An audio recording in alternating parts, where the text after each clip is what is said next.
All right. Oh, anyway, my bad. 52 seconds. Hey there, guys. It's Metro. We're back. Before we start, I just want to put this out there now because I'm probably gonna need help with it at some point. If any geniuses are out there and you can figure out what the hell's going on with this weak ore, this is the damage type weak ore. It doesn't work at all. Doesn't even show up.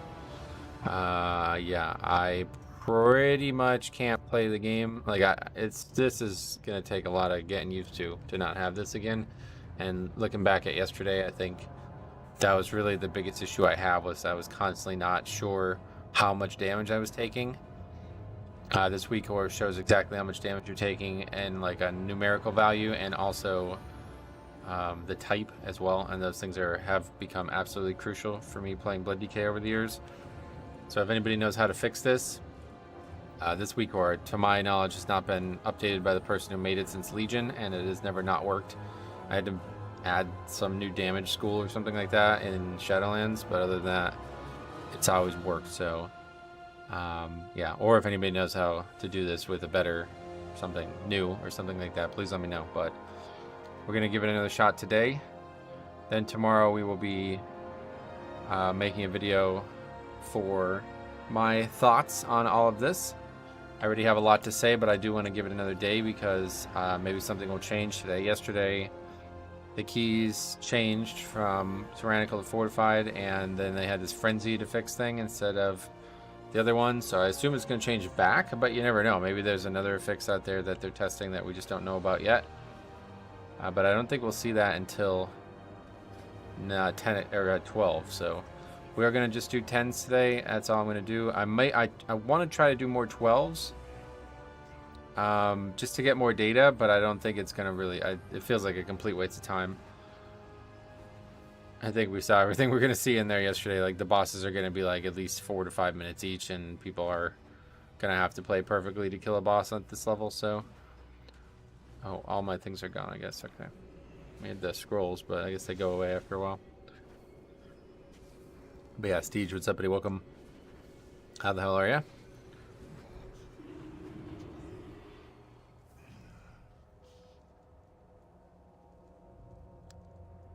The 2x Tyrant sounds super scary. Yeah, somebody, did I take a screenshot of that?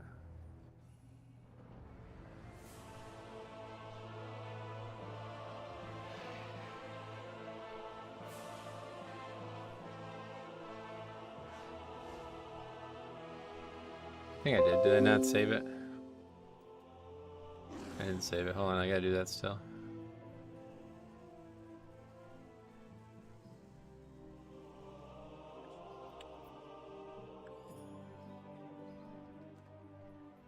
This guy tried to explain it to me, and this is the post explaining it.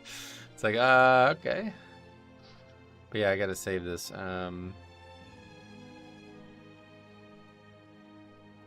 Just save it like that. Oh, I should have resized it.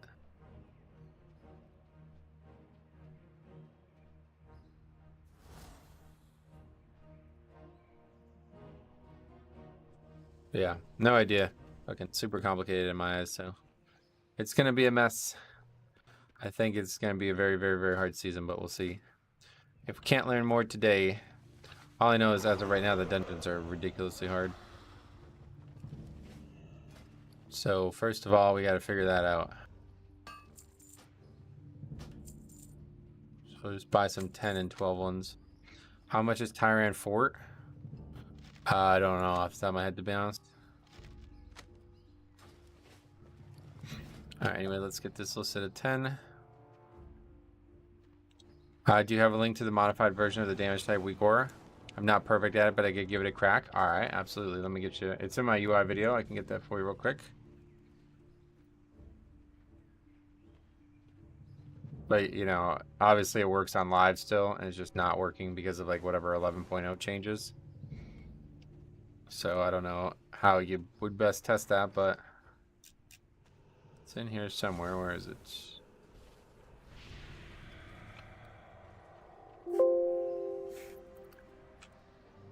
There it is. Here's the pastebin link for that I have from my UI on live.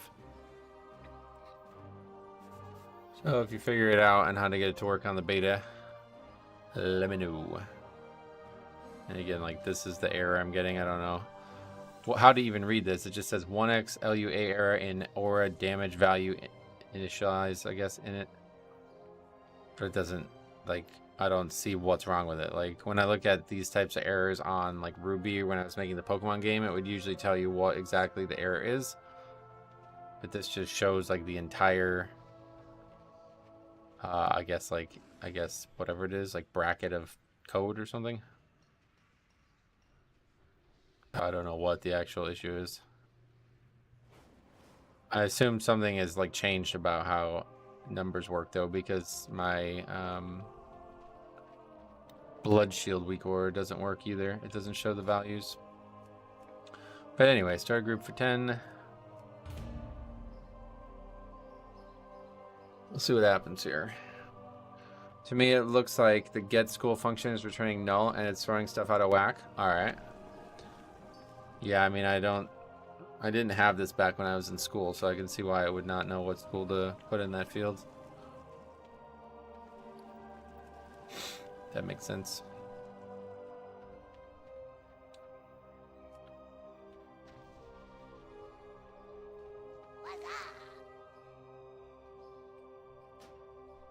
But if we have somehow success doing this, I want to try to do all the 10s today. Like I said, I want to do more 12s, but so few people signed up to the one we did yesterday, and then we could not even beat the boss.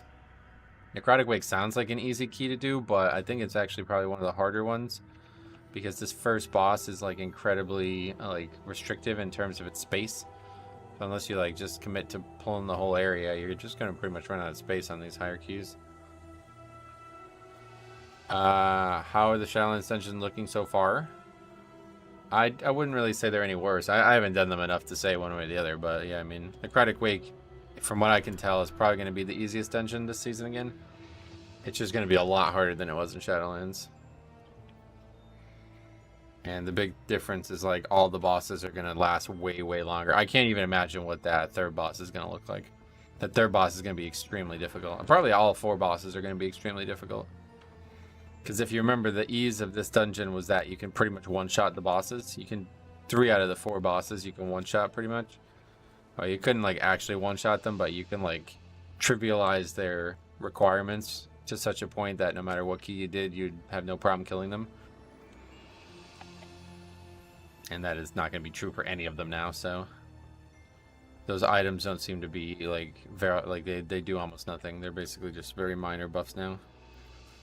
It's the only good one, I think, is the interrupt one, because it can guarantee that you won't ever have an interrupt go off on some of the casters.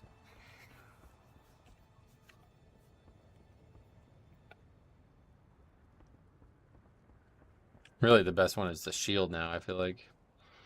Grabbing these shields might become mandatory for this first boss. There's another one over there somewhere. I don't remember exactly where, but it's over there somewhere.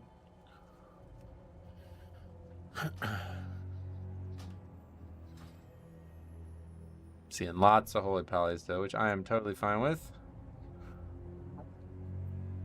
The cards are supposed to be here today. Let's see if there's any update now that it's past that time. It still says it says actually between 10 and noon, so now I guess it was before it was 10 and 2, so now it's 10 and noon, so that must mean they're really close.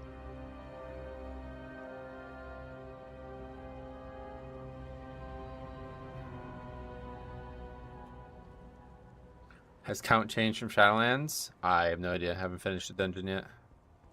Basically only finished Grim Batol twice and that's it.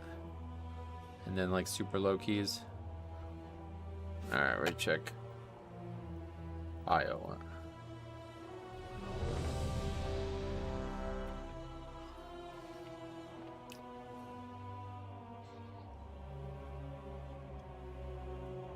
Next month's trading post items look pretty nice. I looked at them. We'll see them in the game. I don't know. They didn't really look very interesting to me. What was the thing that you liked the most? Was really hoping they would remove Tyrannical, and then they made it to be up every week. Yeah. That's what I'm saying, man. This is going to be really complicated. I think a lot of people are going to get exposed by these bad boss mechanics. I don't know. These 5-minute boss fights that you're going to see in every key are really going to be tough for people. Did you try Mists? I tried it like twice and we didn't really get very far either time. I'll do that one next since that one keeps getting brought up. If we can finish this key, I will then go do Mists. I like the diving suit personally. Oh yeah, it is unique, no doubt. I just don't see myself ever wearing a diving suit. But it does look cool.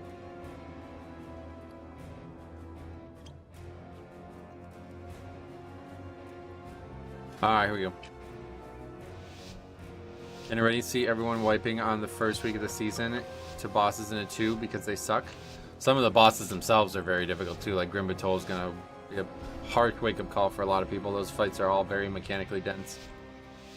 All 4 of them have big mechanical requirements. Alright, so we need to definitely use a pot here. It doesn't even matter, man. It's just so fucking dangerous. Normally we'd grab that pack too, but I don't. Let's just not even bother. Considering I'm not sure what we need for count yet.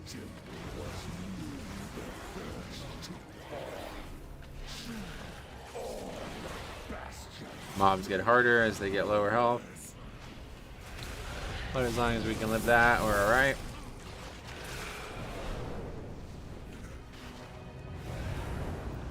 Oh, I saw the damage type we were. That's why we're getting all those errors.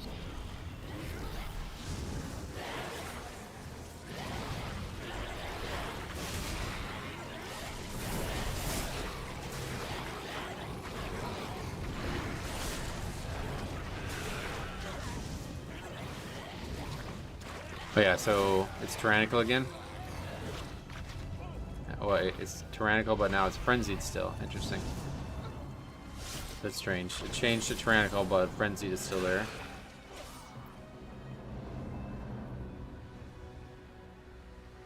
It's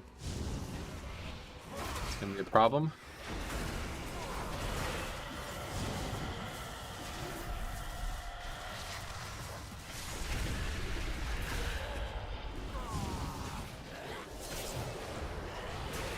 Guess we're pulling these two. I remember hating Shadowlands, healing this in Shadowlands when healers didn't have a kick for drain fluids. Oh yeah. Before Dragonflight, nobody had kicks.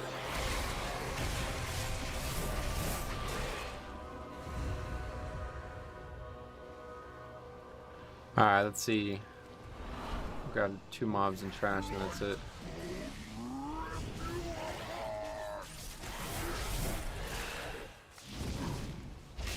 Crunch hits like harder than any mechanic in the season so far that I've seen. But we haven't done a lot of keys at different levels, so we'll see what it looks like.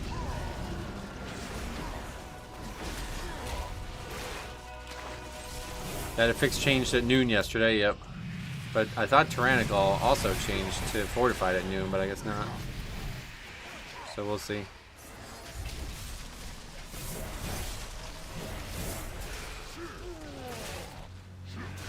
We don't need those anymore, obviously, now that we pulled that extra shit.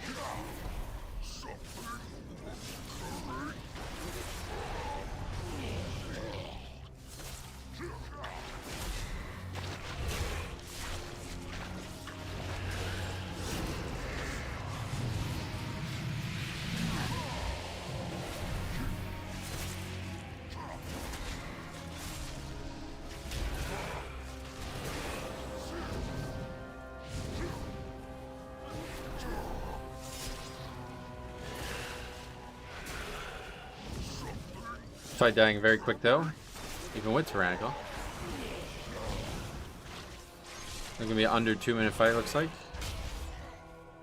That's surprising, considering we didn't lust either.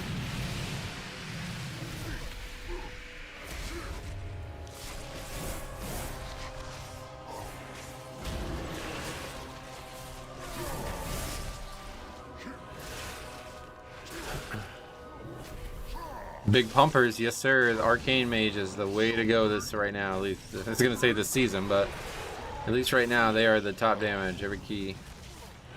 I like seeing that. Because it means we don't have to deal with shitty, like they play so well into what we need right now, like good boss and really good single target damage in general. So yeah, Arcane Barrage, 30%. Wow. That's surprising.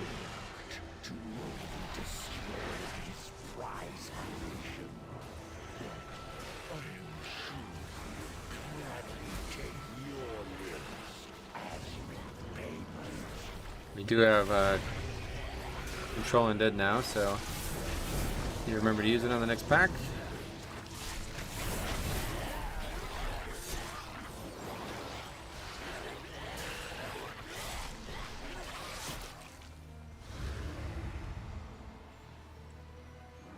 You can still control something while we have a pet, I assume.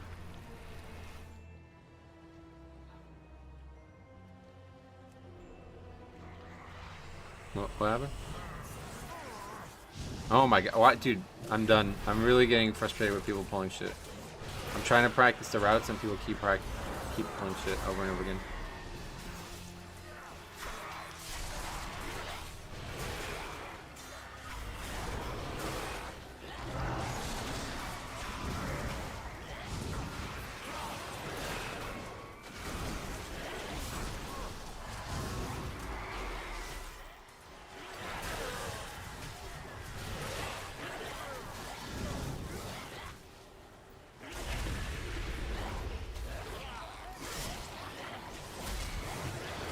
Honestly, a big reason why I can't get back into WoW is what they did to dungeons back in Dragonflight Season 4. Oh, really? No, that was like one of the best changes they ever made. For sure.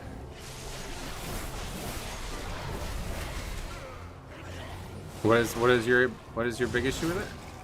Can you still get Covenant buffs now?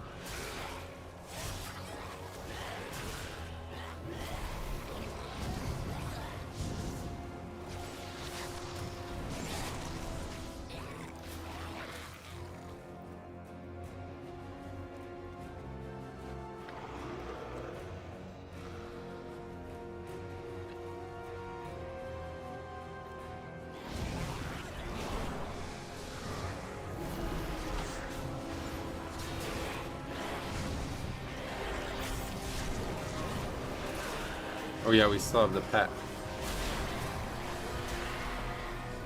I guess we'll just keep it for a while.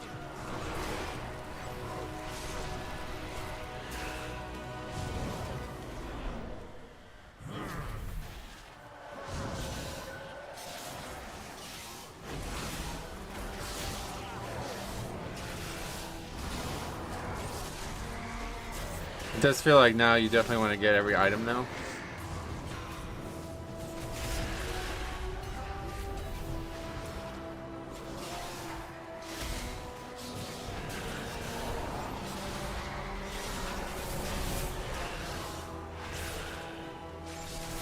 I have a hard time comprehending the difficulty curve now. It might sound weird, but the way that post was worded sounded really confusing. No, that doesn't sound weird. That's exactly what I'm saying about Season 1 in Shadowlands. Or Season 1 of War Within. So I get where you're coming from with that. That one's, I think that's a lot more straightforward, though. That's... They just basically took the bottom 10 levels off, and that's that. The only thing that's still unclear to me is, like, what actually has occurred with like 10 up in the past. Like, is it, people say like a 2 is now a 12, some people say it's an 11. Like, I don't know, it's hard to be sure, I feel like, but it doesn't really matter at the end of the day, I guess.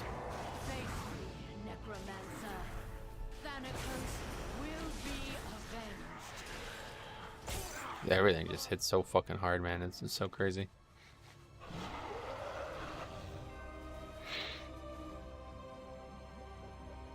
I need to switch. I need to get a Stone Skin Gargoyle just for the extra health.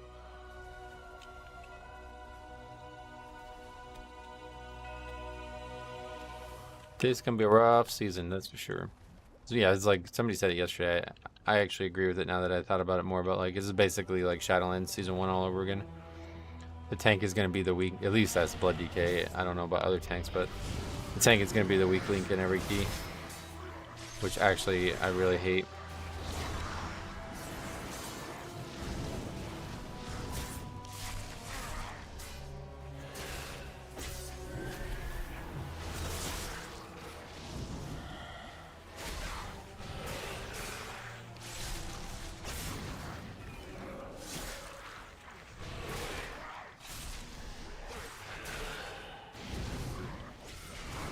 Even though I stopped playing, I still like keep up to date with what's going on. Sweet.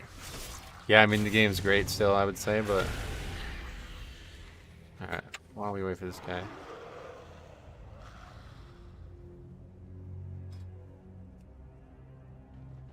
God, I hope it's not like Season 1 of Shadowlands. I mean, I don't think you're gonna be able to kite this time around. Like, Blood DK never really had good kiting potential as it was, so... It certainly feels that way. I mean, I'm not really seeing other people take the damage I'm taking, so...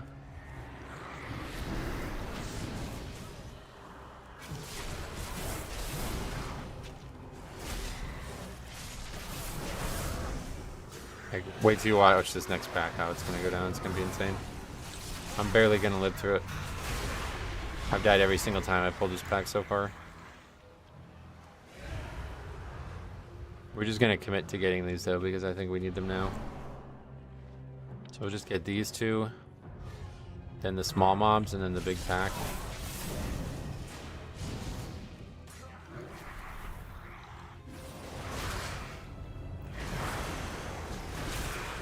I don't know if it's the actual skeletons or what's doing so much damage here, but these are like the hardest mobs in the game right now for some reason. Just too many targets, maybe.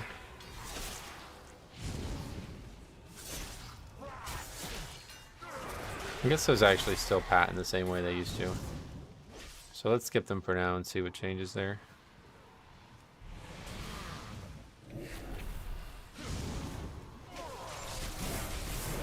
People just keep aggroing them because they're not used to them being in that position, I think. What does the pally keep dying to? I'm not sure, to be honest.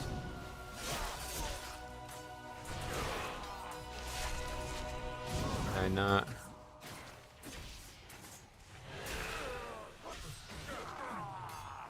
I thought I just turned that off.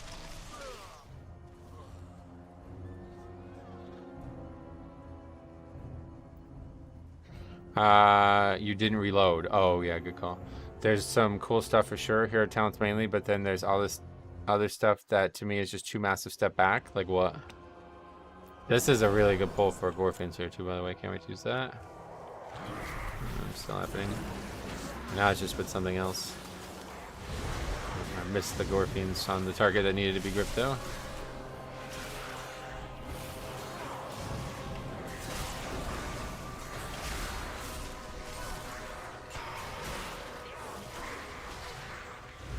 In terms of timer, it seems as lenient as ever.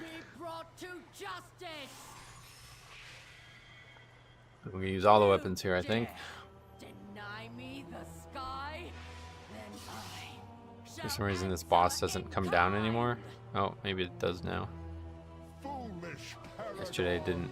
There is nothing you can do to stop us. No matter. My minions.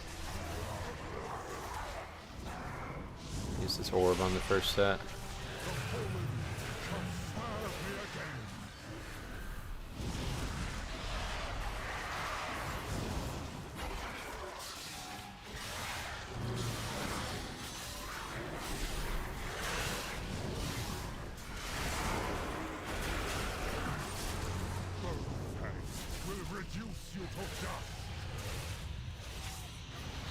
That's very little damage though. That used to do a lot more than that.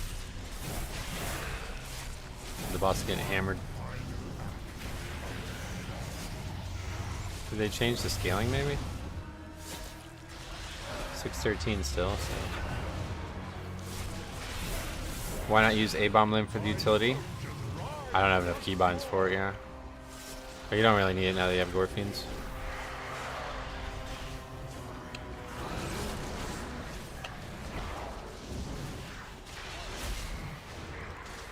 A-Bomb Limb was nice for utility when you didn't have Gorfins, but Gorfins obviously is better than that, and it's a way more usable position.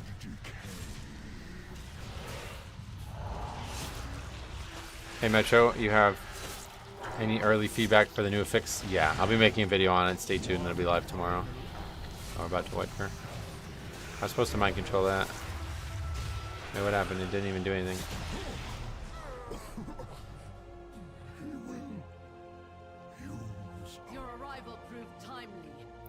This looks easier than yesterday.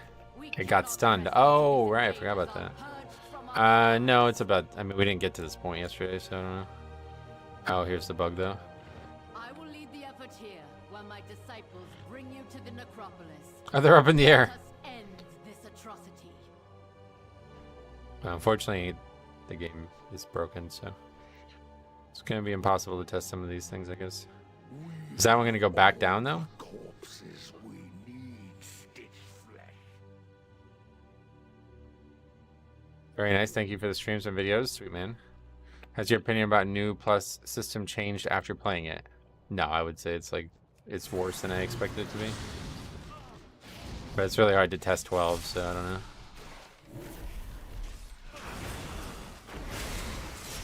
Sometimes they go down later. Gotta just wait. Well, we got plenty of time, I guess. I think that's why I had bug sack off, because this is why. This is bug sack doing this. One person at a time can come up. Seeing this dungeon again does bring a sense of nostalgia. It's crazy, right? It's not even that long ago. But I agree. It's necrotic wait. Can't wait for people to miss the hook. This fight is gonna get a lot harder because of the the weapons don't. You know, they don't do anywhere near as much as they used to. Basically, my top 5 dungeons all come from Shadowlands. Oh, yeah. I quite like a few of them as well. We can't release if we die. Oh, really?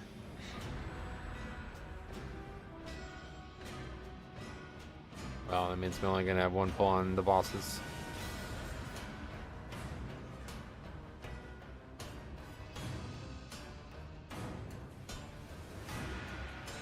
Gotta love the puzzle in Tirna Scythe. Yeah, well, everybody has a weak core for it.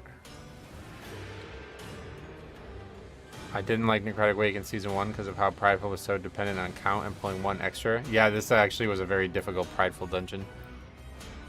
This dungeon got like really, really, really easy after Season 1 was over because of a lot of tuning and also changes to the affixes. I wonder if we'll get back Streets and Gambit. Yeah, maybe down the road, probably.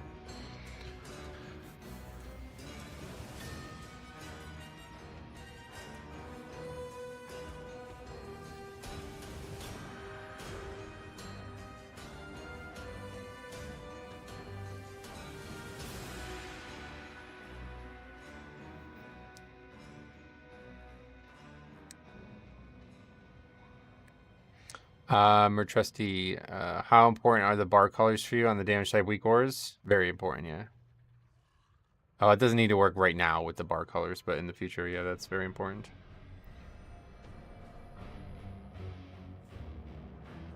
Let me see if I can grab midair and he dies. Sanguine Depths would be cheesy. Oh, really? Cheesy sometimes good, right? Challenge dungeons are kind of boring right now because we ran too much. Not for me, yeah. I like running. Actually, I'm like the opposite. I love running. I would run the same dungeon all day, every day if I could, and just keep trying to get better at it over a long period of time.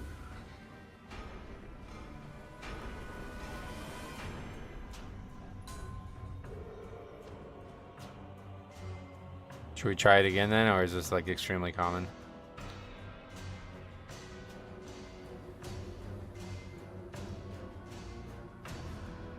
This is pretty much what happened yesterday, though, because like the dragon, the guy riding the mount got stuck and we just able to pull him down.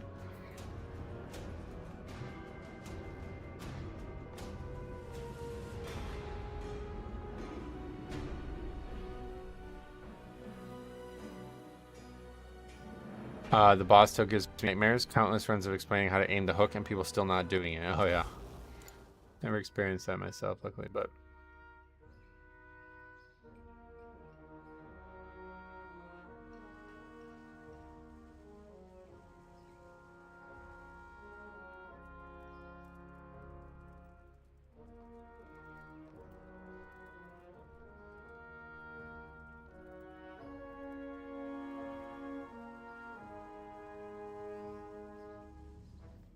Alright, well, unfortunately, I guess, should we try it one more time? I kind of don't really want to, honestly. We'll go to Mists, since we haven't done Mists.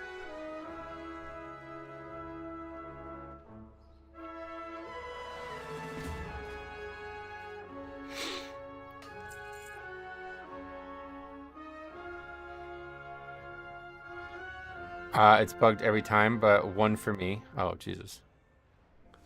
Alright, forget it. Miss then, yes.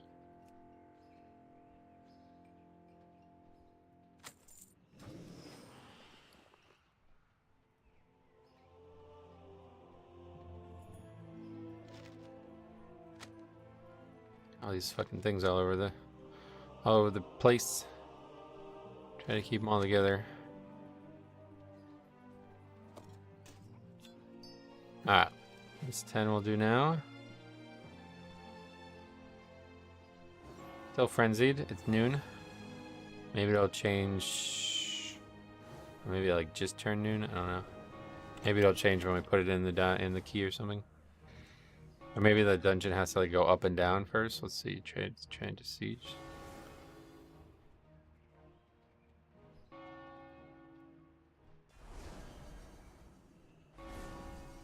Doesn't look like it. Wait, it's a 12 and it didn't. That didn't even change at all on the dungeon. So maybe it doesn't work until you put the key in the actual thing. Anyway, star group for Miss 10. Interesting. Careful out there. How did they fix the Chiron Goliaths? Yeah, they're just not in the game anymore. Yeah.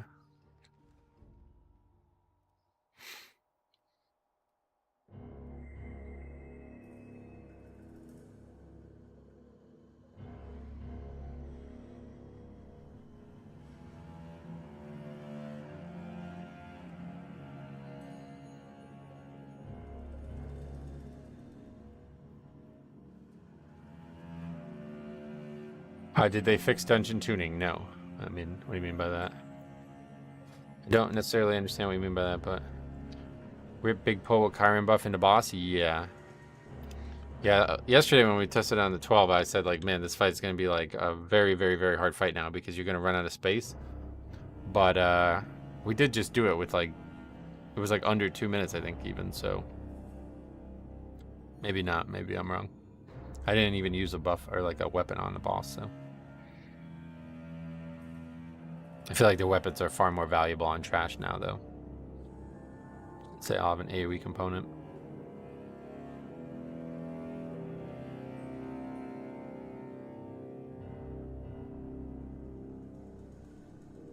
Oh.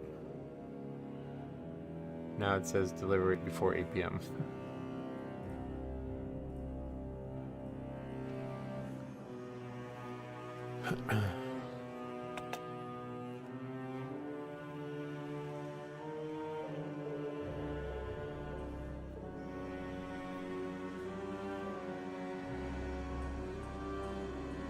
Pretty much pull a lot of trash into boss, Chiron buff, and delete it. Right, yeah, and that's how people used to do it, but now it's like... Yeah, now it's not going to work.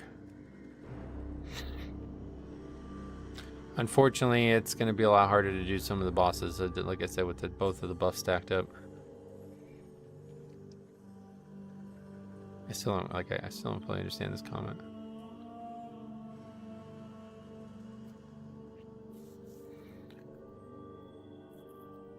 A 12 is 185% buff, which translates to Mythic 0 times 2.85.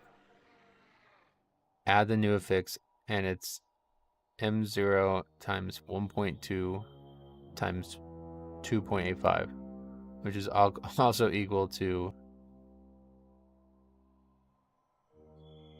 So does this mean it's additive? They're adding them together? Or no, it's like multiplying it. I don't know. This shit is so fucking confusing to me.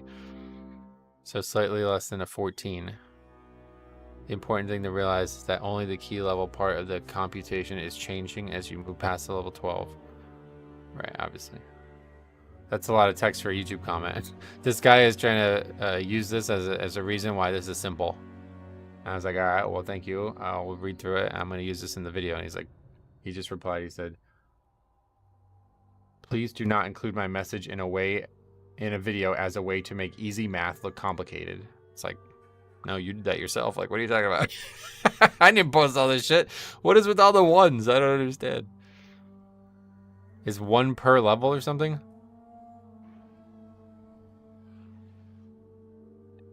It's only got 11. I have fucking no clue what I'm looking at. No clue what I'm looking at.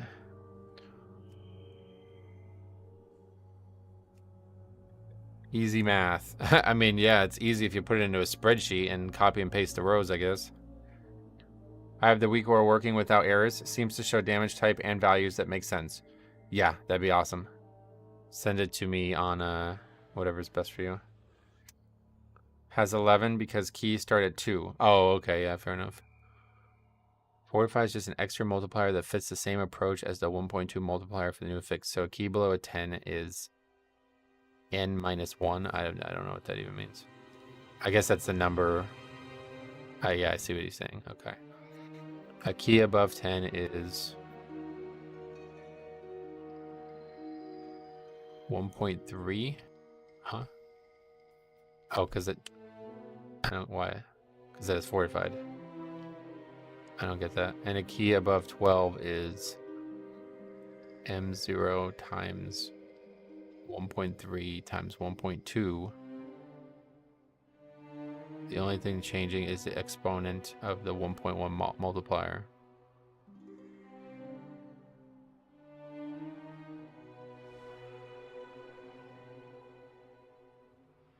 Well, basically, if this guy's telling the truth, then he's saying that a 12 with all the new shit is basically going to be like a 14 from before. So yeah, like we'll probably get like 15s at most next season. Or I mean, yeah, absolutely. Like the minimum, we'll probably like struggle to get most 12s done.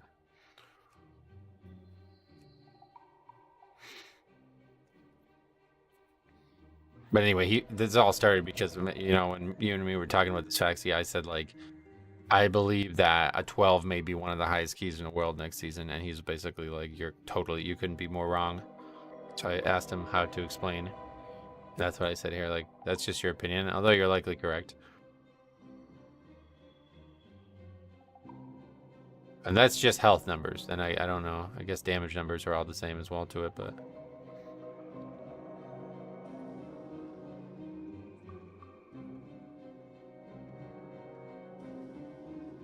And then, of course, this is just comparing, like, it, you know, if it's like a 14 fortified, that's just the fortified component. And then you got to consider the tyrannical component, because obviously, if this number represents fortified, then the tyrannical number is way lower than this.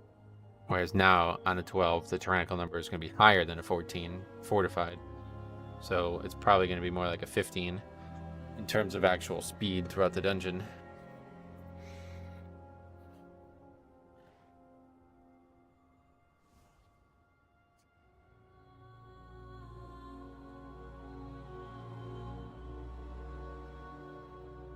You could see a new key 16 as bosses being from a currently tyrannical 18, while mobs are from a current tyrannical 20. Assuming Blizzard scales M0 to be roughly on par with now, well, first keys would be around 17 to 18, I'd guess. But to be honest, since Portal is a very real goal for a lot of people, there's a decent, I don't know about 15% of the player base, but there's a decent chance they tune around it, which would probably make World First keys be around 19. So this guy's saying that like a 9, like what is the highest key right now? 22.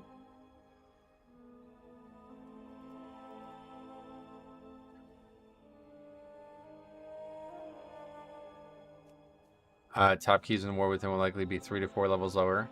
Yeah, I would say 3 to 4 levels sounds like the right number. Top key is 22 right now, okay. And only in some dungeons. Just AV and then not good, not in time. So realistically, the top keys are 21s right now, even though those are all AVs as well, actually. Hold on. I guess it's more like 20-ish is the top key on average for every dungeon. No, there's a couple 21s of other dungeons too. So yeah, like 20 to 21-ish. So top key is going to be like probably 18, maybe 17. Send you a paste bin link. All right, thanks, man. Let's get that going. Paste bin sometimes takes a while to work, though, unfortunately.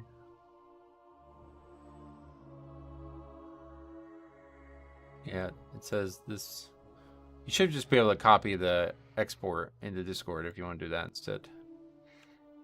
But if not, I think it just takes a while for it to start working for other people. So we'll check it out after this dungeon. Thanks a lot for taking a look at it. What was it like?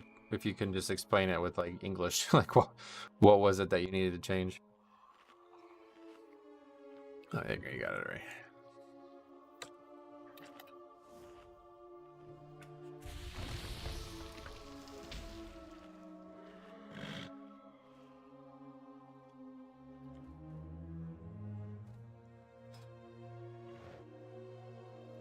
Pastebin became shit some time ago.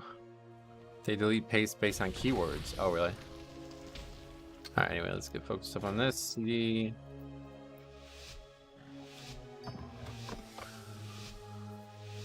Colors were going crazy for some reason. Turn some stuff off. Gonna still try to fix the colors. Alright, well, thank you. If you figure that out, let me know. For now, it's perfect. I just need to see the numbers for today because I'm constantly getting overwhelmed by damage and I'm not recognizing it until my health pool is very low. I constantly look at that,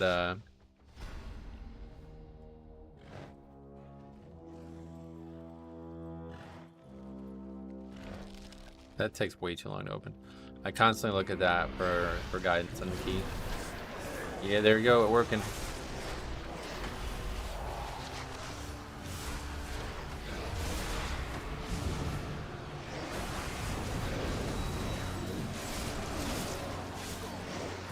So it's still frenzied.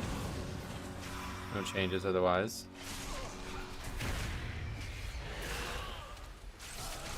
Oh wait, I'm confused. Tyrannical is in the second spot. It's okay, so the affixes have not changed since yesterday at all then. Because if it was swapped, Tyrannical would be in that spot, right?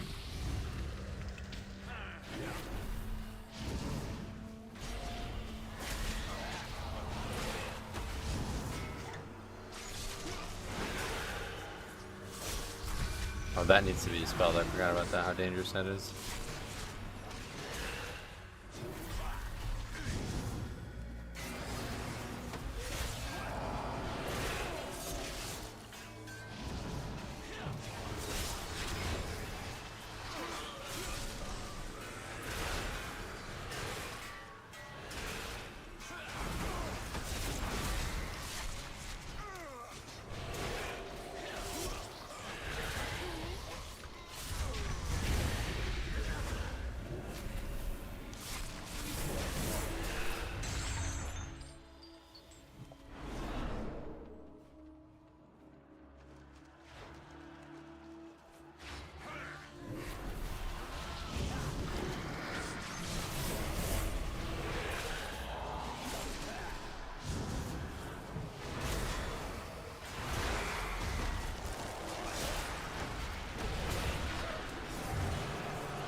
Definitely going better than yesterday's 12 at least so far, but it's because nobody pulls threat on the pull and then dies.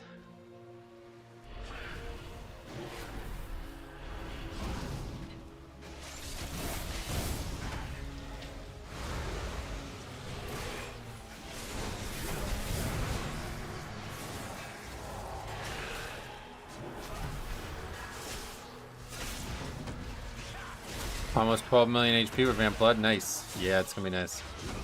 But unfortunately, the health is not enough to make it feel stable. Not quite enough.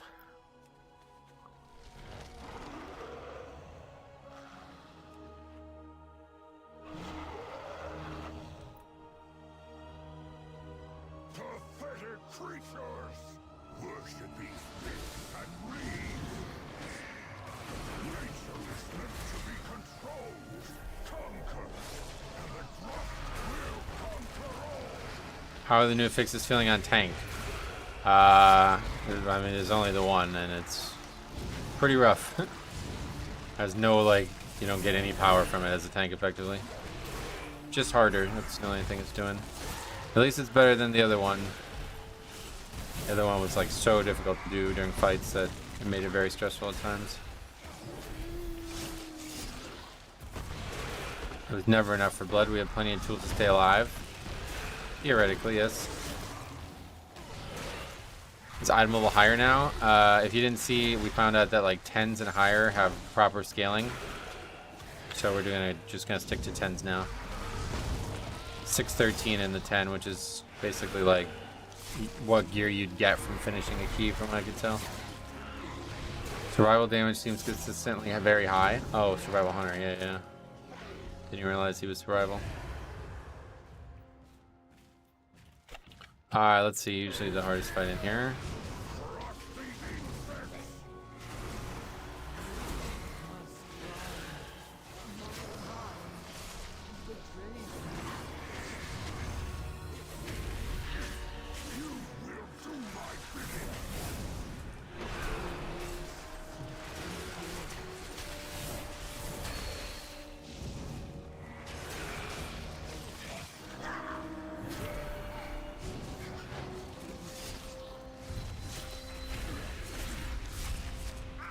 We don't have any balance shards to destroy this fight anymore like we used to. There's the fear. Didn't kill it fast enough. I think a lot of people probably weren't attacking the tree. A little early on the list there, but I do like lesson there.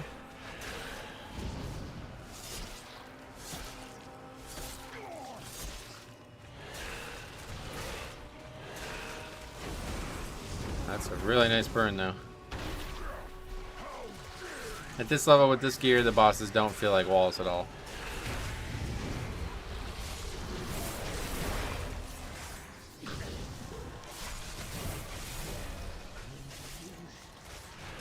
Being able to two-phase this fight is very nice. Although I do think Arcane Mage is really blowing up these numbers.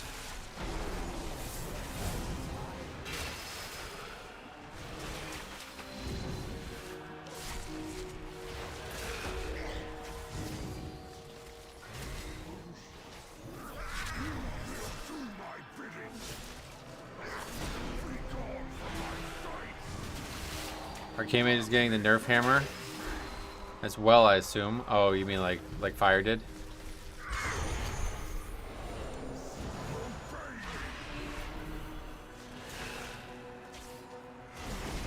It does seem pretty powerful.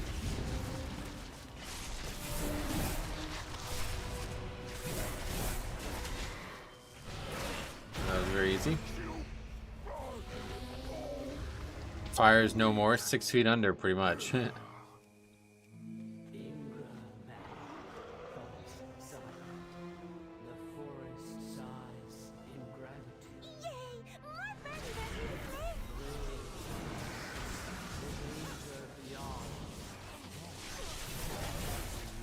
Hunters pulled the trash, okay. Some ingenuity in the beta, I like it.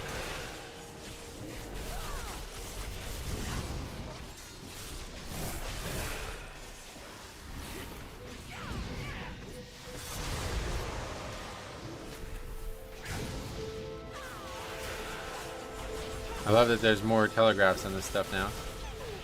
Makes it a lot easier to deal with it.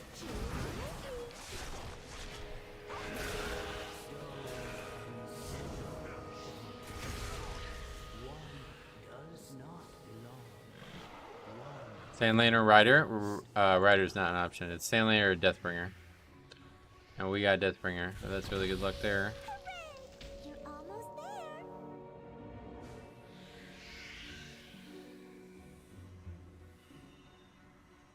Why is there one even up there? What? It has to be that one, right? No, it's this one.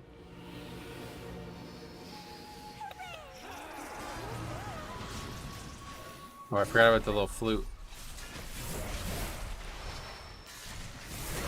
This dungeon's quite nice. Oh, what was that? I thought Rider would be better. Rider is not an option for blood. It's Deathbringer. I wish if it was an option for blood that we could stay on our fucking mount while tanking, I would pick that. I wouldn't even look back. That's literally the only thing I would need to see. Is that you can fight while mounted, and I'm like, alright, I'm picking that one. Then you would, like, can you imagine how overpowered that would be as a tank? You would just kite, like, you would literally never have any, like, you would never die. Because you can always just run away from the mobs without any actual issue. Like, no slow would actually be needed to run away from the mobs. That would be broken.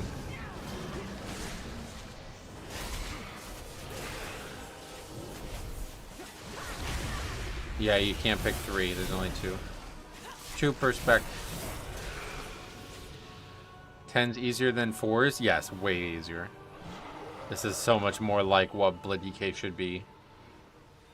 It was so unfun yesterday, like doing 5's and just like getting fucking owned. You did it! Good guess.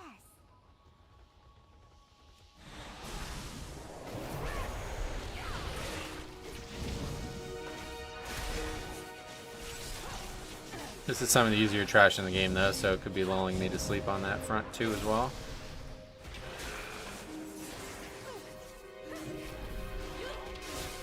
Although the talent that gives mount is only for outdoor combat, I don't think dungeons count.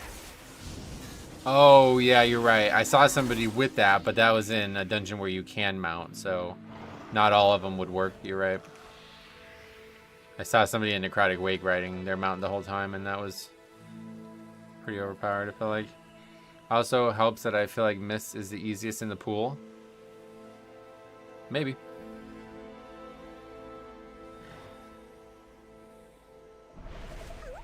Don't get lost. I used to love when anybody would ever do it wrong. They'd be like, don't go in the wrong ones. That was said so many times. It's like, yeah, no, I don't think anybody did it on purpose. Oh. Morning Metro, we'll be trying 12s today. We did one yesterday and it was a disaster, but maybe I'll try another one today. Hooray! You're almost there. It does work in some dungeons, damn. I think so. Maybe I'm wrong. I don't know. I swear I saw that guy in his mount, but he could have just been like out of combat or something. I don't know.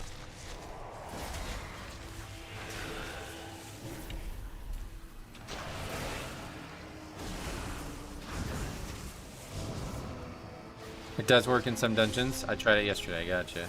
Does it say it's not supposed to maybe though, and maybe it's a bug?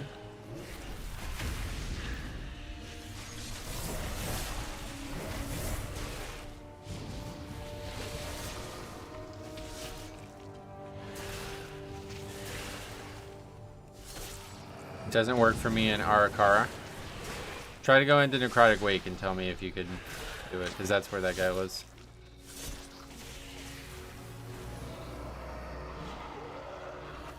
Could also be a bug with Shadowline Zone somehow, maybe.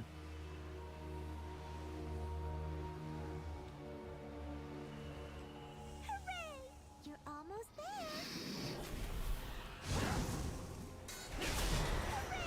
You're almost there. You're not off work anyways.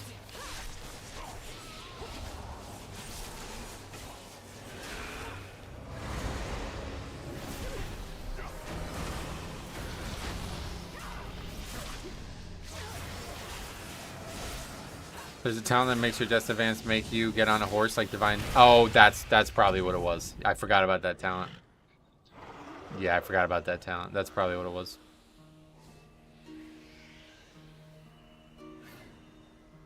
The alternative really nice too. Forced movement immune. Yeah, that's still really good for tanking if that was in the game.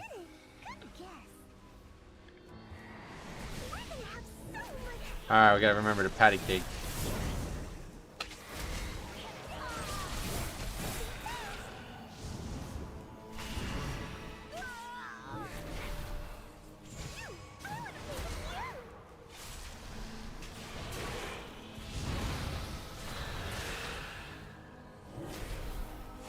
You can't dodge this.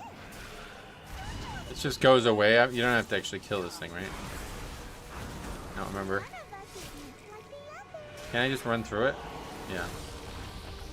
I knew there was some strategy to it. Play with me? Oh, patty cake, I almost forgot.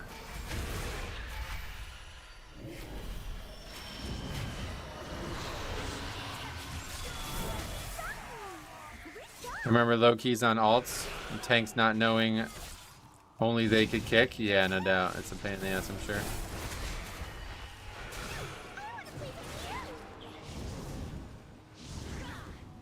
Now there's a world where somebody would be like, I didn't take my kick. Good morning, Griffin. Welcome.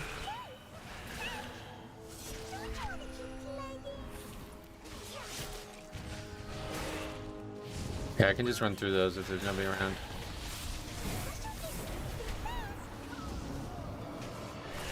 What's the reason for picking Deathbringer?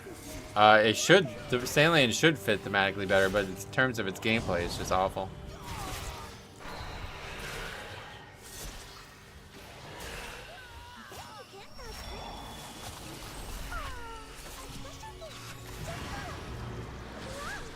I guess I got that guy killed, I don't know. Didn't think he would be close enough.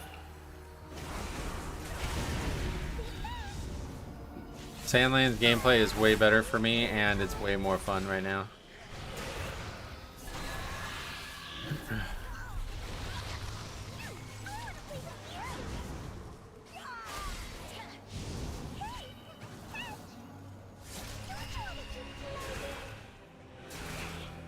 What's that thing on that guy? It looks crazy.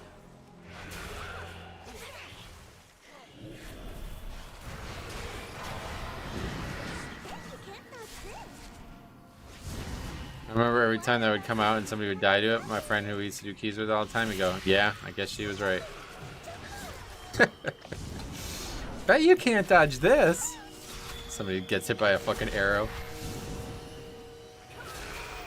The most basic, like that, and moving out of patches of, on the ground, like the most basic. Feels good watching you do Miss, man. Yeah, it's good to be back. I'm just kind of tight in here. I feel like that. We'll see. So what would they change down here? Shadowlands was awesome. I really like it. It's actually crazy how many people are coming forward and saying they like Shadowlands. Same thing happened with BFA. Same thing happened with BFA. Everybody talked shit about it during it, and then as soon as it was over, everybody looked back on it as fond memories.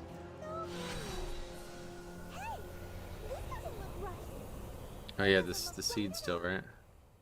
Where's your blue D&D? Yeah, unfortunately I don't have that, but I got blue blood boil. Not as good, but still good.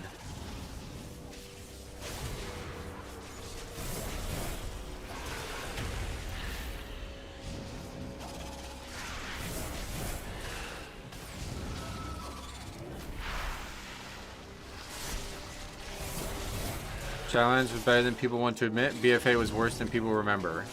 That I won't agree with. I remember pretty clearly. It was solid in the end. Very, very good in the end. But in the beginning, it was rough.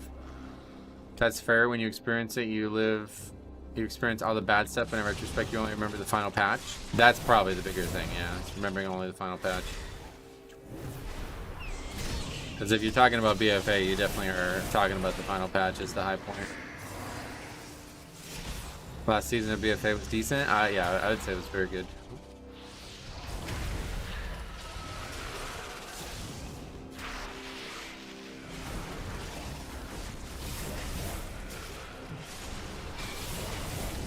Definitely the best like external system they ever added to the game. Corruption.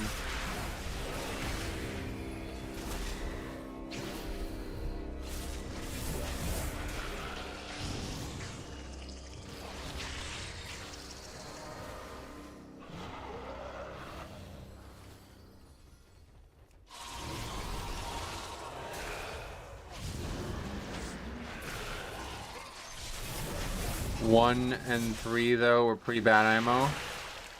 1 was definitely the worst, yeah. I like 3. I like all the yeah, 2 and onward were all excellent in my eyes.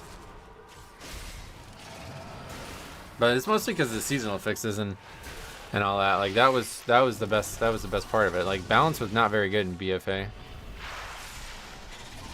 Oh wait, I'm confusing Shadowlands and BFA in the conversation we're having. But yeah, you know what I mean. Getting hit by that. I don't even see those swirls. I'm having trouble seeing them.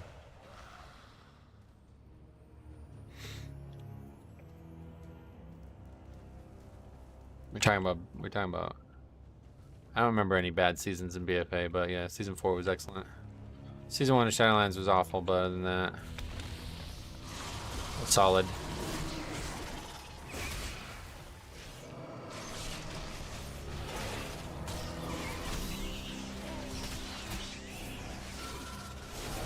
Classes were much better in Shadowland than at any point in BFA.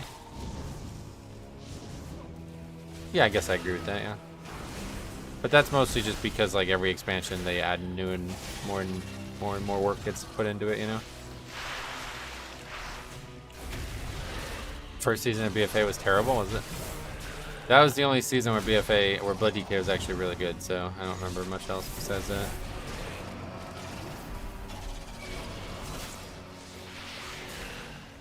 Yeah, those are hard to see. Oh, we're like way over count. What the fuck?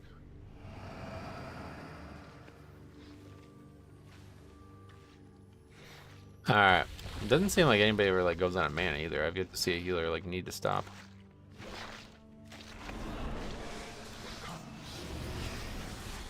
First season of Shadowland was, yeah, that's what I thought we were talking about for a second there. That first season of Shadowland is definitely the worst season ever. I do think we lost a lot taking away seasonals. Yeah, me too. But they're kind of coming back to it, I guess, not necessarily with seasonal, but like with the Kiss Curse idea. They're just not going to be anywhere near as interesting, I don't think.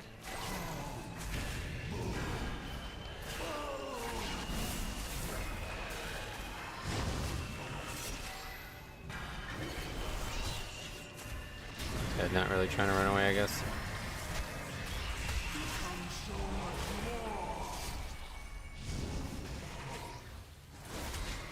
The difference between a good and bad seasonal was too big, though. Yeah, I guess you're right. They were really crucial as well to the feel of the season. I don't really look at them, like, pretty much after Season 3 of BFA, I wouldn't look at them as any of them being bad. Thundering was awful, but that pretty much doesn't, I mean, I don't even count that at that point.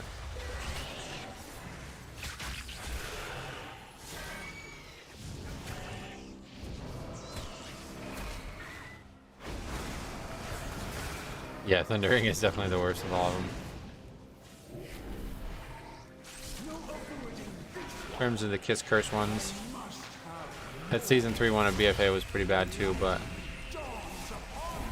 it wasn't meant to be a Kiss Curse one, so I think it was just a little bit too hard.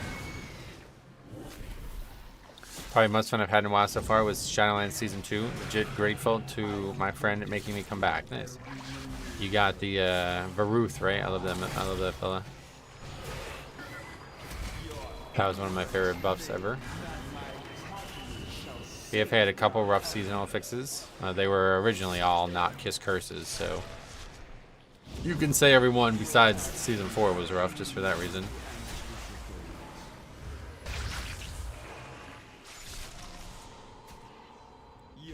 Where's this guy? He's gonna die. He's gonna resist the poison, isn't he?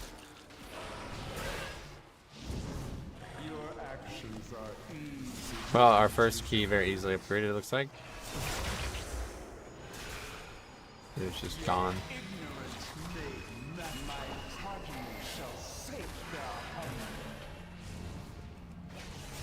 Three minutes plus. We were way over count, I'm pretty sure. I'm not sure where we finished count-wise, but... Oh, the broker is still the guy who changes the keystone? That's funny.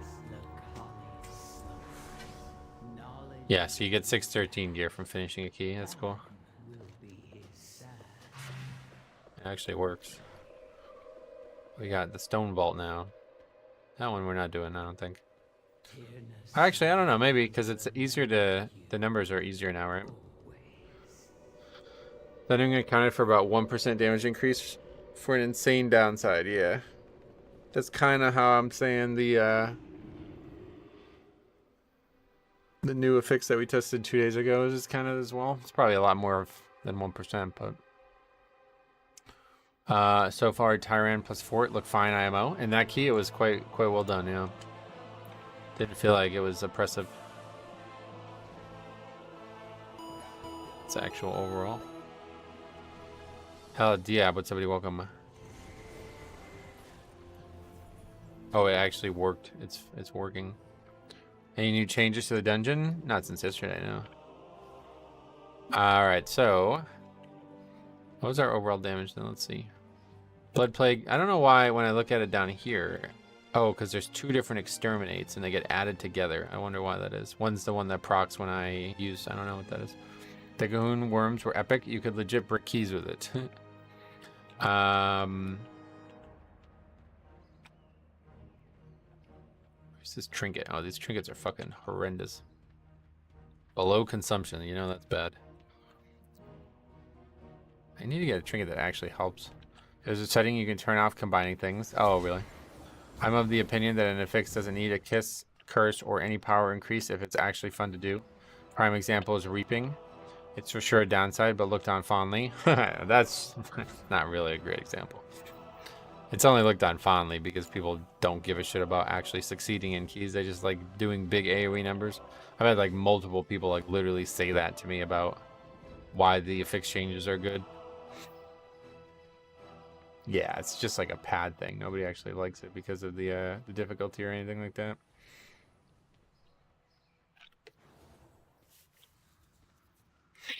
All right. Anyway, I guess we can try this. Let's lower it to 10, I guess. We can try this. Maybe it's somehow doable. Probably not.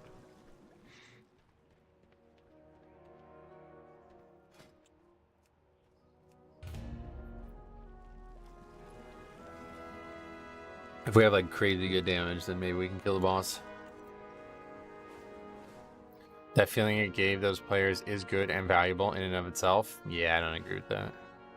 That's just like a false sense of reason, right? Like the affix itself was not meant to be fun and easy. It was supposed to be challenging, and it wasn't challenging. So people liked it because it was fun and easy, and like you can spam AoE on it, even though the mobs have like 0 fucking danger.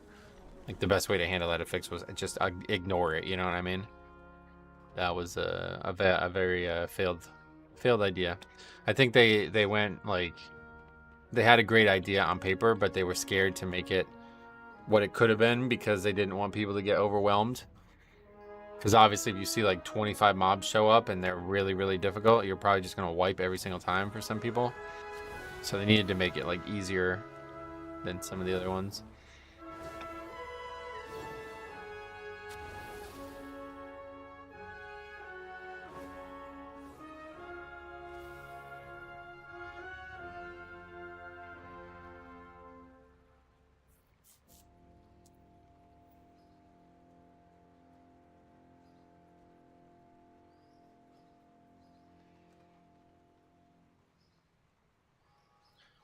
Pride is the opposite example, by the way. That is a great idea that they went overboard with. Oh, really?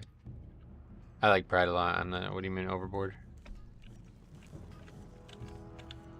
Prideful was reaping plus challenge, though. Yeah, like yeah, exactly. Pride was like a better, was basically everything that it should have been.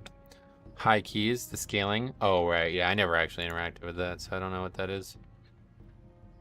People just used to skip it, and that was just, they shouldn't have made the health and the damage scale up past like 20 or something. Whenever my girl gives me a solid blow, it's a kiss curse. Always costs me. What does it cost you? What do you mean?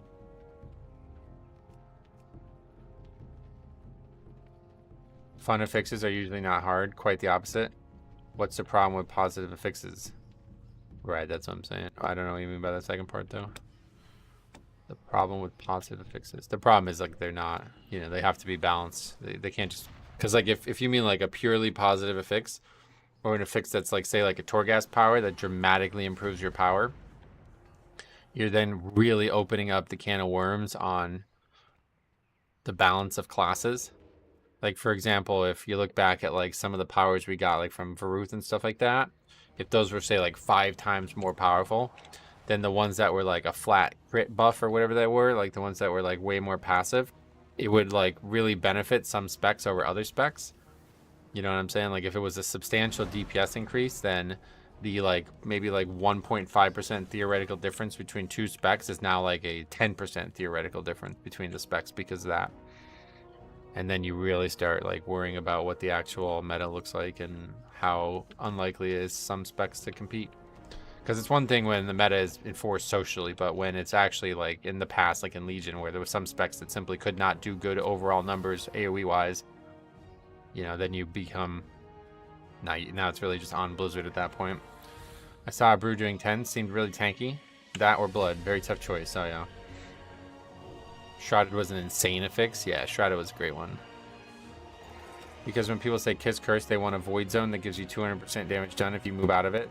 People on the forums are already crying about the orb one. Like I said, I mean, I told people that when I made the video, like, it's obviously not going to be loved by people.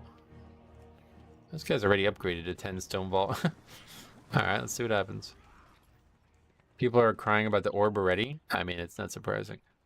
What are some of the common complaints? Like, what's the general complaint?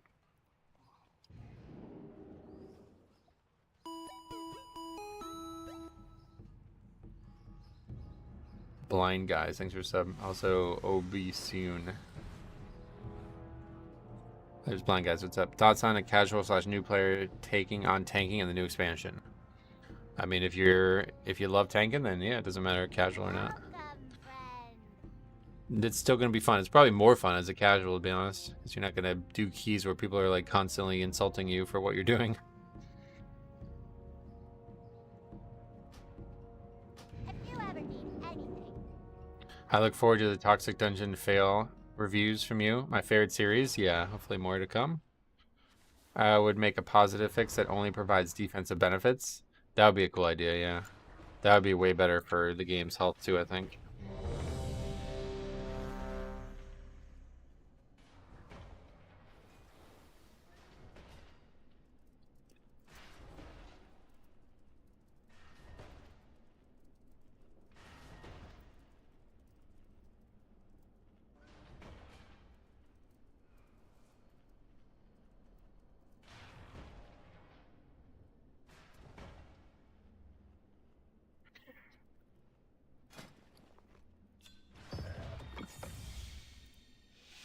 Brew is honestly looking great going into War Within. The new 20% max health shield every 15 seconds is pretty nuts. Oh, cool.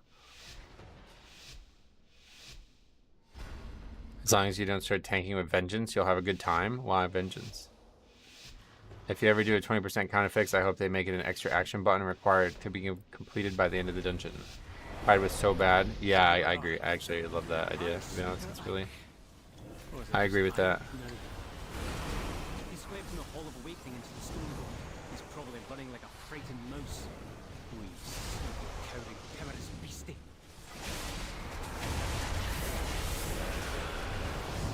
Now we don't have the chart up for that pull. Let's see. Hog's doing like some actual numbers now, I guess. People expect Vengeance to control a lot more than the tanks. Oh, that's true, I suppose, yeah. Expectations are higher.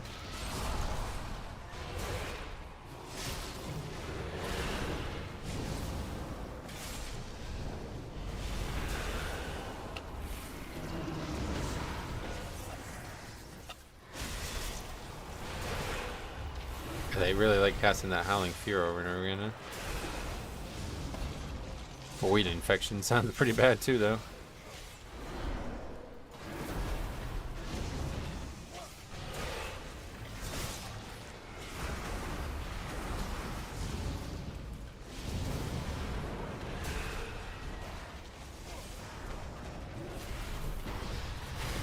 Okay, guess what happened? We aggro trash and we wiped out. Stoneball is the place where everyone's wiping on the first boss. Yep. I'm thinking maybe on 10 we'll have a better shot at killing it, but they still have a lot of stops that will require you to know how to play and what to stop. Yeah, it's going to be a little bit harder, but still very prominent. Their kit's always kind of been like that to some degree.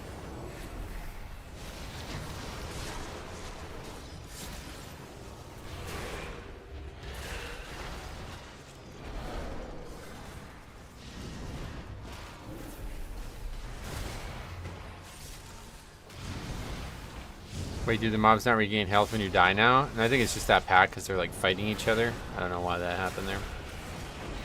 It's not like an expressly created change or something.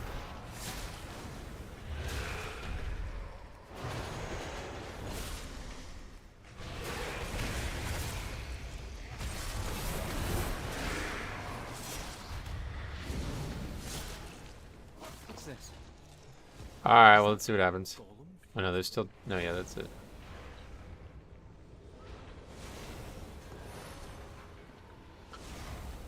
Hardest boss ever.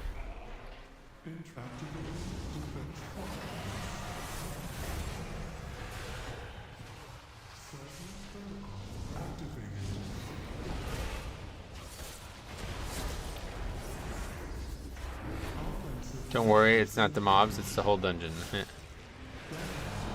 And missed this first one. Did 8 million damage to me. Okay, cool. That's why I need the damage type Weegor.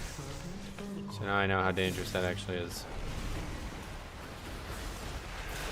I feel like we're probably not going to survive this one. But I did notice, is it physical or not? Because it was red, I couldn't really tell. I assume it's nature? No, it is physical, okay.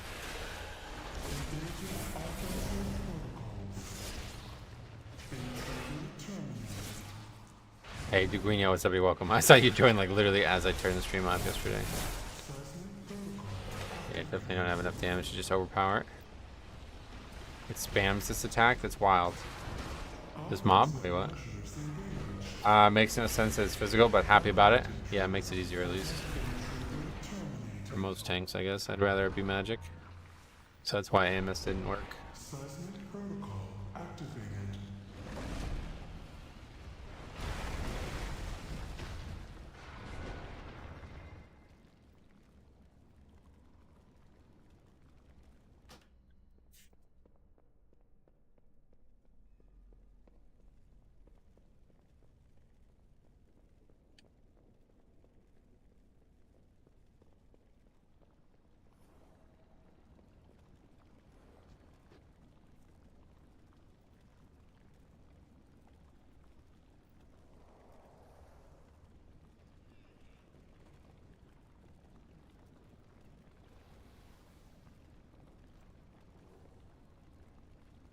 Maybe not. What?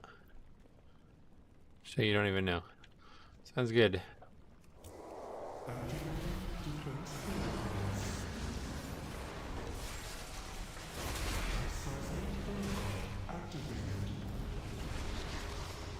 I tried to fix the colors, but to no avail for now. No worries, man. I appreciate that. You don't have to go out of your way for it. Yeah, okay. That just one-shot me. 9.5 million. 9.8 million. This dungeon's not gonna be doable. The logic was wipe equals tank's fault. Yeah, it's like, what are you talking about? Tank them away from the thing. Like, don't we want them close so it's easier to break the ones you want and not be worried about like hitting too many?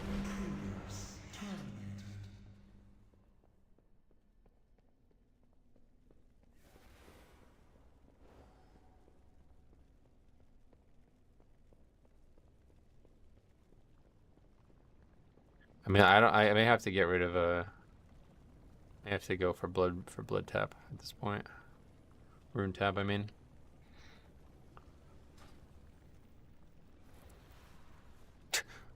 I think we should all stack and the beam should destroy all the spikes. Don't know if that deals a lot of damage or not. The number's so high, I'd expect you to be failing something, yeah. I would like to think that they will nerf this boss to the ground by the time the expansion releases, but you never know.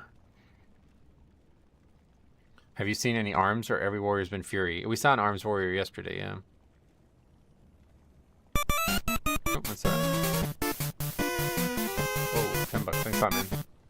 Thanks for all the content. I really appreciate that, dude. Why did I just... What? I really appreciate that, dude. Thank you very much. $10. Very generous. This guy not going back. Blood drinker an option, or is consumption too good? I think consumption's too good, but yeah, we'll probably just drop that entirely. I don't like the channel thing.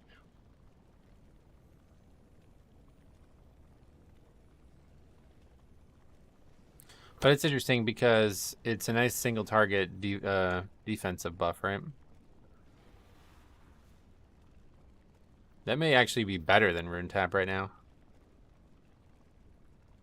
Rune Tap's only a 20% damage buff. It's actually, yeah, it's just better, isn't it? They're both 20. This one lasts way longer and does damage. And heals you. And they both cost 1 rune. This is a 25-second recharge.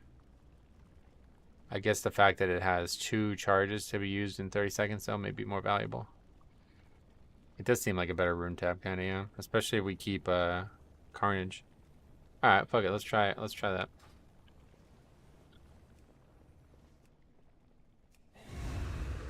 Yeah, run out. Hey, oh bird, what's up, buddy? Welcome.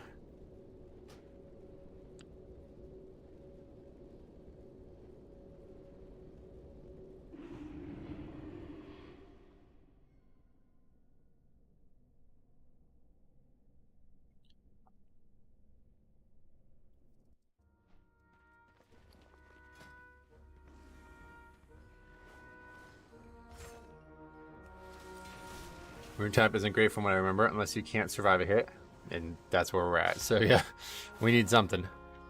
I need to make a new weak core now. Let's see. Let's see these.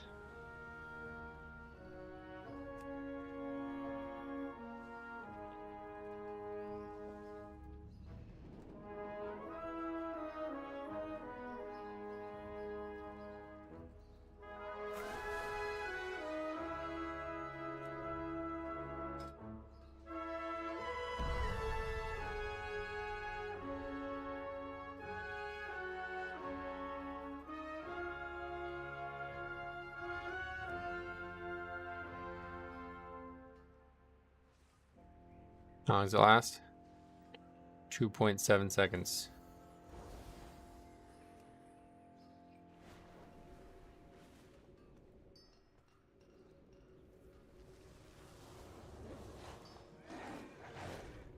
Okay, that should be good. Let's go test it out first. There are currently a lot of bosses that are pretty crazy short CD tank busters, yeah. And hopefully this one will actually do more damage, so the mastery component is going to be nice too. Because consumption basically does nothing other than improve your blood plague. So this is probably a better spell altogether.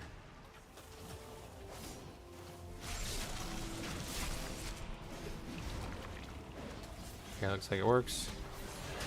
Perfect. Alright, let's go fucking try it out. How much damage did that do? Yeah, 300k, so... How much does it actually say it does versus consumption? Yeah, so consumption is meant to do way more than 300k.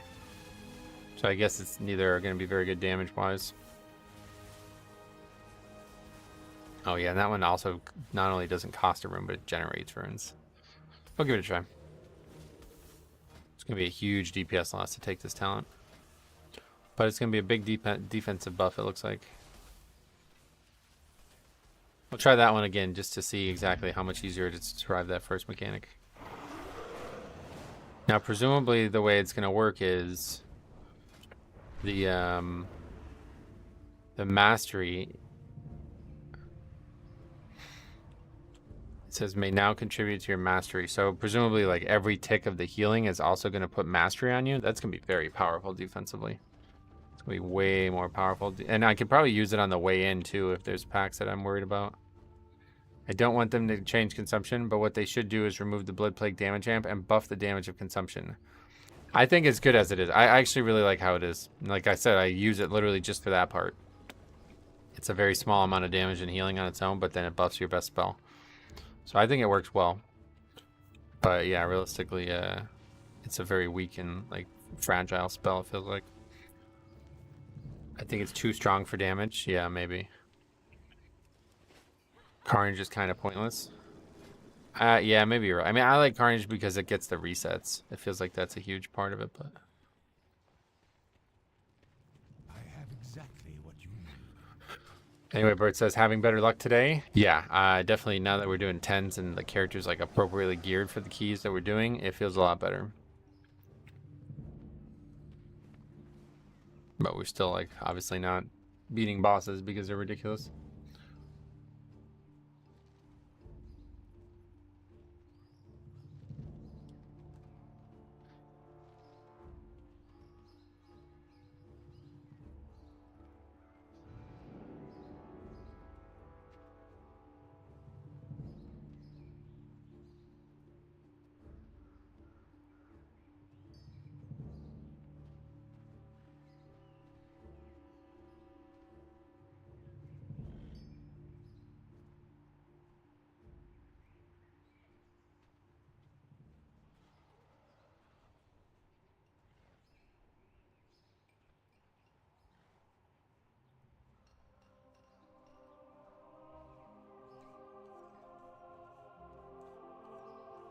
He needs more pants. Would somebody welcome?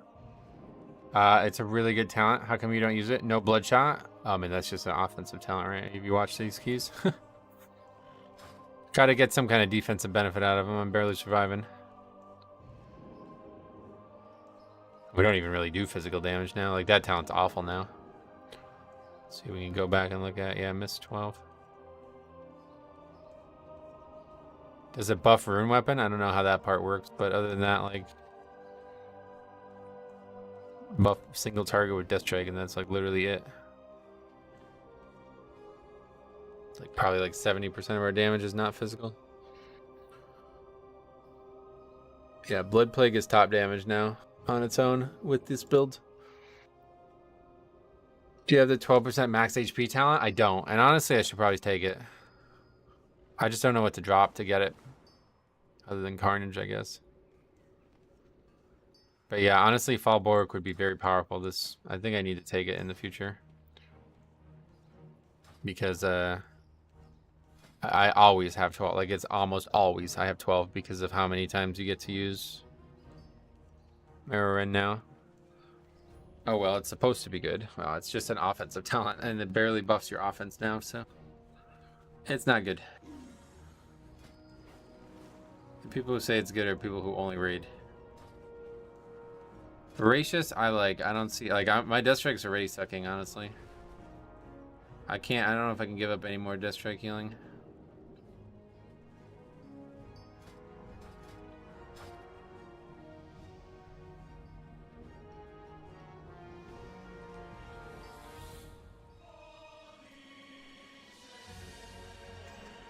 I honestly think on weeks, like, at least right now, like, since I'm not even using Gore Fiends well, I think I'd drop both of these.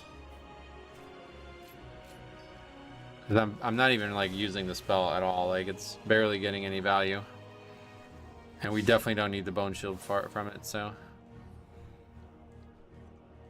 if that's the case. We don't need this talent either. Is there another talent we can take instead? Sage, would somebody welcome? Maybe drop Bone Shatter since it seems to be low throughput. Bone Shatter. You mean this one? I mean it is a lot of damage. Honestly, dropping it would be pretty bad. I think. Still did 27 million damage for basically nothing. Take Blood Draw instead. Alright, let's try Blood Draw.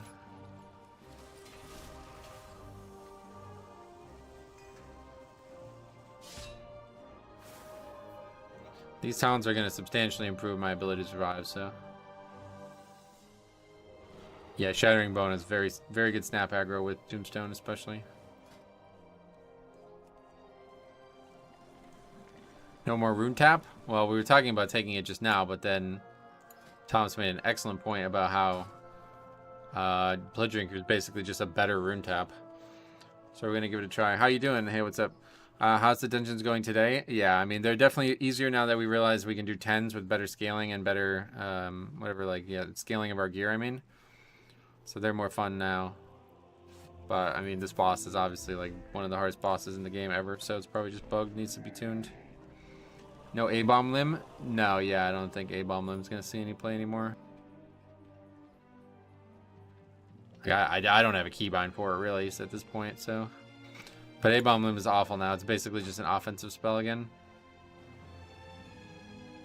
It could have a defensive component with this talent, but it has to actually grip more than one thing, and that's unlikely to happen.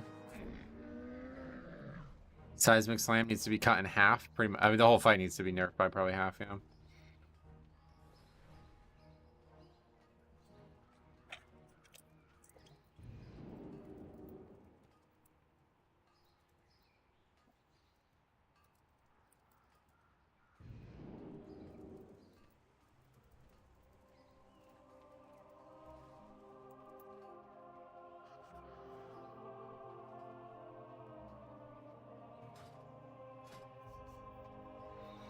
A-Bomb is a grip spell, which is really useful in doing some pulls. Not really, no. Like I said, like most of the mobs, like it only grips mobs that are far away from you, first of all. And most of the mobs that you're fighting are all going to be clumped up. So it could grip something on the way in. But realistically, unless it's like a mob that, like, is a really pesky caster or something like that, it's better to just have Gore Fiends. Gorfiends is always just going to do better situationally. Plus, Gorfiends is a better use case. Like, this is a 2-minute CD, and it only really does damage, so you're going to pretty much want to use it on CD to do damage. And this is a 1.5-minute CD, and it silences you, and it silences for you, and it gives you defense.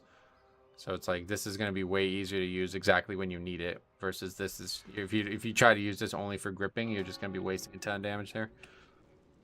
With things hitting so hard, Gorfiends is scary. Basically need a defensive to press it. Why? Gorfiends is a defensive. It gives you a massive defensive with this 6% damage reduction when you use it on every target, which is probably the best defensive in the game. A-Bomb Limb is still good for aggro. Yeah, it could be, yeah. But you don't need it. Like, Blood Plague is so good damage now. Everything can hit you synced? Yeah, I guess so, but... Alright, so we're gonna try Stoneball again. How you doing? See what our new look build looks like.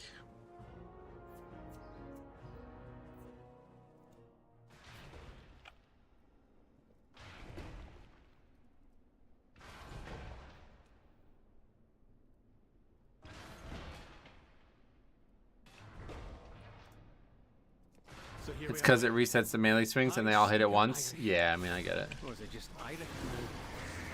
Definitely aggro this stuff. Into the stone vault. He's probably running like a frightened mouse. You can actually move while you do it, right? Cowering, timorous beastie.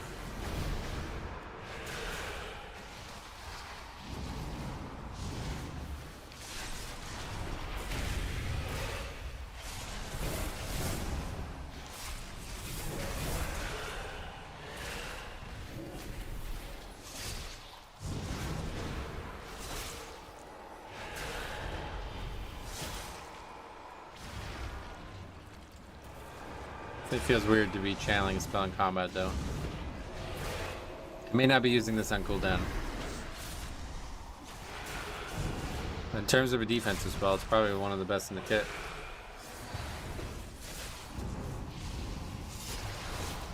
The shaman is casting chain heals that appear to be barely moving the health bar. Yeah. Healing in general seems like it's going to be really hard right now, too. So obviously it's 3 targets, but yeah, Bloodringer basically doing around the same. That's like the same position you would expect to see whatever consumption. So it's not like it's that much worse.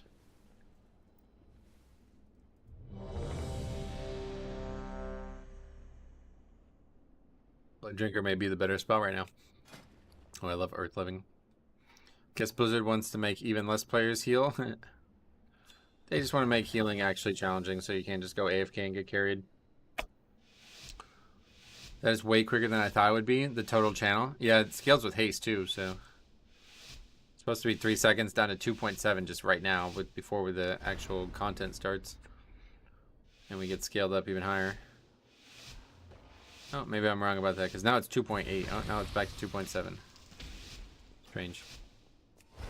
So here we are. I speak your Irish. Or is it just Irish now? He's away from the Hall of Awakening into the stone vault. He's probably running like a frightened mouse. Ooh, he's sleepy, cowering. During Bloodlust is very quick. Is that I don't know how. Oh, okay, somebody's offline speak. I don't know how it works though. Is it? Why does it say magical? Physical and magical? What? That's not how it's supposed to work. I guess it's good enough for now.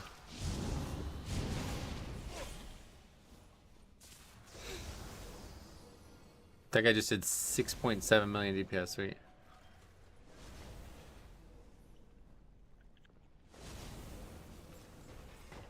It's a 20% damage reduction only to the one target, isn't it? Yeah, okay.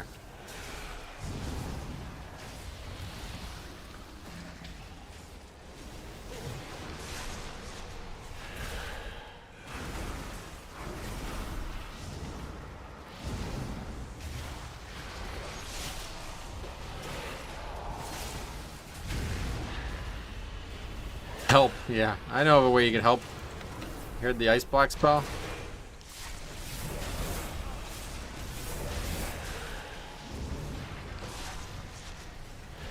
You really should strafe when grouping a pull so you can parry. Alright, man. Thanks. I appreciate the tip, but not really interested in backseating while we're on the beta. I appreciate it, though.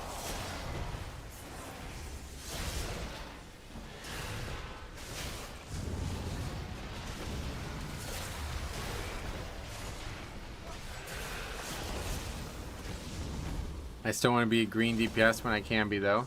I actually like that healers have to heal, especially since they no longer have to do affixes. That's true, yeah. That's a good way to look at it.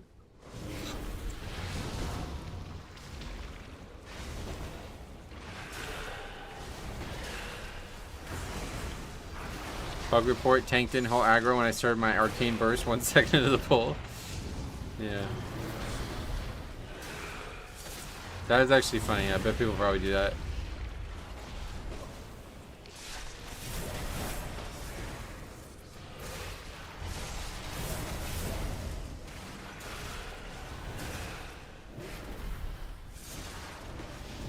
I have strafing habit when I play tank. Yeah, no, what else that man thinks. We got bigger fish to fry right now, so I'm focusing on those. Like the fact that there's 2 guys doing less DPS than me on this pull.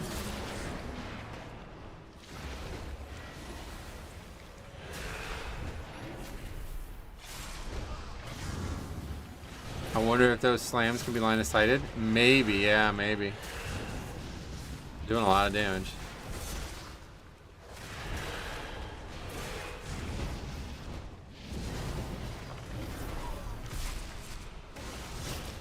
This? Almost top on the meter. Oh, those guys just kept dying. I did notice some strange behavior with the types as well. Some mixed damage types just show as magical instead of fire in nature. Oh, maybe. Interesting. Okay.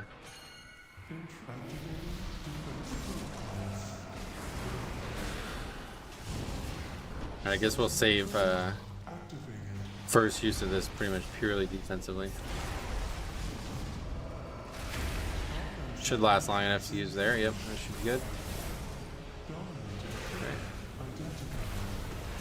I think so. I think it worked. It should be up for every one, no? Maybe not. No, I guess not.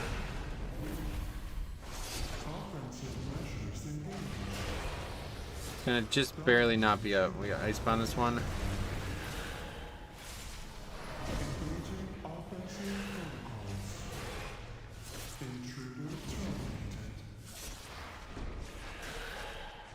See if we can survive this next one. No, nobody's alive though.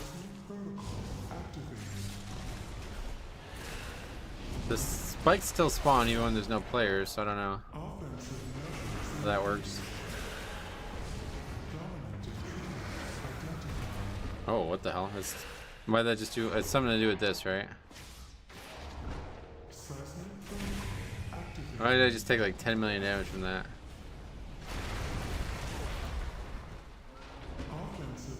We definitely aren't going to be killing that now. See that thing? So we don't have as many spikes at the same time, huh? Is it soloable? No, I don't think so.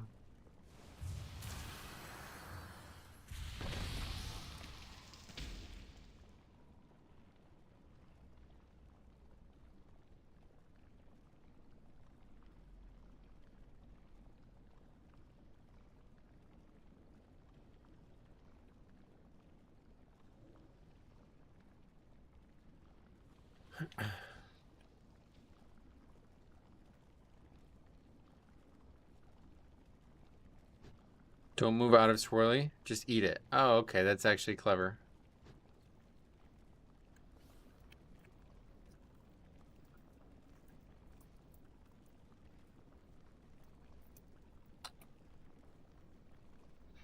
Applies Urshield when dispel. I wonder if that's a mechanic where the healer has to dispel. Yeah, that's part of why this is so difficult, yeah.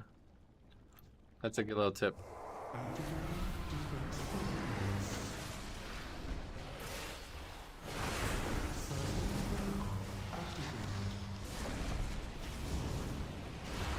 It knocks me back, alright. Get that first one out of the way. That's actually quite smart. Still almost died.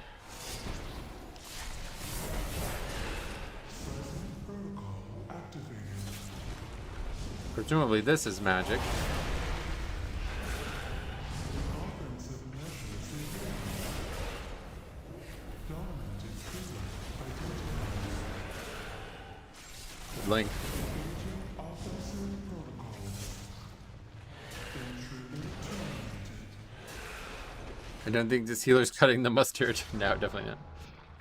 Seismic protocol activated. All intruders terminated. Shaman dying outside his own link. Oh, did he really? Looks like you need to kill the spikes with the fire blast. Yep. But each time you kill one, it puts a stacking dot. It's really just impossible. I mean, I would say this is just totally overtuned. Like, so what is this? What is this picture? It's saying that a 16 is now going to be the equivalent of a 12. Is that what this is saying? I don't understand what that is.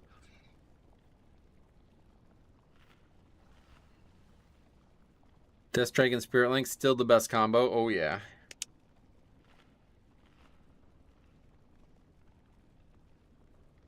I think he put Spirit Link only on himself. No, yeah. Well, maybe. I don't even know. Activating defense protocols.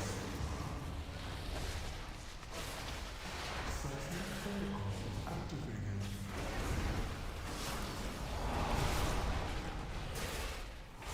Offensive measures engaged. I can probably soak a second one before this goes off, too. Dominant intruder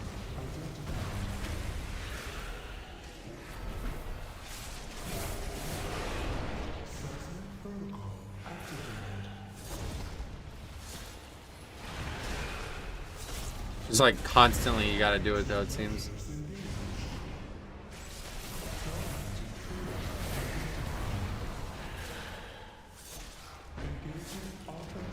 You're like, yeah, like, what?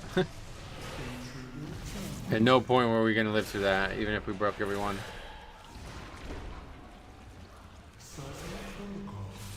I'm gonna try that next pull. I'm gonna try breaking. Here, let's do it right now.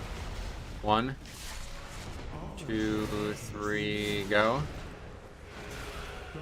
Fucking, I don't think so, though.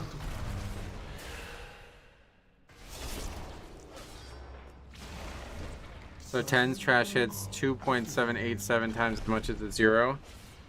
And bosses hit 2.465 above 0. Well, I was trying to like compare it from old to new, yeah. What is your like takeaway on the comparison from old to new?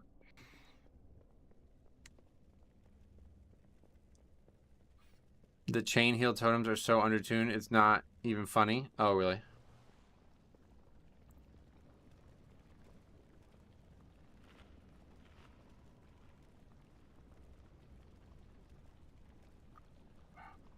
Takeaway stuff's gonna hit hard. I think this is actually the current key scaling as it is right now in live. Oh.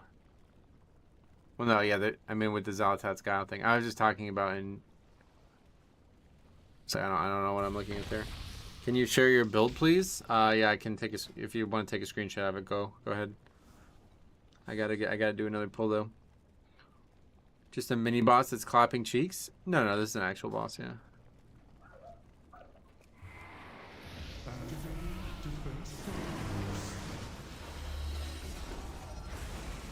Seismic protocol activated.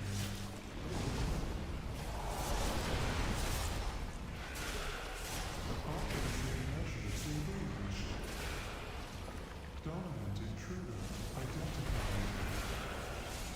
I got one that time. Don't think that's sufficient. Seismic protocol activated. I think I just died. Here, I'm gonna soak. No, I just died too. Yeah, this fight's pretty much impossible. You just can't really learn anything because everything just hits so hard. Yeah, that's what I was thinking. Maybe 2 out of the gate, yeah.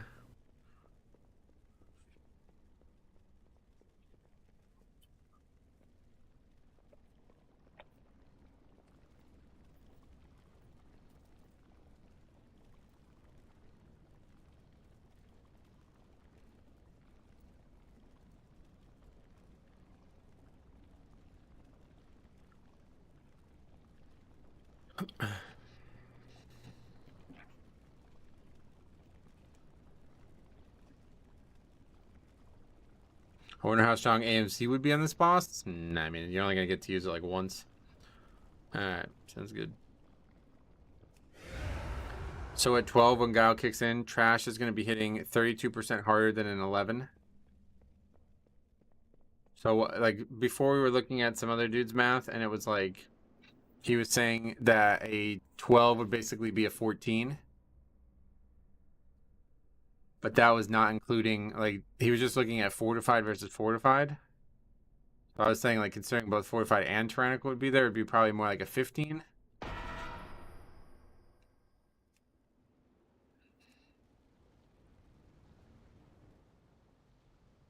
What are your thoughts on that?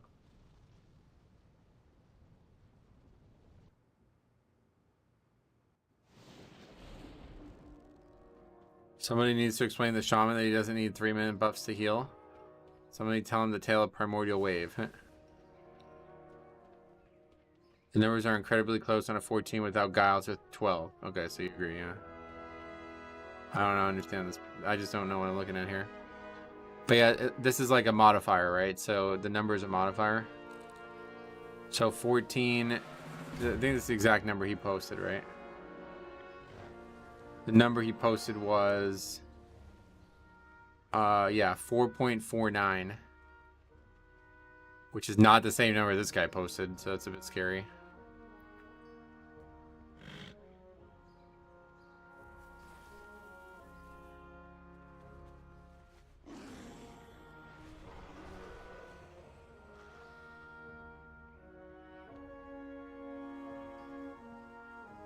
No, I know it's you, yeah.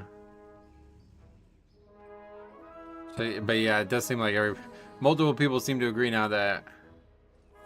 So like an 11, so a 12, 12 fortified has 3.1. Well, okay. 14 fortified has 3.7. And 12 has 3.735. This is totally different than the numbers that this guy posted. This guy put 4.45 and 4.49 for some reason. I wonder if everyone could... I guess it doesn't matter what the actual numbers are, though. I wonder if everyone could soak the first one and use defensives. Nah, I don't think so. It does a ton of damage. I think it's good to... I think you guys are right. Get 2 out of the way and then chill for a bit. But the arrows do damage too, I think, so I don't know. Let's try it one more time. Might still be something to learn there.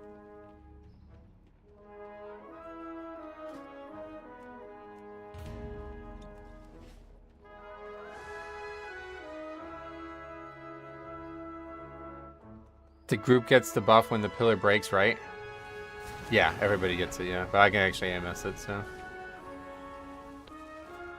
The problem is nobody else can survive soaking a pillar but me, it seems.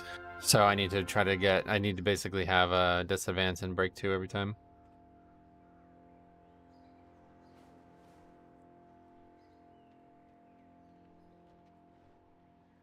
I'm just going to briefly...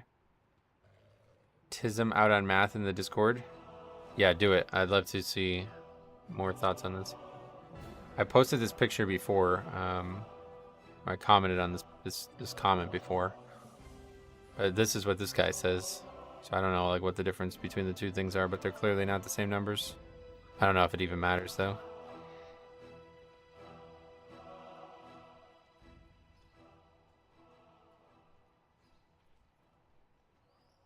Evoker or Holy Pally might be a bit better for that fight. Yeah, Evoker would be nice actually.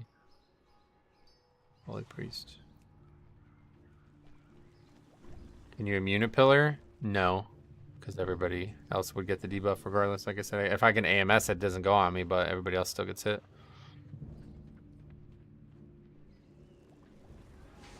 There's little point for anyone else to break it.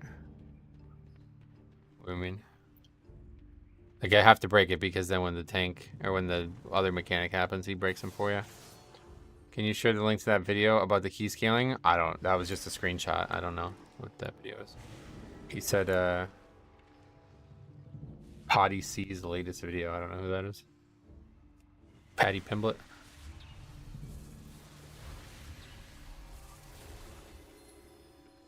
The UFC tonight, right? Today's only Friday. Coming up. That's the Dorky podcast. Gotcha. Dorky. Okay, cool. It doesn't look like it's from him either way, though, because there's on the top it says Banshers Z. So I don't know who that is. They're probably just showing it on their video as well. UFC's tomorrow. Yep. Banshers, he's the best hunter in the world. Oh, cool. My point, if the whole group gets the dot when a pillar breaks and the tank gets less damage from breaking the pillar, why would you ever want someone else to break it? Because you want them all at the same time, I think, right? Just like on the chains on Chargath. Like if you're going to break two, you don't want one for 2 seconds and then the second one for another 4 seconds.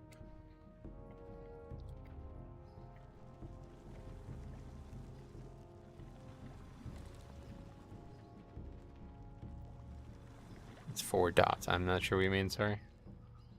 Everybody gets the dot every time one breaks, and when you soak one without hitting it with the line, you take a ton of damage too. So pretty much the only person who could soak it is me, but in order to soak all 5 of them, since they're all spread out, I would need to like run around in circles really quickly, and that would probably like elongate the buff to probably be like twice the length over the course of me breaking all of them. Is it the volatile spikes killing you? Pretty much, yeah. I mean everything on the fight kills you. The dot stacks, yep. That's what I'm saying.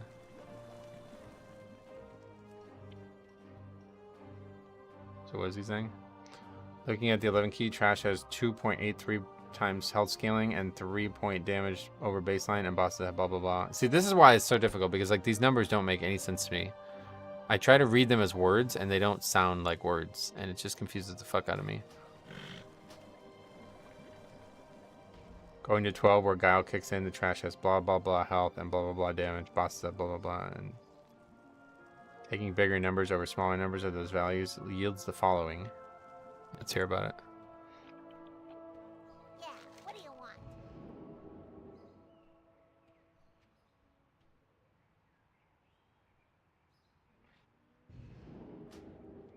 Glad I got it.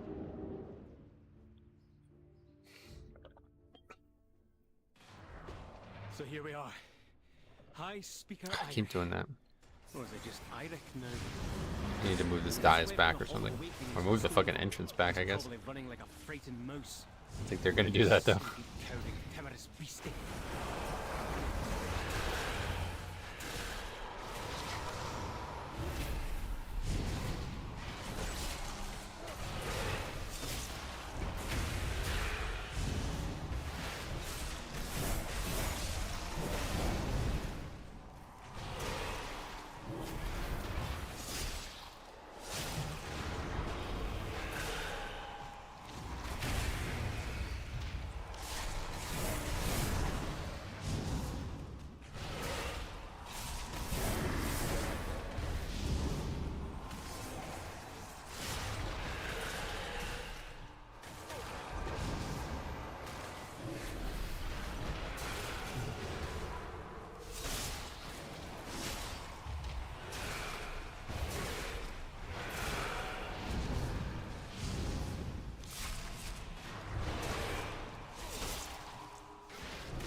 What the fuck is that warlock's name? Thick cum damage. I think that's how it works. Maybe.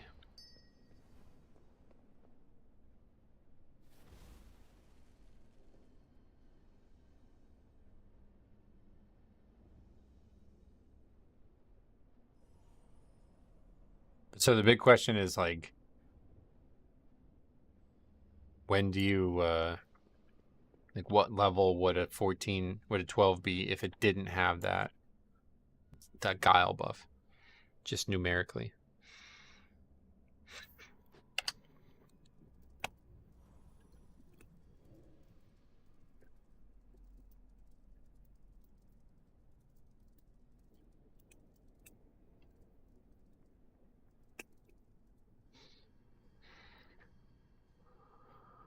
Thick cum, yeah.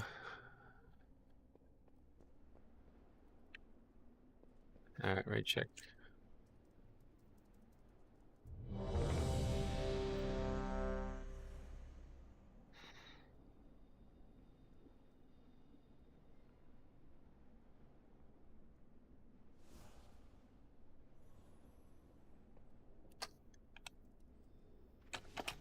Peel off. Alright, here we go.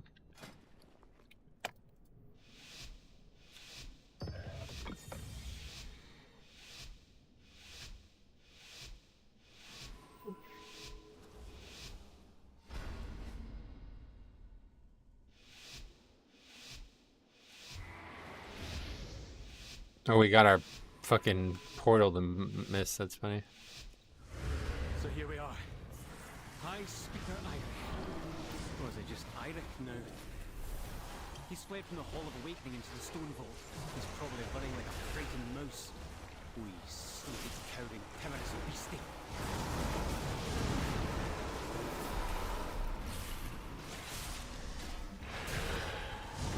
Too many mechanics to do this, honestly. This is just too aggressive. That's quick enough, I guess, but...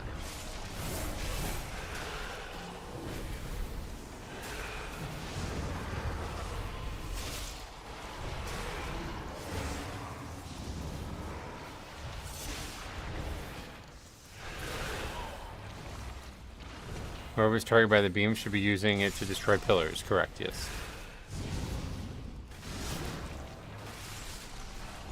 One fire, one arcane. Let's see what happens.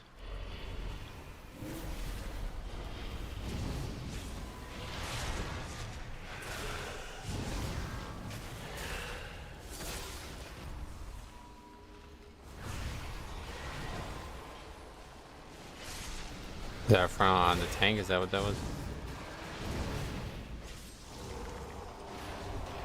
Doesn't really heal that much, unfortunately. Yeah, it's on the tank, I guess. It's hard to see where it was as well.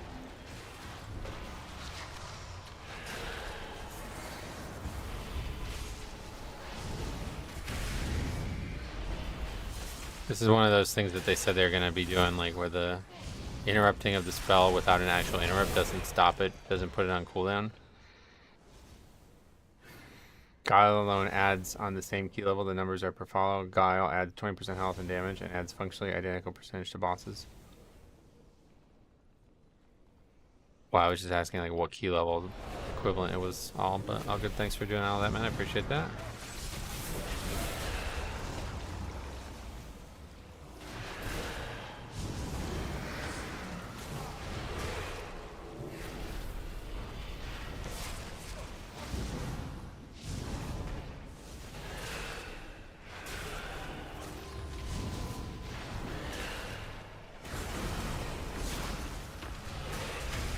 You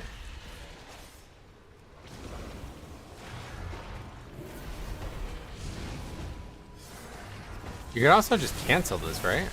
Where's the buff from it? Is it on the enemy? The buff from Blood Drinker can probably just be canceled once you start channeling it, right? If you only need that and you want to stop channeling it for some reason.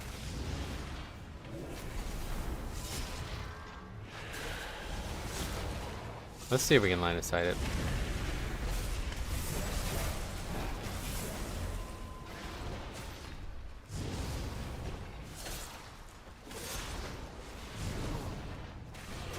It's just too far, I don't know. Like, you have to be ready to do it the second it starts.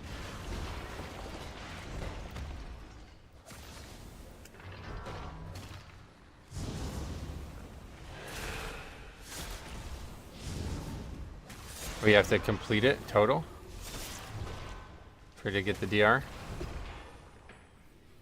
Oh, you mean like because it's a couple seconds? You're also. I thought the mob was dead. What's this? Is that Golem fused? It's such a short.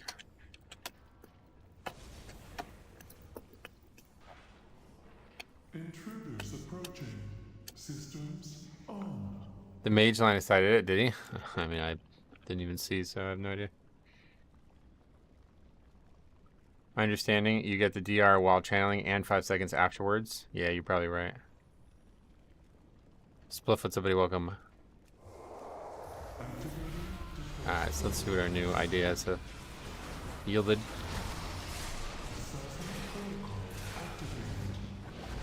Alright, so this one and this one.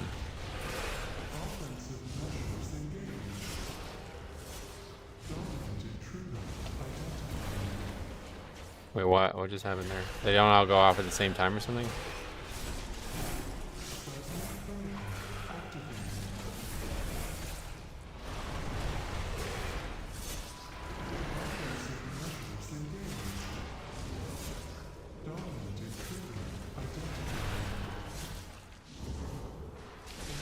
It looked like they staggered like crazy. Why is that one all the way over there?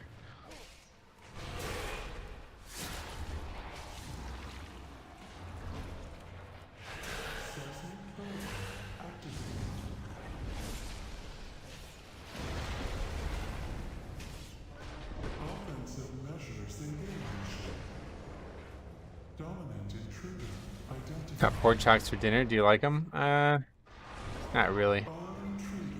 Usually they're very tough, right?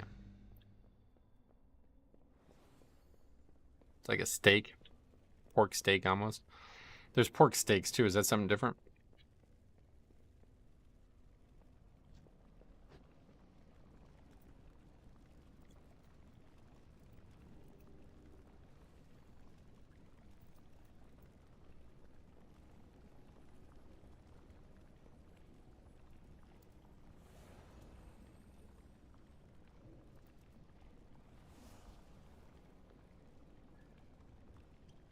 Not sure what the difference is. Yeah, I don't know. I think it might just be called something different.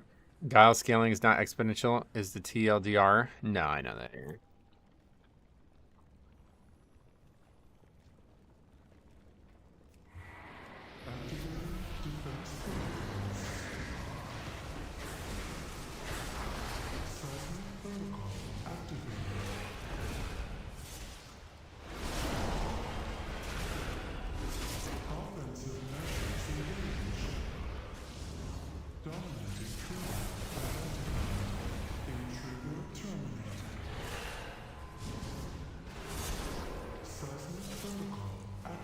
Have you been having fun? Yeah, it's definitely a lot nicer now that we're scaled like more adequately.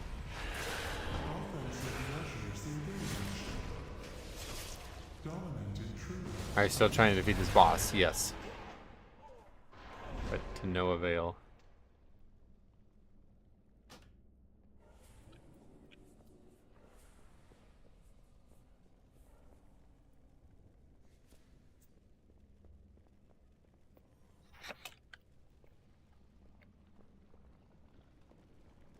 Looks rough, this one. Nah, this one's pretty easy.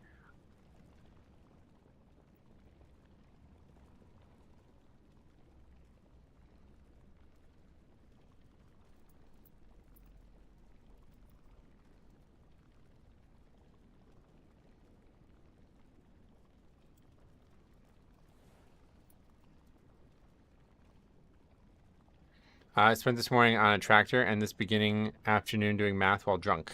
While drunk. Gotcha.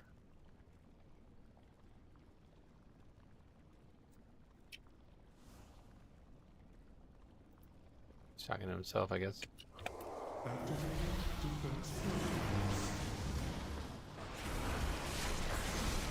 Have you ever defeated this boss? Just on a like a 2 or whatever it was.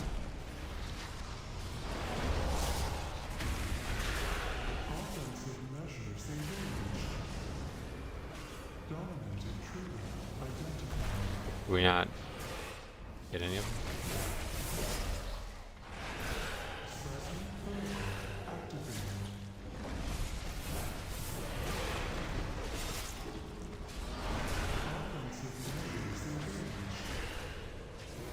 Like all of these need to be gone before this phase part is over, because now he's immediately going to break them. So it's every 2 sets he breaks them.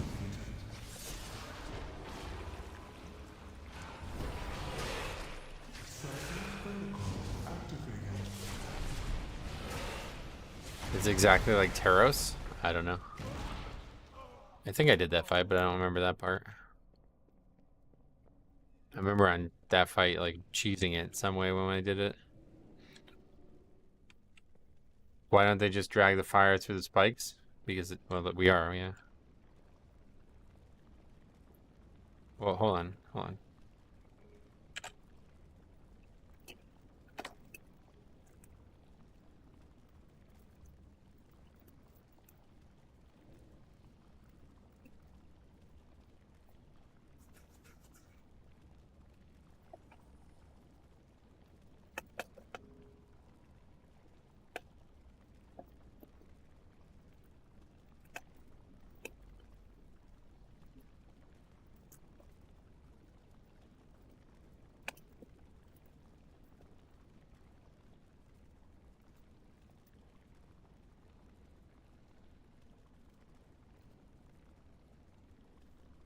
Did more math on that screenshot. I got more information. Yeah, whatever.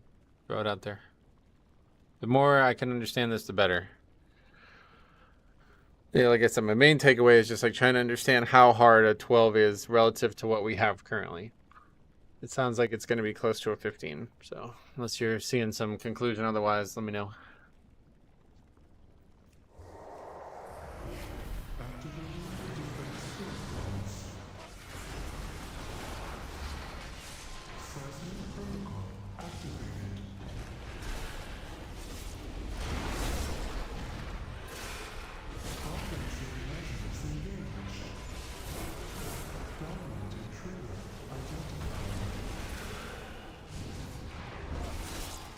It seems like 3 is maybe just not survivable though for your average person.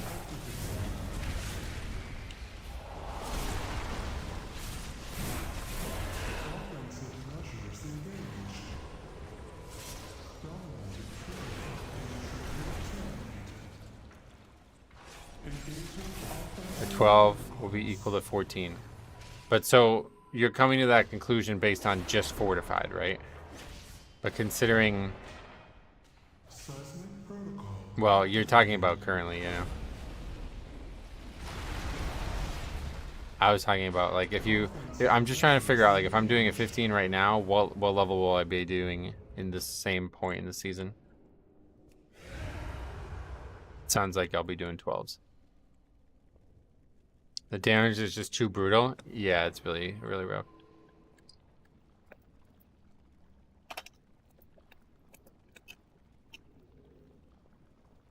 Break 2, take the beams, then break the rest. Break 2, take the beams, let the boss break the rest. Yeah, I think you want to always have just 2 at a time, I think is the right choice.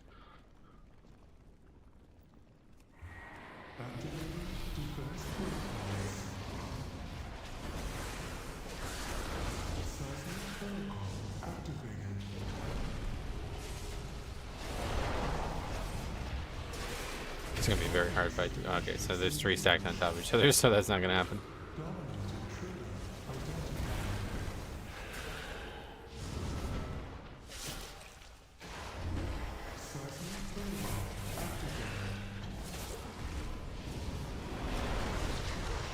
Wow. That just killed me. If you're doing a 15 in live season 4 right now, that's gonna be roughly a 2.5. Gotcha. 12.5.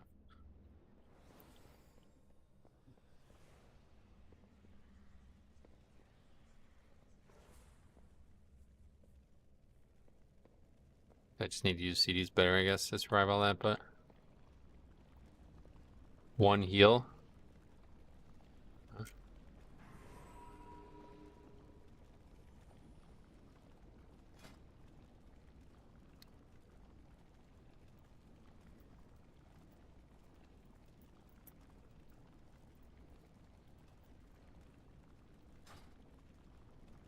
Excluding the affixes, how are you liking the new dungeons? They're very hard. They're definitely harder than the other 4.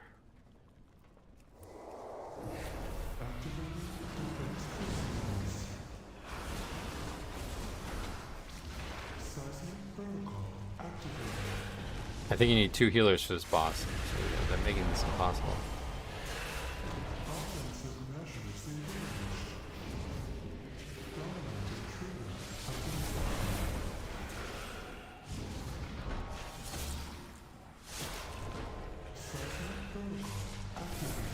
Also, I can't test this because we keep doing this dumb shit. Can you check damage taken on details? What do you mean? What do you want to check? It's just gonna say a lot. I want to see how much they're taking per second. I don't know how to even check that, man. Sorry. Nope.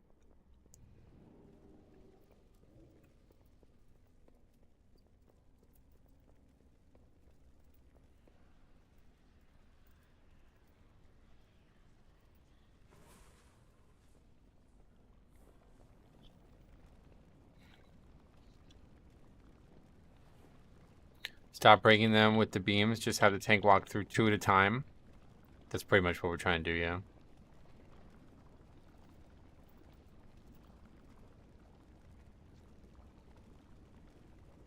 It's the beam, like, the beam doesn't do anything to them, does it?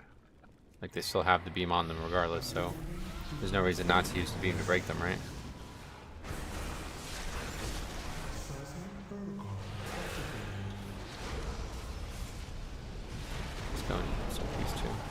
Oh, I accidentally got 3. Wait, it seems like that was way easier. What the hell is that about?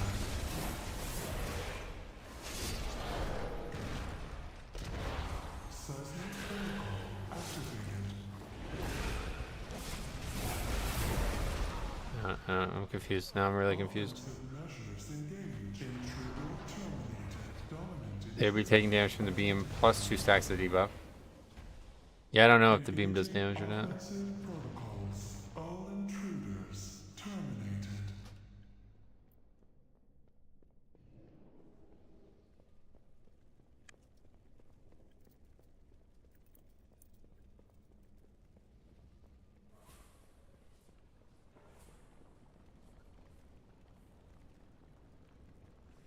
Saying these guys can't use the beams properly might be safer.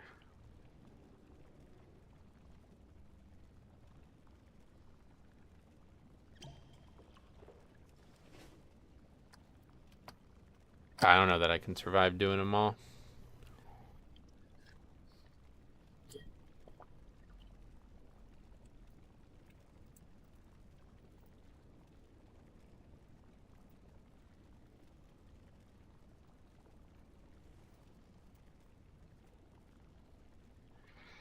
Any more math need mathing?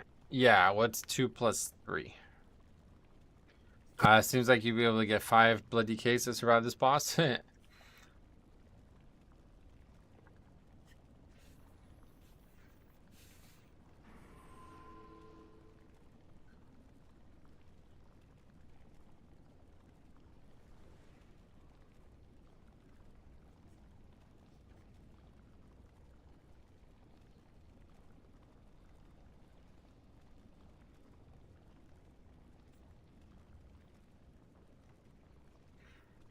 Alright, let's try it again.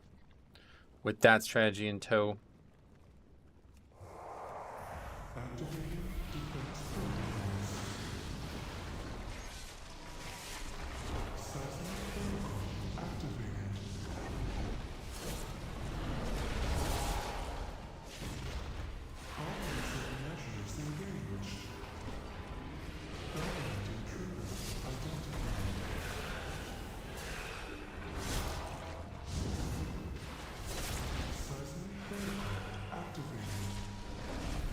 I'll break 1 here. Now break this one.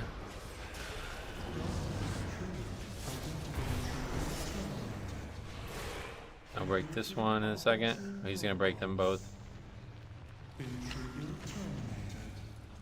I think it does damage based on how many are up on top of the dot though too here. That certainly worked better though, I would say. It's just hard to get them quickly. At this point it's like totally impossible to test because they're so far away from each other. Poor healer. I mean, it's a hard fight to heal, obviously it's overtuned, but...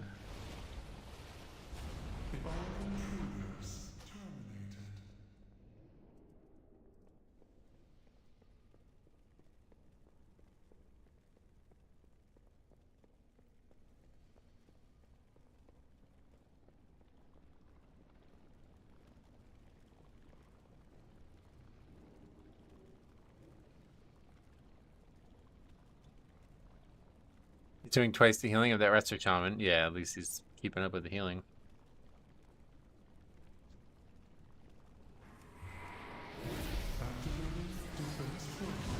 I'm not going to use Vamp Blood on the full here.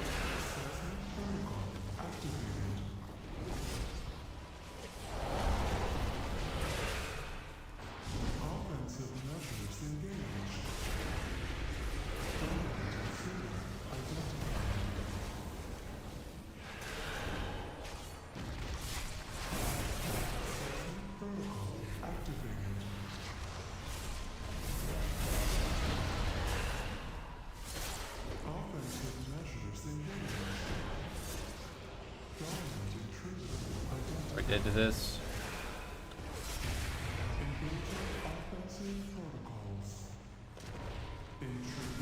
Yeah, I don't know. It's hard to get them all in that time window.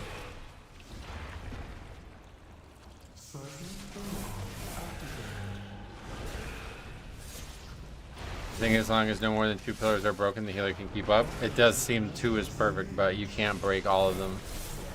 I think, did I not get 2? I think, I don't even know.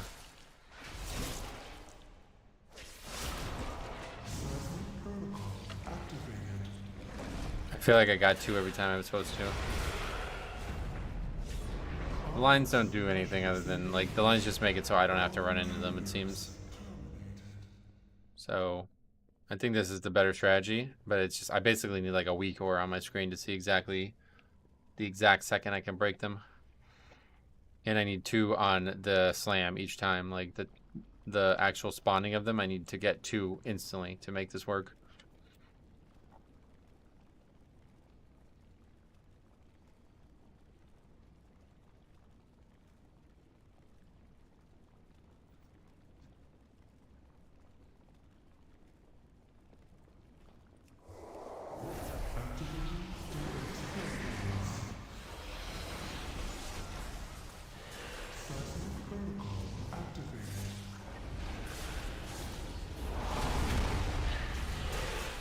It's also hard because I can't see because of Vamp Blood. Or I mean AMS.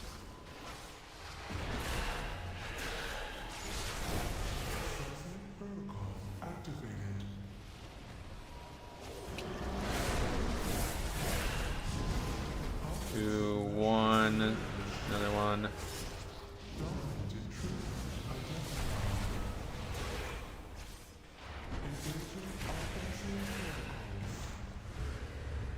And that one just kills us. So we need to get 2 right after that as well.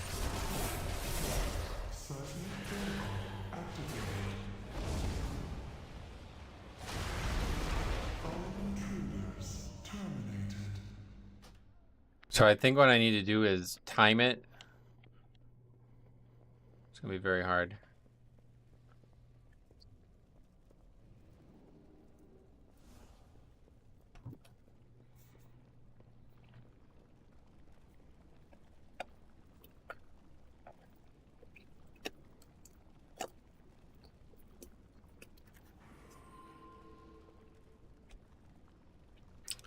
Four fixes? Holy cow. I know, it's really weird, right? Looks so silly. Sorry, not coming. Everyone needs to be at full health going into that slam, so you have to have all 4 pillars down for 4 seconds before the slam. Yeah.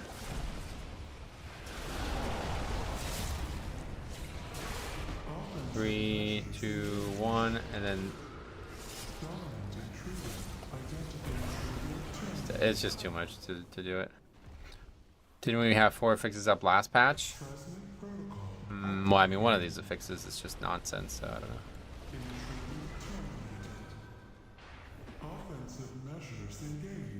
Not sure about Tyrannical and Fortified on at the same time. Yeah, it's definitely going to make keys a lot harder. Alright, well that's enough, I guess. I think we've learned everything we're going to learn there.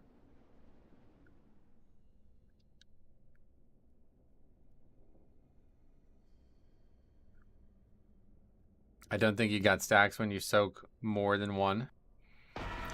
Yeah, you do, yeah. I just had AMS up, that's why I didn't get the stacks.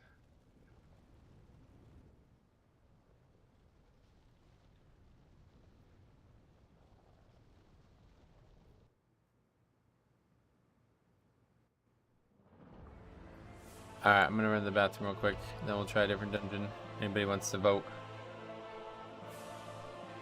on which dungeon we do, leave your thoughts. Maybe I'll do Siege if nobody has any commentary, but I'll be right back.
Alright. Tranquil and Fortified together is going to be a new thing. Yep, from 10 on, you're going to have both. And then from 12 on, you're going to have another 20% damage and health modifier on every key, but no other affixes.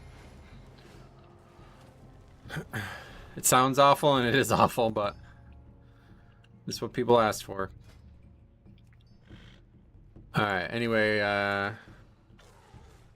nobody really said anything, so let's go ahead and try Siege. Haven't done Siege in a while.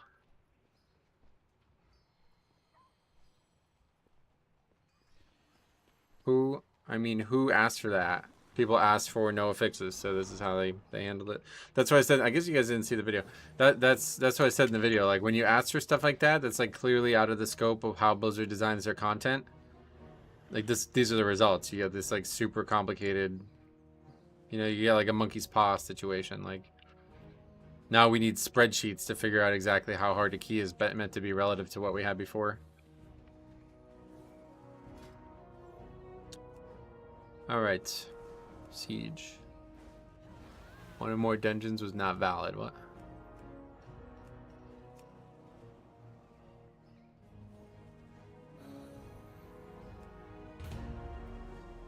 Guile adds extremely close to 2 key levels, even of health and damage to trash and bosses. Yeah, no doubt. So, like, jump from an 11 to a 14, basically, is what you're saying. Hey, Jix, what's up? You're my entertainment for sorting through 50,000 cards. 50,000? What? Well, how do you even have that much space? Where are the cards? I wonder how many I actually have, though. Maybe I have more than I think I do. I doubt I have anywhere. I don't think I have more than 5,000 though. You're really taking it serious with the testing, don't you? Don't you? I mean, yeah, I gotta learn, right? This is the best like time for it too, because on beta, like it's active enough, you know. This jump is only true for non-guile to guile, right? But that's all it needs to be true for it to be a problem. Because presumably a 12 disband still gives you an 11, right? So you're going to have a lot of people who are good enough to do an 11 and just skate by. Then they're not good enough to do a 14. You know what I mean? So you're basically going to have like hundreds of keys a day probably go from 11 to disbanded 12, back to 11 to disbanded 12, back to 11. Like, it's going to happen fucking constantly.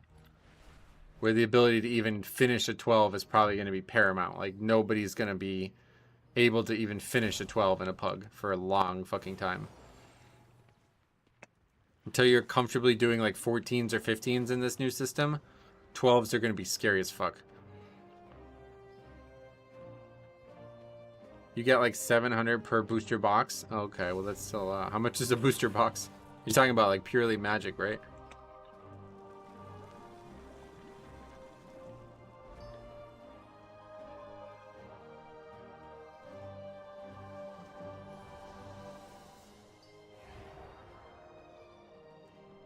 The fun part is sorting the 2K hollows and rares and mythics.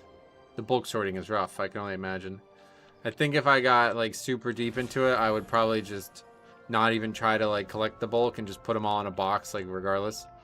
Because like, is there any, like, I've tried to watch videos on what people do with their bulk, and it's always like super like, it just seems like they're just trying to make views on videos instead of actually give you advice. I don't think people are gonna buy, like, if you have 14 Starmies, nobody, or Staryus, nobody's gonna buy them. Like, you're stuck with those. The boxes are between 110 and 195. Jesus Christ. The jump from 11 to 12 is one additional key level multiplier and is the only outlier in scaling. Right. What do you do with the duplicates past 4 then? You just throw them out or something?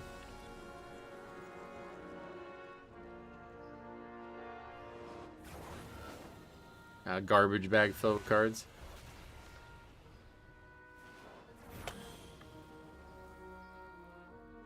Put those types into giveaway bulk for pennies. Giveaway bulk. And you just like go put them on somebody's door. Knock knock, here's shit that I don't want.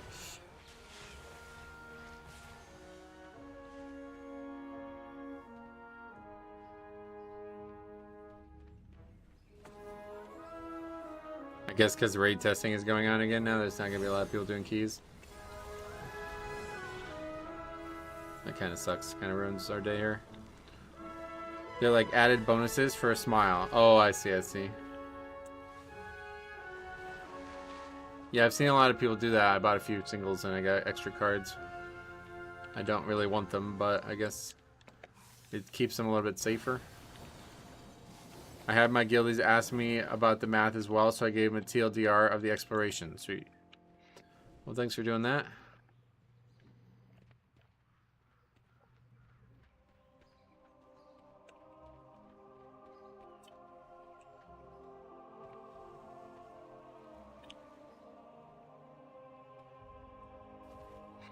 Been a while since I've done Siege, but if you're arcade dragging along a mid player, I mean, certainly better than not doing it, yeah. If you guys want to come, feel free, I don't care.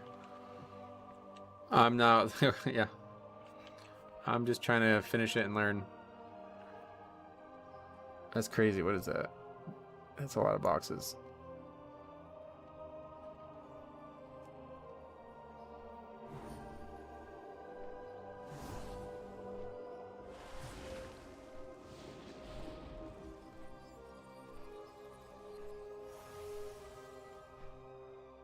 I'll sign up as red, sweet.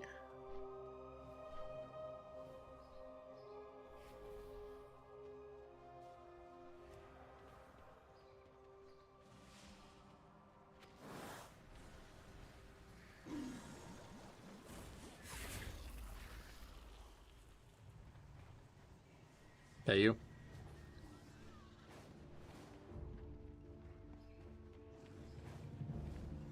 My pally's name is Tanka Dinas. Tanka Dinas, got it.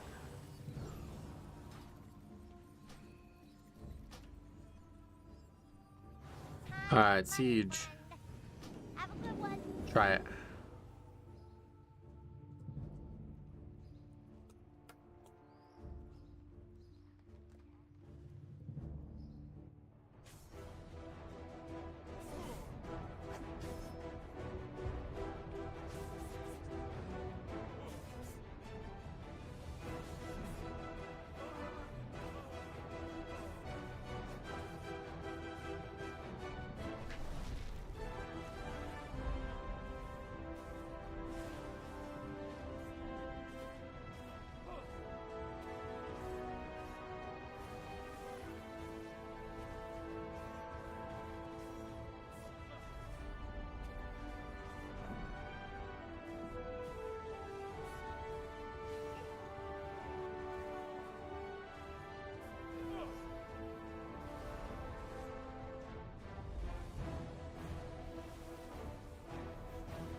The hardest thing to do is my self-rule to never play with cards over $5. Oh yeah.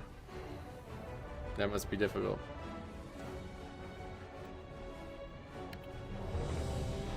Do you actually play a lot of Magic the Gathering, like in person with somebody?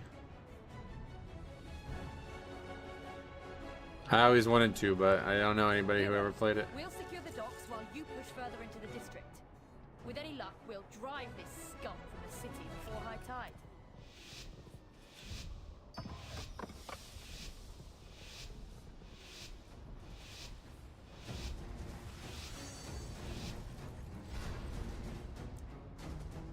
Card shops still have events? Oh yeah. We'll secure the docks Yeah, I don't while think you there is push card further shops into the around where I live. With any luck, we'll drive this. I heard of one that's kind of close, but I don't know.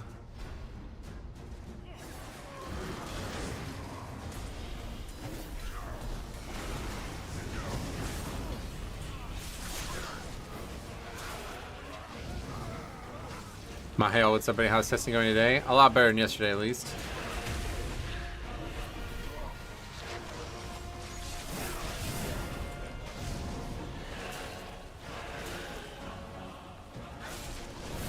Aside from the war within 11 to 12, the scaling is identical to scaling in Season 4. Oh.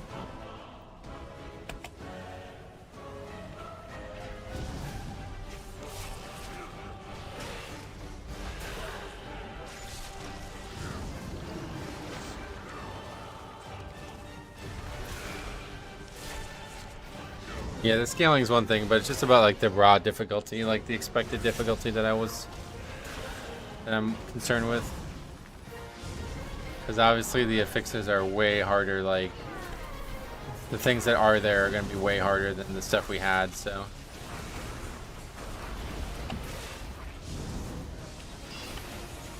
But I guess as long as they never change it again, then once you get used to it, you're just used to it, and that's the end of it. There's nothing ever going to change again.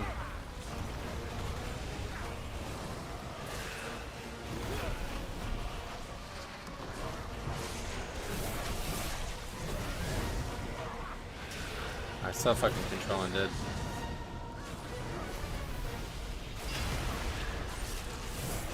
I'm a healer, so any percent damage increase straight up the difficulty increases the difficulty. Right. I extremely dislike this dungeon, but I'm excited to see if it gets much better. Nope.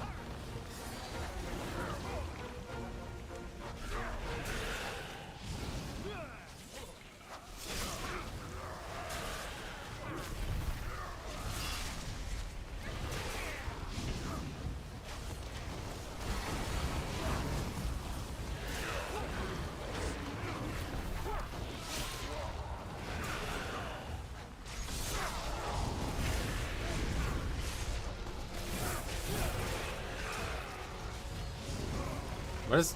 I don't even understand. People, like, they show up and they die instantly.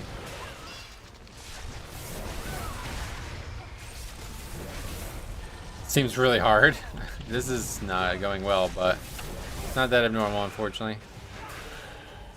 15 deaths to one pack is not that normal, though, I guess. It's a bit much.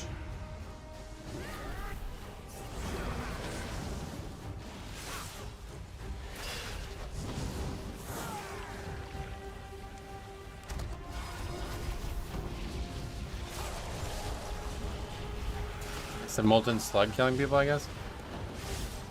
Wait, I was told you couldn't even go this way. Oh yeah, no change, so you can still do it. This is the route I did back in BFA. Yeah, I never actually played Alliance in BFA, but I think everybody, they said they just do this as well. I don't actually know what the regular, like, what else the options are, though.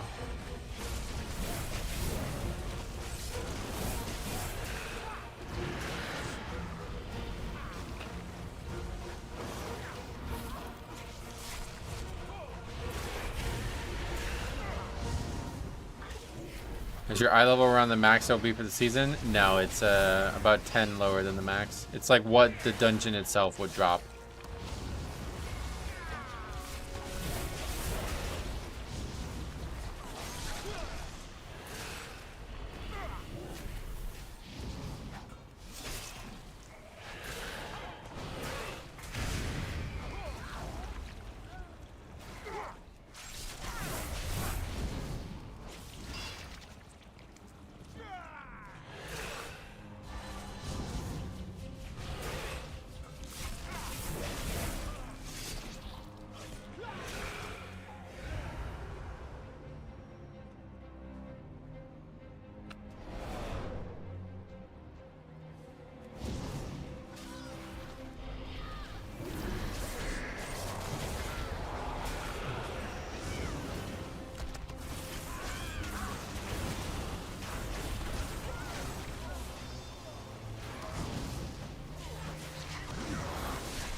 Okay, we got good the rest of the dungeon again.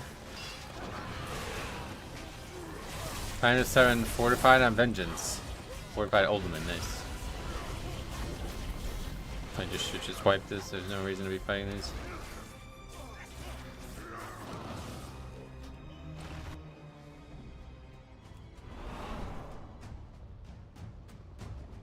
Like, where else can you even go? Up there?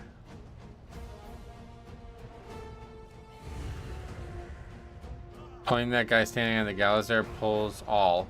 Oh, really?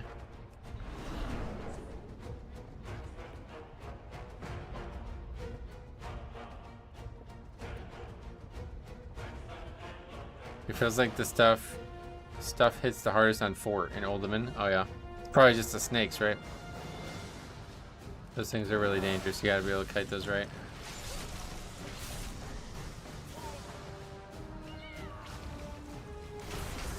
Yeah, I didn't pull everything else. But these guys got pulled just because he ran around, I think.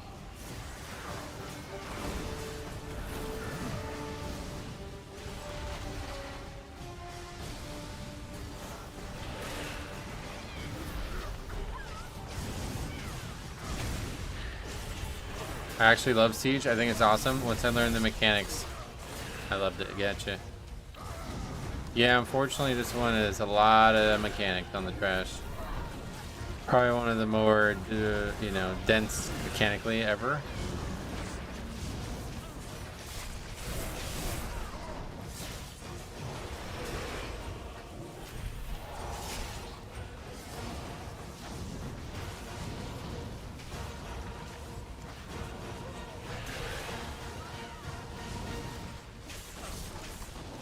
This trash like literally doesn't do damage to me at all. It just attacks others, I guess.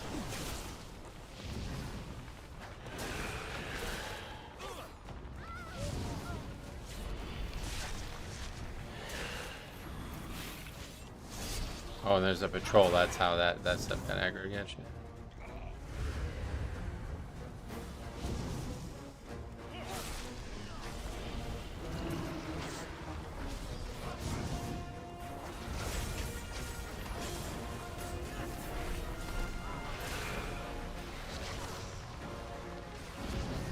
Yeah, this engine sucks.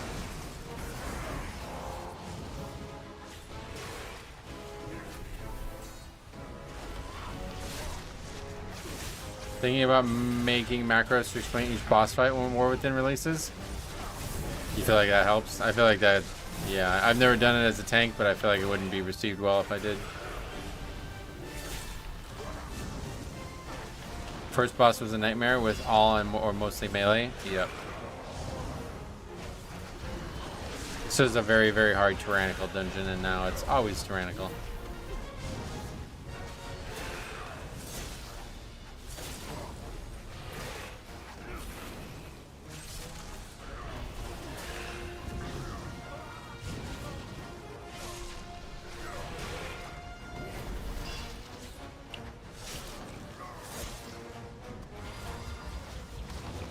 It actually helped a lot at the start of the expansion. Everyone was happy about it. Oh yeah, maybe at the very beginning, yeah.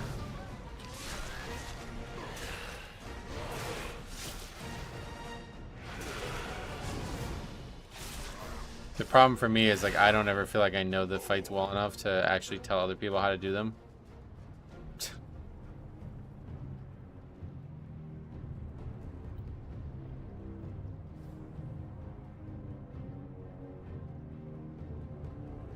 Where'd the name Metro come from? I have a whole video on it, actually. I have like a playlist with some Metro lore that you can look into.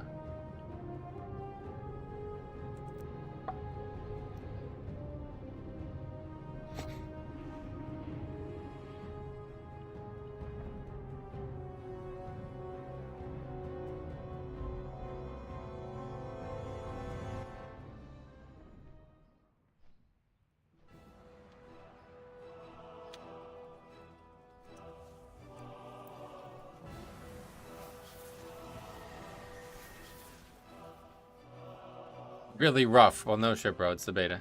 What do you expect?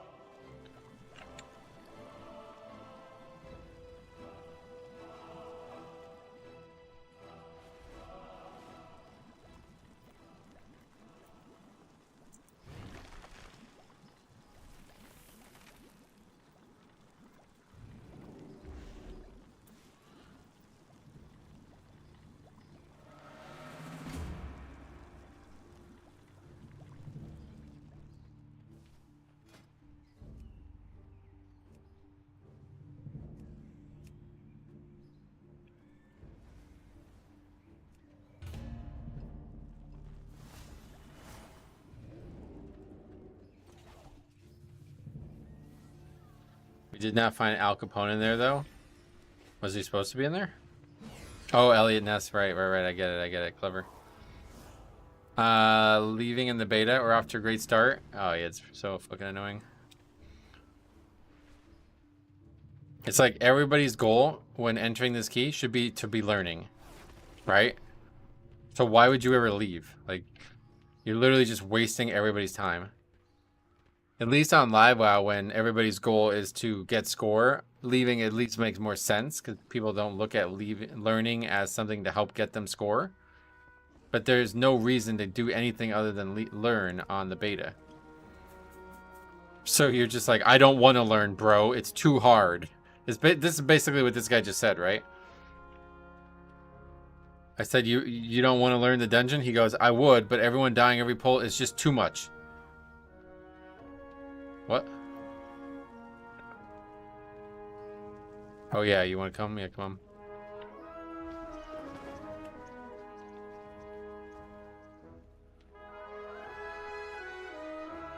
I would love to try the other route. I don't know where you even go though.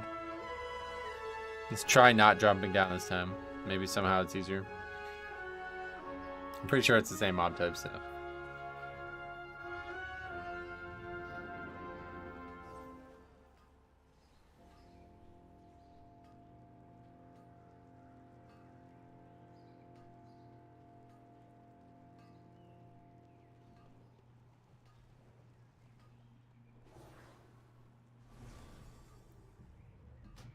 I didn't reset it, but I don't think you need to anymore. I haven't reset any dungeons I've done. I just keep chain doing them and it's fine. I was just watching you. Good. This will make it easier, then you know how difficult it is.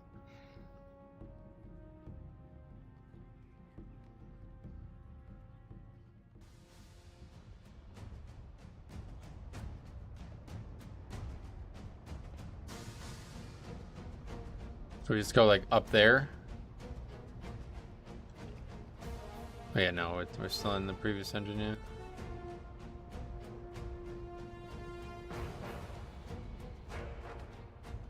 To avoid ruining my experience, I'll join a casual Mythic Plus guild, so not a mint, but I get people who will finish. Getcha. Wait, where the hell are we? I have no idea where the dungeon is. This is no time to wander off. What's happening? This is no time to wander off. Okay. Not sure what's going on right now, so we will just hearth. This is no time to wander off. Every video I've seen in this place, the tank goes up the stairs instead of dropping down. All right. Well, in BFA, I know all the Alliance players I knew said that it was way easier to do the Horde route. But it doesn't look like that's true, at least not yet, so we'll see.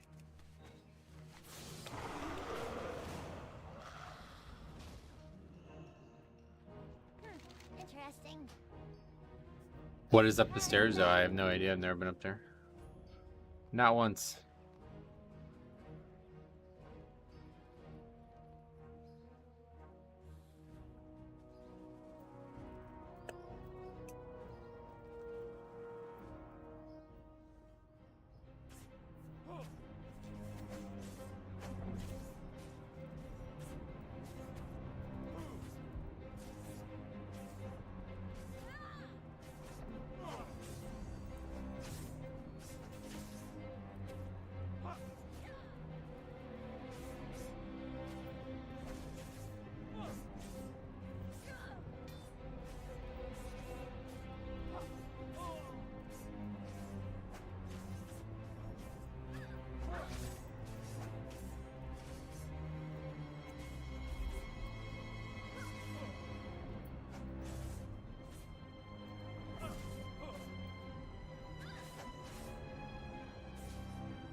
This is no time to wander off? I guess so. Say so. We'll secure the docks while you push further into the district. With any luck, we'll drive this scum from the city before high tide.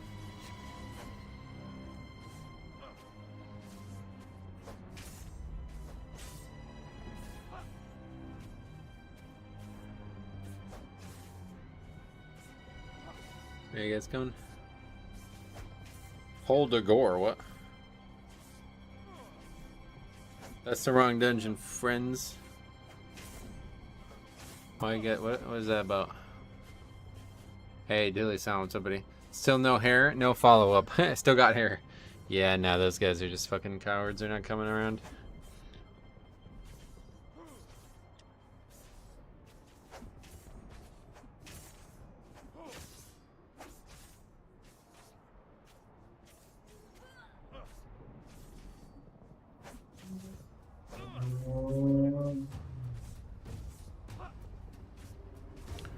How goes the keys? They're really hard.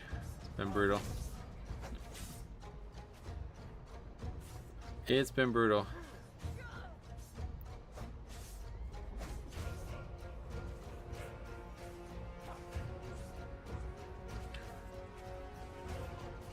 He's got to tolerate me not me tisming out on math. Gotcha.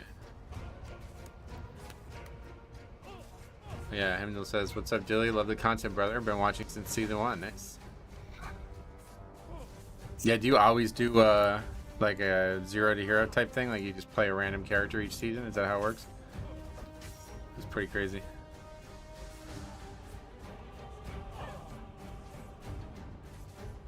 Shadow of the Frozen Throne event? What the fuck is this?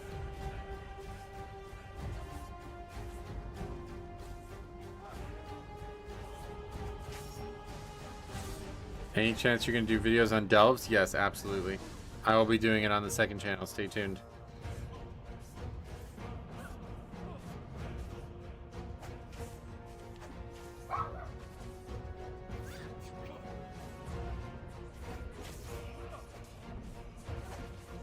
Second channel will be doing like leveling challenge type content on in delves for sure, 100%. Started a story-driven series and it kind of took off, I guess. Nice, that's awesome, man. It's good that you found your niche. I love that.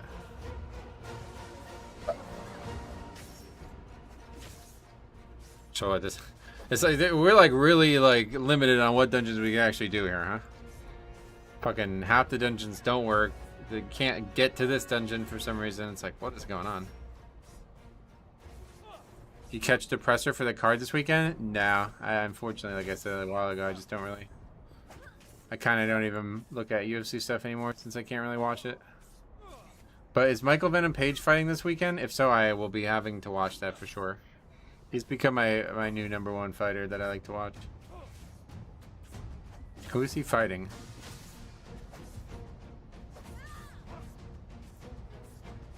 Why can't you watch it? Because it's on until like 2 o'clock in the morning and I go to bed like 3 hours before it ends.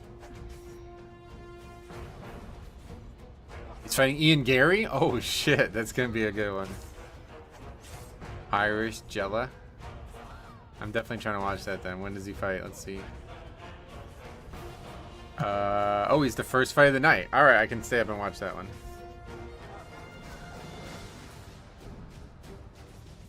I'll probably just watch him the next day though.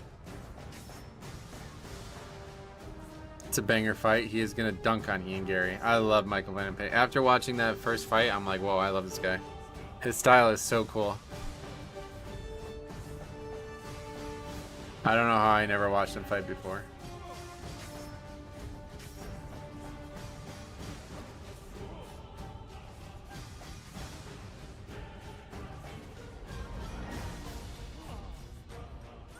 Alright, so what's happening? I don't know what's in.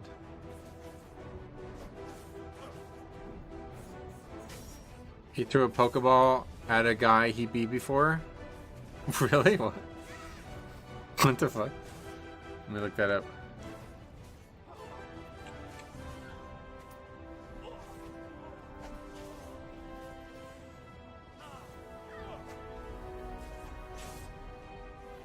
He put a Pokemon hat on too, what the hell? It's weird.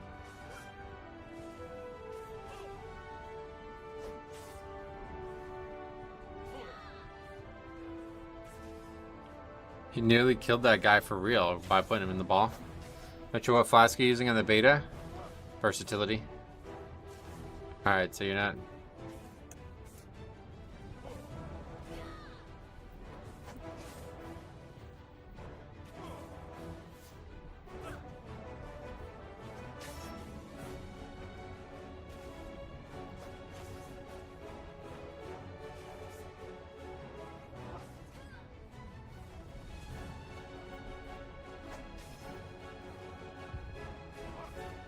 Oh, his heart has no CD.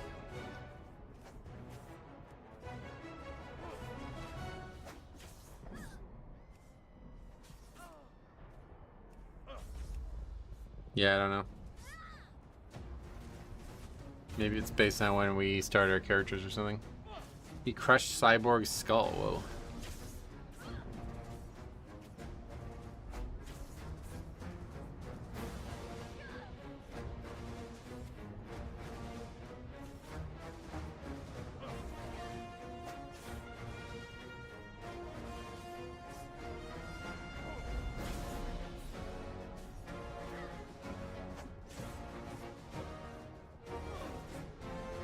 What is that from? Oh, because we're human. Oh, that's what it is. Is it really just no CD? That's pretty crazy.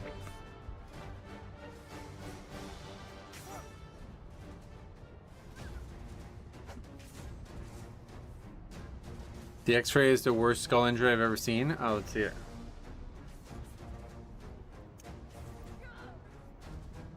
Isn't it 2 charges? Nope.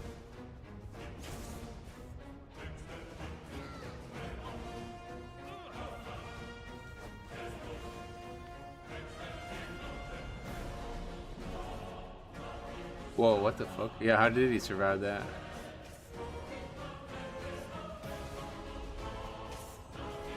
It's crazy, what the fuck?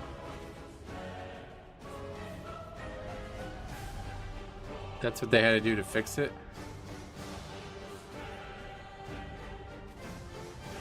What is this picture? That's not an X-ray.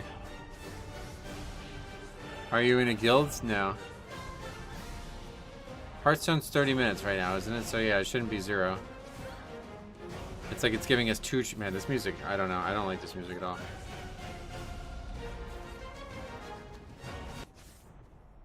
It's like it's giving us 2 charges of the buff.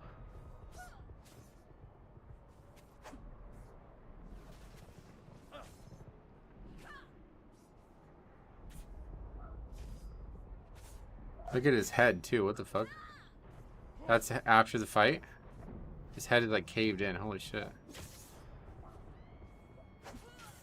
UFC could be like, MMA could be like ultra dangerous, right? Like people can die. It says it's 15 for human, yeah.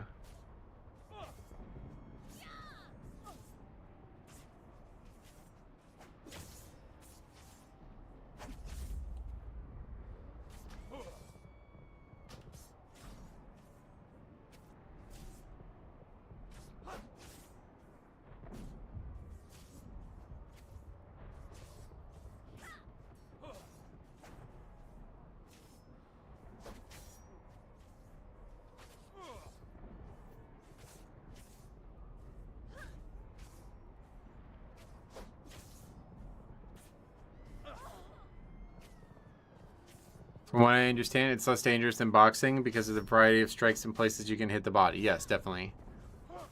Every punch isn't directly to the skull. But still, it's like, man, it can be dangerous, huh? Like, you're not going to do that. Like, he didn't do that with his fist, right? That injury's got to be like a knee to the skull or something, right?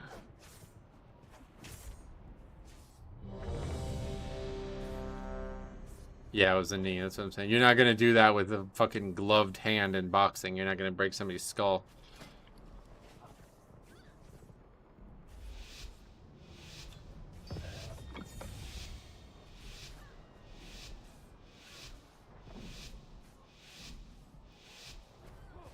Flying knee. He fell to the ground grabbing his face. I bet he did. We'll secure the By docks grabbing while his you push brain. He further just into didn't the realize he was district. grabbing With it. any luck, we'll drive this scum from the city before high tide. It's fucking crazy, actually.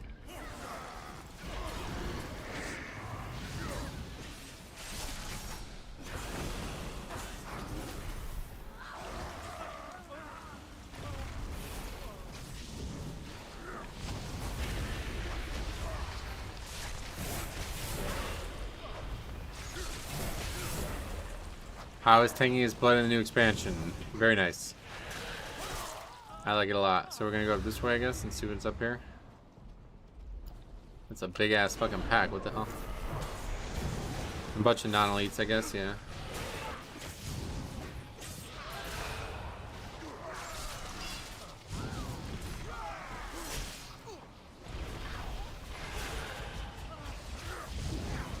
Well, no guy who's throwing bombs on this pack, at least.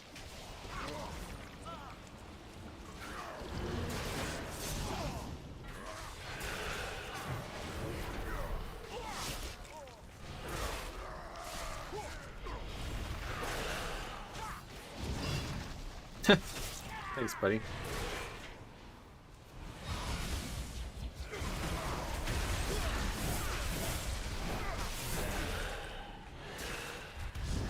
Where do we go from here? I have no idea.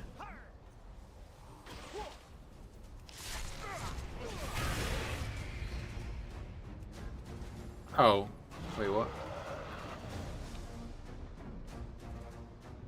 Okay, that is the exact same trash then, alright. Not much changes.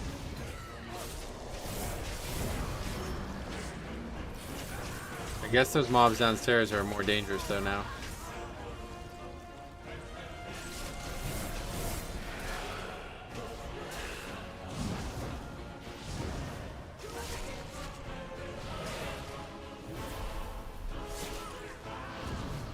It is the Horde or Alliance version that everyone plays? Alliance, yeah.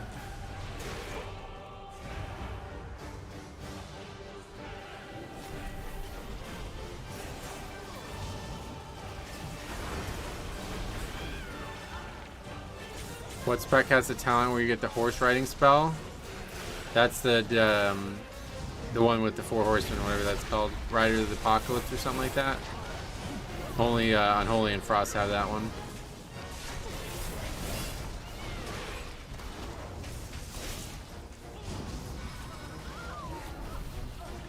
Somehow everybody's living a lot easier in this key than the last one.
Wow.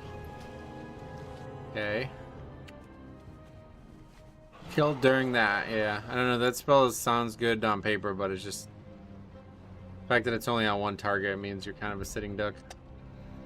It doesn't heal, and defensively it doesn't really do much at all, really, outside of that one target. It's a very, very, very good single target spell, though.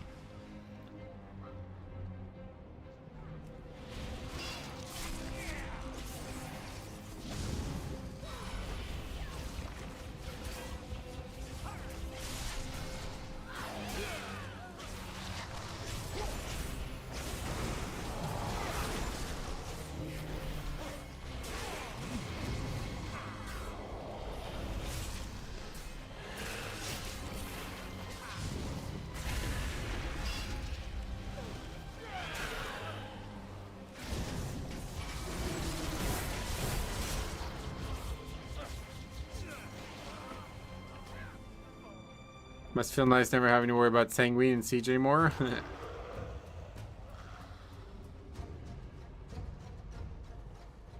This place was bolstering. Bolstering was the issue in here. Because all of those small mobs bolster just like Everbloom.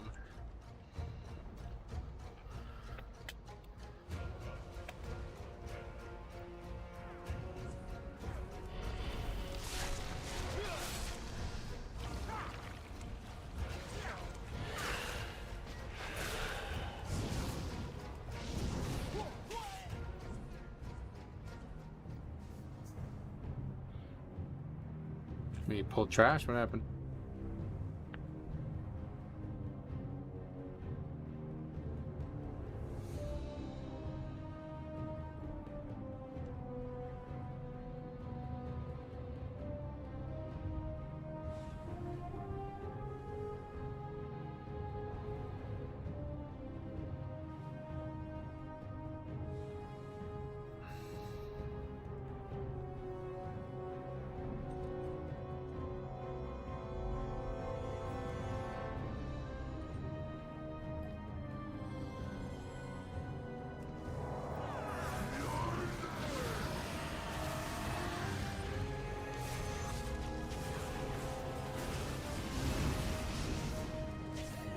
Look at those badass tattoos this guy's got. That's cool looking.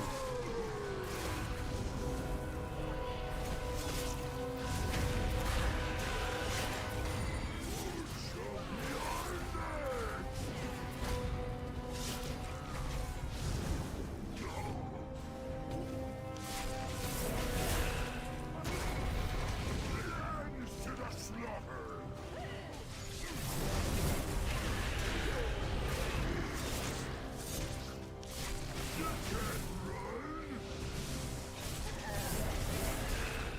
When after he does it, you want to be like in a spot where it'll immediately go to it. You can even plant them in good spots to guarantee it happens easier. Because this fight gets really long if we're constantly kiting him. You pretty much want to hit him with 3 bombs back to back, and then that's it.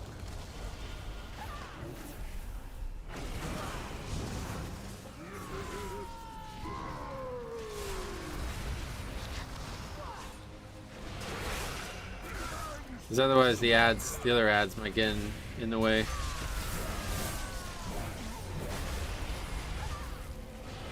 Does it hit everything now? Is that what does for stun? I don't remember that part.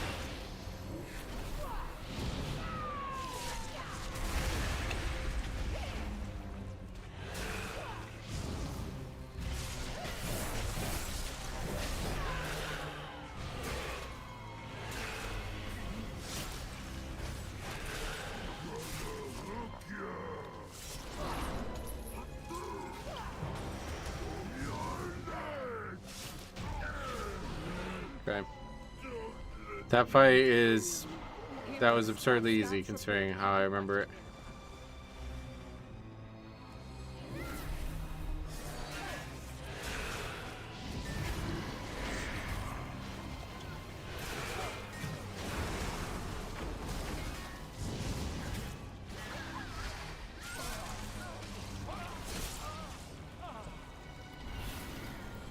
I think honestly that one trash pack is just way overtuned. Oh yeah, we're supposed to be able to skip this pack, right? Yeah, we gotta skip it.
We used to need all those for count 2, but I don't think that's going to be the case anymore.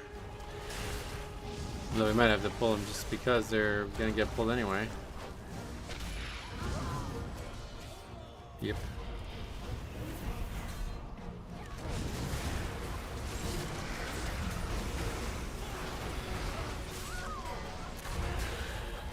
Those circles do damage to the enemies too. That was a huge part of why this dungeon was easy in the past. So we gotta hit them with that. Maybe they don't anymore, actually. If it does, it is very low damage.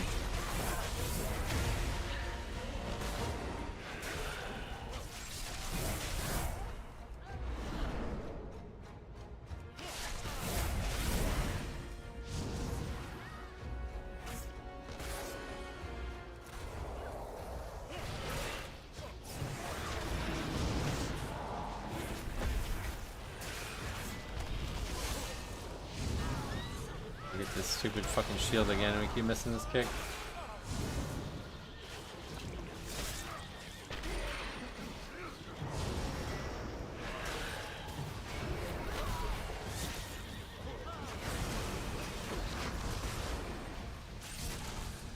We definitely hit the multiple. Oh, fuck, of course, there's the FedEx truck.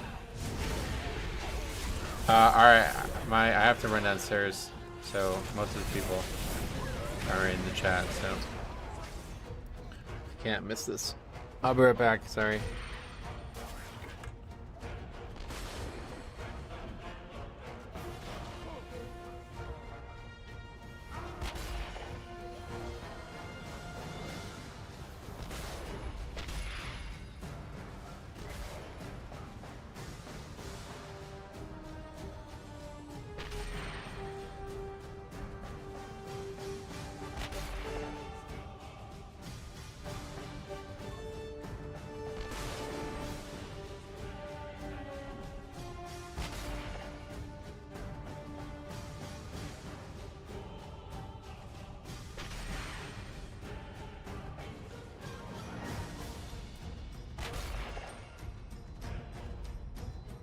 All right. 2 months later, but we got him. It wasn't even that. I think it was a month and a half more. $700 later. Anyway, I think it's only the beta. Let's continue. Captain Lockwood, our forces have lost control of the docks. It makes no difference. The cannons will soon reduce the opposition to rubber. Somebody needed to sign for it. I asked my mom, but I told her it was supposed to be between 10 and 2 is what they said. And she had to leave at 2:30, so I had to run down there and get them.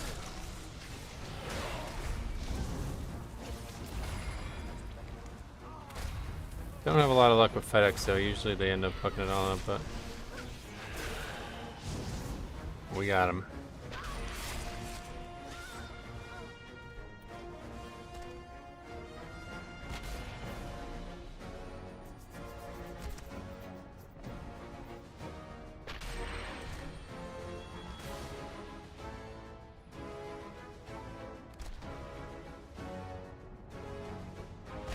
Alright, so really the bosses in here were the hard part in the past, but if they're not hard now, this might be one of the easier dungeons. See what happens. Clear the deck. Alright.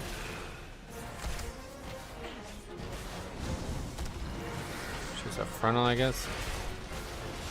Don't remember that mechanic being a problem.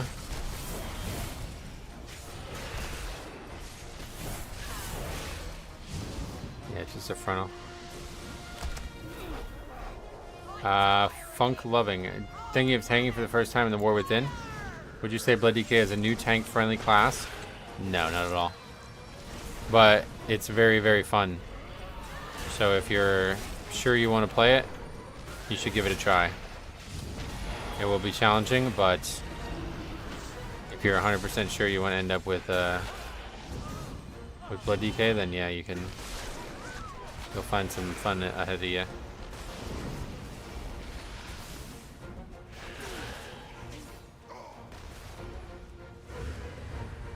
We jump off?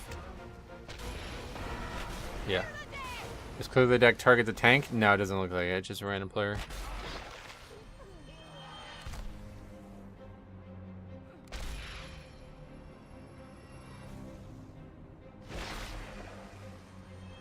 This guy does the frontal this is a dodgeable, or this is like pointable, so I need to make sure I point him off the edge, basically. What's this guy doing?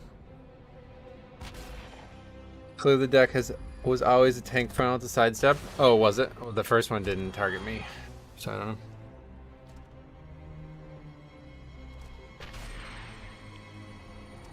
All hands! What are you doing? All cannons! Fire! What GPU do you have? RTX 2080 Super, I believe it's called. Bring their thumbs! Do what you will with the rest. Their thumbs, what?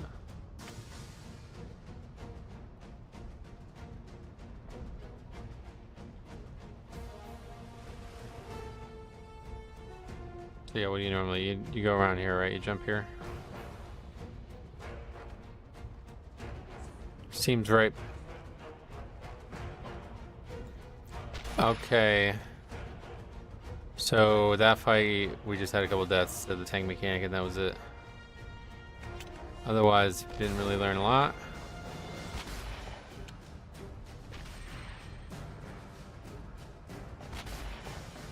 Dread Captain Lockwood. What the hell's going on up there? Whoa, what the fuck is Jaina doing? That's like the Waycrest Manor or whatever, the capital or something up there. No survivors!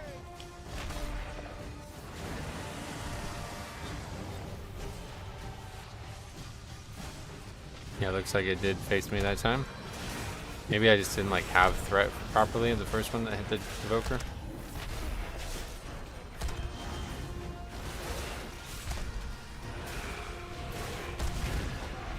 I'm tired of this! Decimator round! Fire!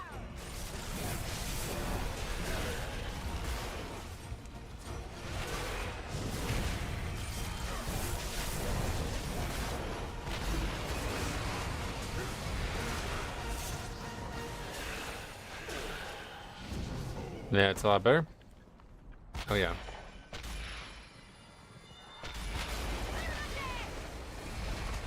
Can't buy that though.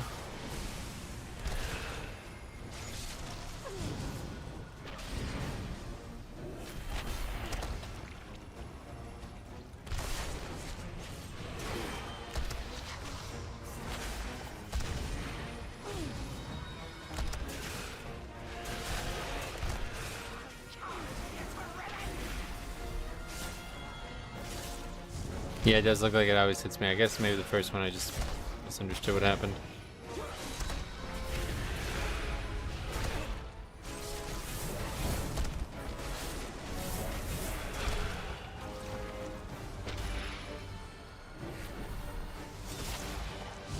All hands!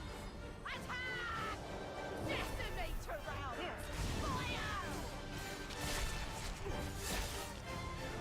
Isn't there a spot that you could tank him that there was no puddles? I think like over here somewhere there's like never gonna be a puddle spawning, so you can always just stand here. Spotters are a waste of time now. Yeah, I don't know, we were talking about before, it seemed like maybe they made it so they don't do damage anymore. Or it's like in between the two spots, I guess is what that is.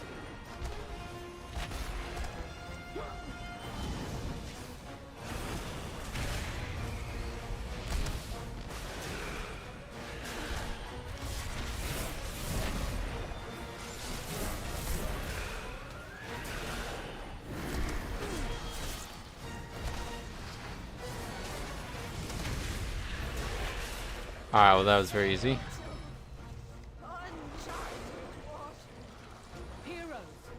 Now for the hard trash, usually. Heroes, Ashvane's forces are attempting to break through our southern wall. Is there normally trash here? I guess not. They have a chance at driving them from Boralus. Banana fellas. I'll rally the militia and secure the castle. Good hunting.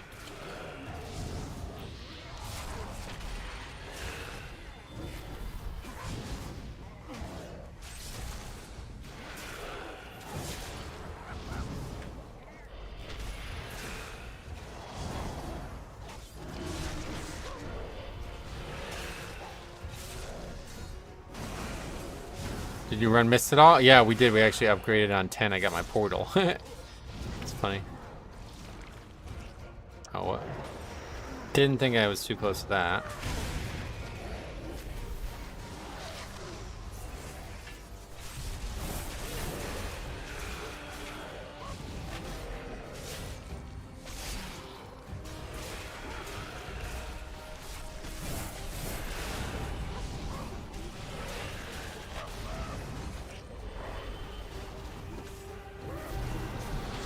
I'll have to rewind and watch it. Yeah, it was early in the stream. Feels like we've been going a long time, but it's not even been, I don't even think it's like 3 hours yet. These keys are stressful, man. It's really, it's a lot higher stress than the keys on Live WoW.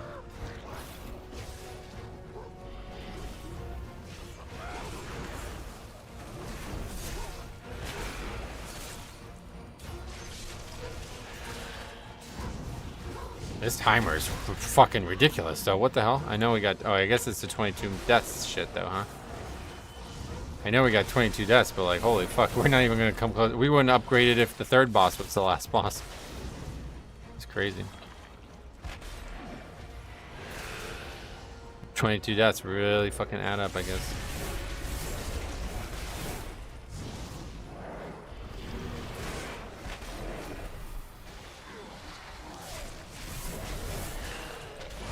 Five and a half minutes lost to deaths, yep.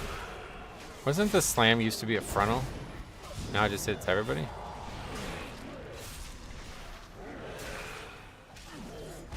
Hey Stromy, what's up buddy, welcome.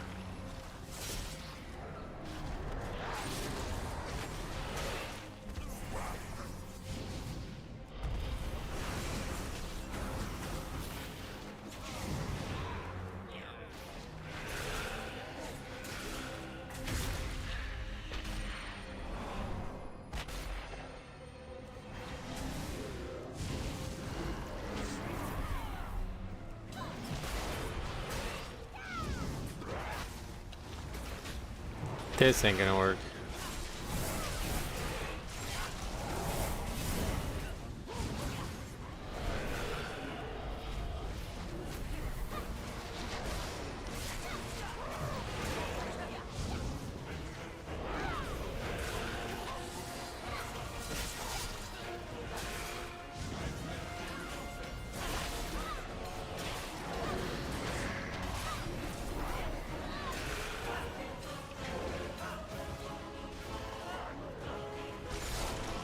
Somehow we didn't do that. Oh, hey, Harry, what's up, buddy? Welcome. That's done. Do I get feared too? No, we're good. My brother, tell me more about this Pokemon stuff. Siege of Boralus is back. Yeah, so when my father died, my mother was charged with like cleaning out the house of all of his things, basically. So in the process of her doing that, she like tore up all the attic and everything above. And, she found like a lot of the stuff that I had forgotten that I even had in this house. And one of the main things she found was like a giant chest filled with Pokemon binders. So I then brought it up on stream and people were like, Jix was telling me that like, oh, there's some really high value to Pokemon cards nowadays. So I looked into it and I thought like, you know, I got like a couple $1,000s worth of rare Pokemon cards. And I thought like, you know, I had about like 20 maybe cards that would be very high value, but nothing else. And so what I did was I sent those cards out to a company to be graded and authenticated, and thinking like, all right, they're gonna come back and I'm gonna make like $5 grand and then that's it, right? But then I realized like, well, nobody's gonna buy a fucking $5,000 card off somebody who's never sold a card on eBay before. So I was like, in order to do that, I need to start selling other cards. So then I just started selling like minor cards that like didn't seem like were very valuable, but people still want. And I was surprised to learn that there's literally like some of these cards are like every single day one sells on eBay. And so it's been like really fun just selling like just every couple days, like selling a like $2 or $3 card, and it just like adds up, you know what I mean? It's been like a fun process. I've been enjoying it. But I still have very valuable like cards that are, yeah, a lot more valuable than the ones I've been selling recently that have now just come back. I literally just picked them up off FedEx, like the mail people just came and dropped them off. So those are now in my hands again, and then now I gotta sell those too at some point. 1999 was when the Pokemon TCG came out, yeah. Was it popular in England too when you were young? I bought loads of the cheap ones. Well, you mean back when you were young or like recently?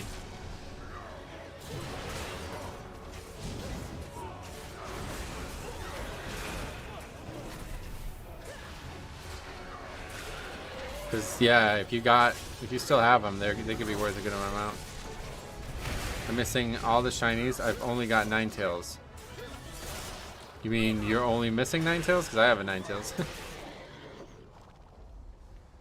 I went to put together a full 1999 set. Whoa, that's awesome. Yeah, I mean, if you're not looking to get like the first edition ones, it's probably not that much money. I've only got Ninetales. Ah, okay. Then it's gonna be a lot of money. Yeah.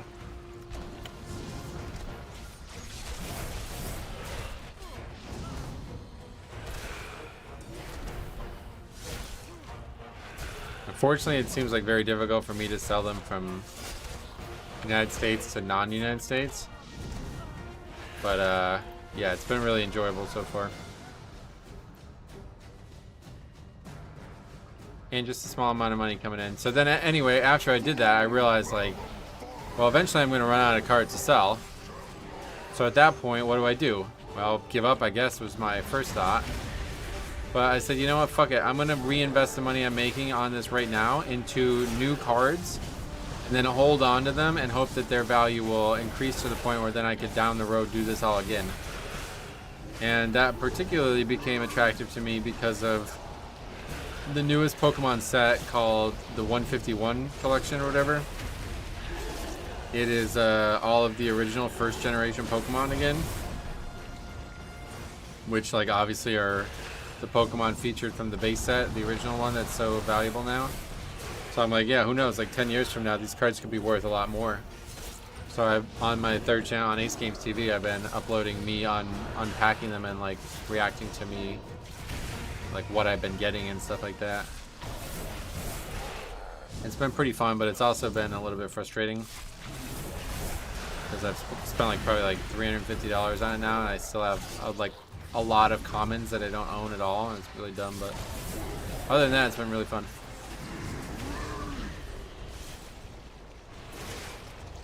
Fronto doesn't drop puddles anymore? I guess not, yeah. I don't remember this fight very well, I guess. What are you supposed to hide? You're supposed to use a statue or something like that, right? Out of your depth.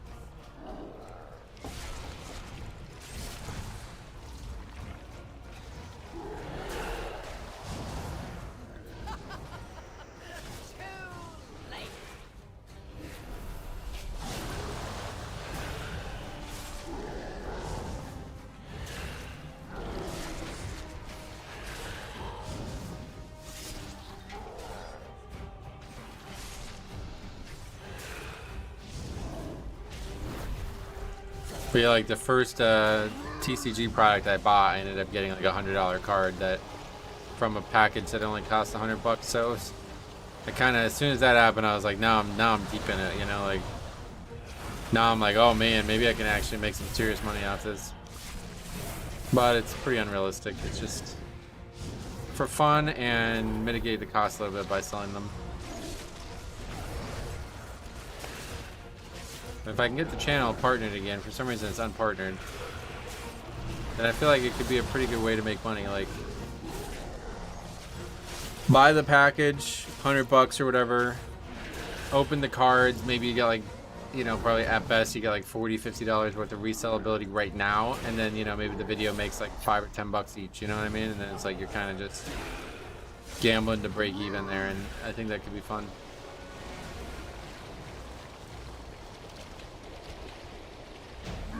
And then obviously if you get really lucky and you get like one of those super high value cards, you can make way more money. Yeah, something to do, yeah. I've been really struggling with something to do kind of thing ever since my father died, so it's been Oh, well. fools.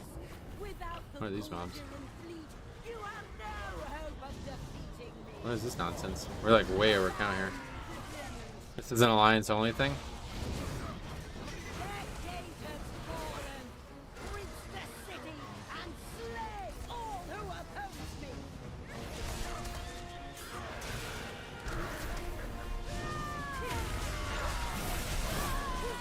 But anyway, when I was selling them on eBay, originally I was limited to only having 10 sales per month. 10 cards that could be on eBay each month. But I finally got approved for having more than 10, so... No, like that just happened like last night or 2 nights ago now, so... Now I'm just like in the process of like listing every single card I have, basically. And then I started looking at the Yu-Gi-Oh cards and the Magic the Gathering cards I had too, and I didn't realize like there's a good amount there that can sell as well, so... Doing that as well is pretty nice. I actually have a lot more cards that can give me some money before I totally tap out of things from the 2000s. So are you scaled now? Yep, we're it's a better scaling on 10. We're 613, which is the item level that the actual dungeon drops when you complete it. That is annoying.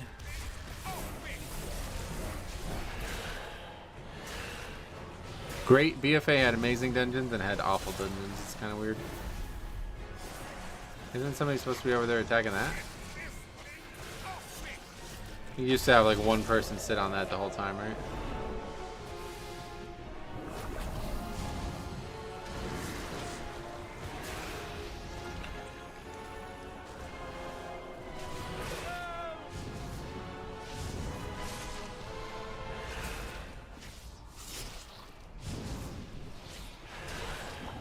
What is the change here? That what, another one won't spawn? Is that what the change is?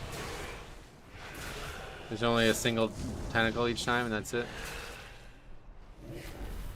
10s are harder than in Dragonflight. Oh, way harder. I owe you. Just give me a second to get this cannon working. But a lot of it's a gearing thing and an experience thing. Cannon's good to go. Turn that. I haven't really having the best of luck when I went to the studio to make a song. Oh wow, what happened? Spent 800 pounds? Wow, oh jeez, what happened? Let's just wipe it up.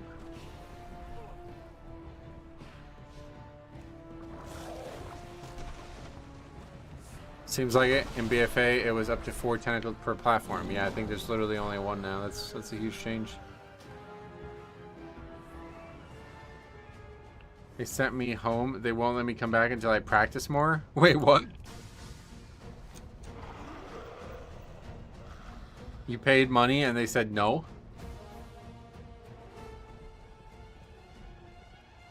Didn't know what I was getting myself into? Oh, was it like a super serious place or something like that? I don't get it.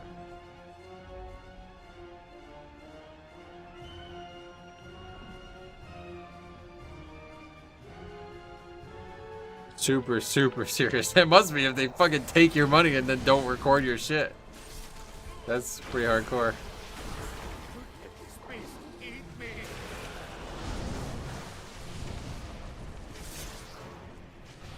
I don't even know what's happening right now. How are people getting one shot?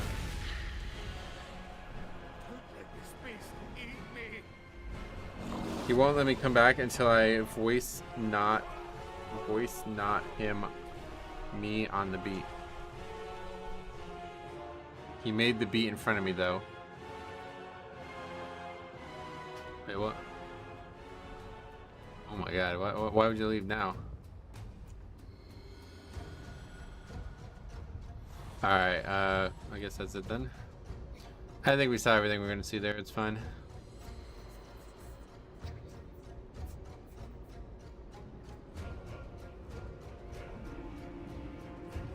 So you got something out of your money, I guess, is that what you're saying?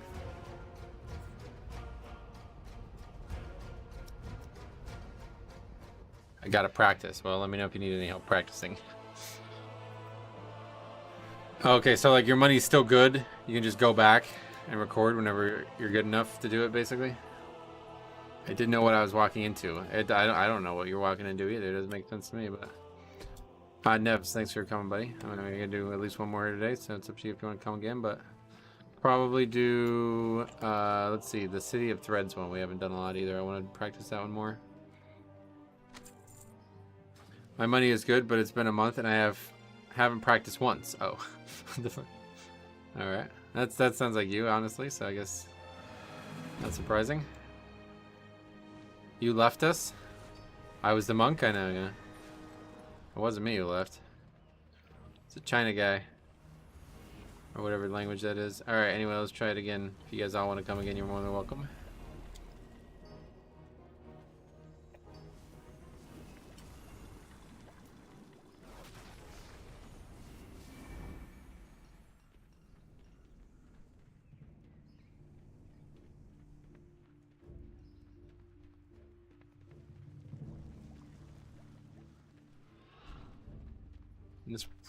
This may be, depending on how it goes, I guess. If we actually get to the end of it, it's probably going to be it for me. He said come in, and I didn't know when to start rapping, and he said, bro, is this your first time? What, did he just, like, start the beat, and you were just standing there looking at him, like... I said, bro, tell me to come in and start rapping.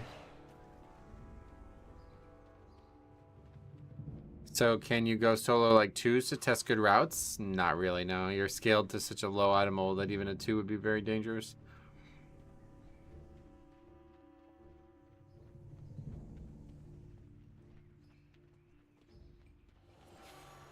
City of Threads, you. This is one that I needed to practice, so if you don't want to come, no worries. This will only be the second time I've been in here. 1, 2, 3, 4, boom. So I've got to learn how to count music.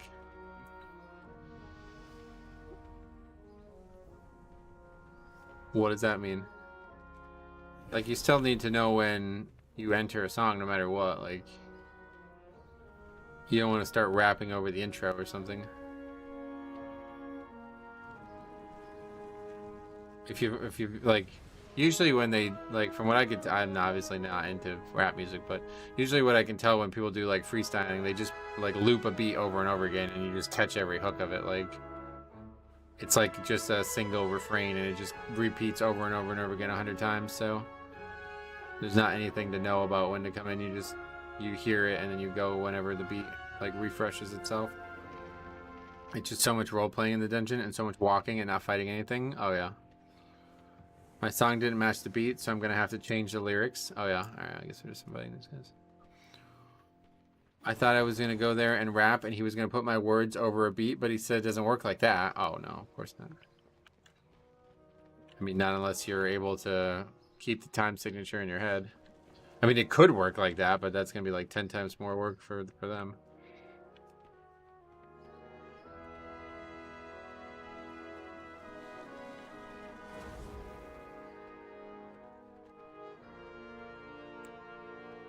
That's funny though. What was the name of this place? First you make the beat, then you make the lyrics. Oh yeah. I might just cut my losses and not do music. I'm not sure. You're good at it, man. You shouldn't give up. Camden Records. Alright, let's look it up. How did you even get involved with them? Like what?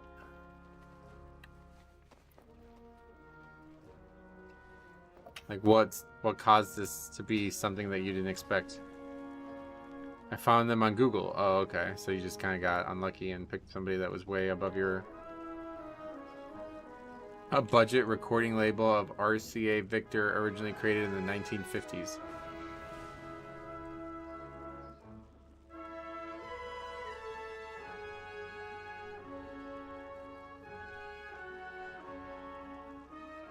That must have been awkward as fuck. Was it like really, like, did it feel like shit when you're in there or what? I oversold myself? Well, you should have went somewhere that was not, like, they had expectations. I turn up with beers? What? Why? You're so stupid. What are you doing? Oh my god. I miss you. Alright, wait, Dark Flame Cleft, huh? What the fuck is Dark Flame Cleft?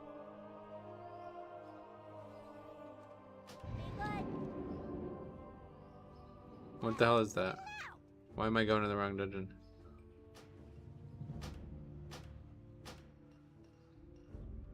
There's 2 Cydia threads. They're named wrong.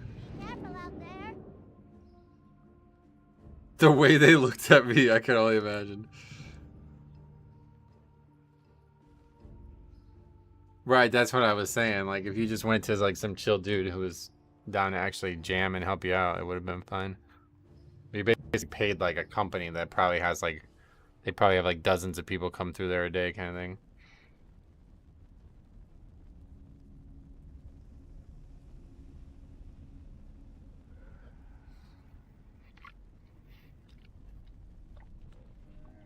I mean, how did you not, like, did you not look at their website? Like, look at how serious this looks. This looks super serious, doesn't it? I offered him a beer. Did you bring alcohol? What the fuck did you, like, what, you carried it? What? Why would you do that? That doesn't even make sense. Why would you? I wanted to go to the best. I get it. I could see that, honestly. I could see that. How did you book it? Online, or did you have to call them or something? Book now. I gotta go through all this nonsense. I phoned them. That's, and what, they didn't ask you about like proficiency, or they just said like, here, give me your credit card and we're gonna... That's pretty crazy. I guess they probably don't have a lot of like guys who just walked in. I told them I know my shit. Oh, you like kind of lied to him. I see. Well, I can't believe you brought beer for like what? I need to just follow you around and record your life, dude. It would be... That'd be crazy.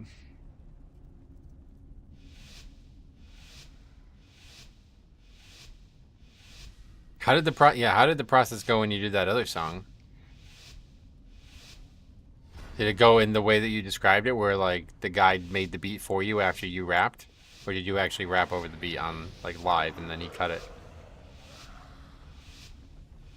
Fake it till you make it. That's how people do it in Mythic Plus, so might as well. I don't even know what we're doing here, so let's just chill. Love the instant offline guys as well. I went to my mates and he done everything and he edited me into it. Yeah, that's what I thought. Okay, so that's why you were confused then. So that was just somebody trying to help you, you know, like they were going out of their way to help you, but now this is like you're going out of your way to help him, basically. It's the opposite, right? He makes country music now? Oh yeah. Well, country's like infused with rap now, dude. Jelly Roll, right? Changing some shit up, so. Is there actually country music in England though? Do like people play country music in England?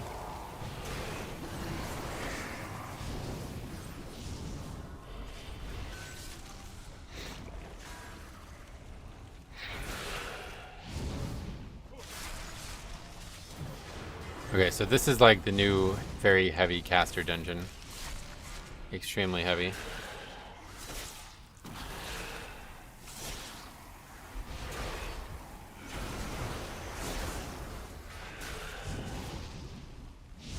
He went weird, my bro. He wears the cowboy boots and that, and he's walking down London roads. So people actually like respect country music in England. I'm surprised.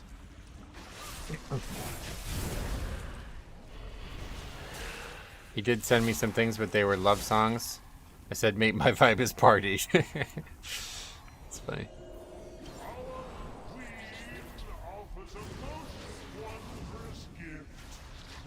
I talked to you about this a while ago. I remember Shadowlands was still out when we talked about it, but I'm telling you, there's just beats online, man. Like, you should just practice that.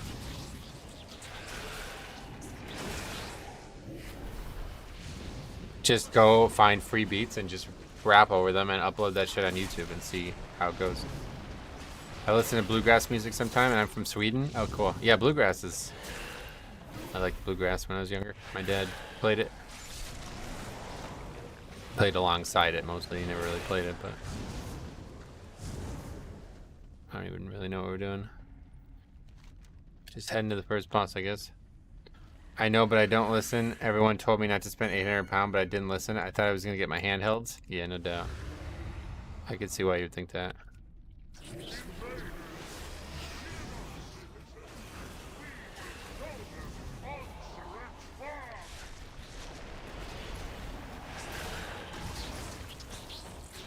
This pack is just easier than that pack. That pack like absolutely obliterated the last time we did this dungeon. This mob is very difficult though, it seems like.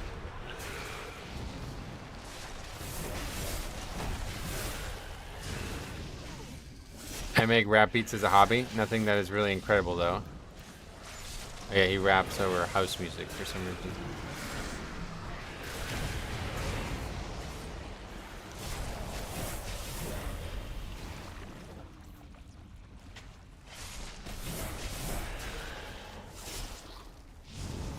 Yeah, I don't actually know what house music is either, honestly. Have you seen the website where AI makes beats? Oh, really? That sounds useful. AI makes everything now, dude. They make porn and everything.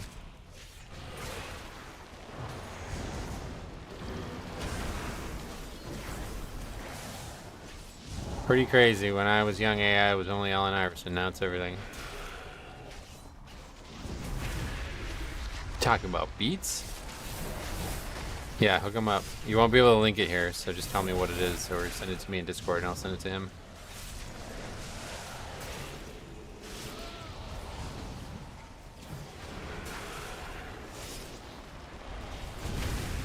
Does it explain like how, like, are you allowed to make content with them?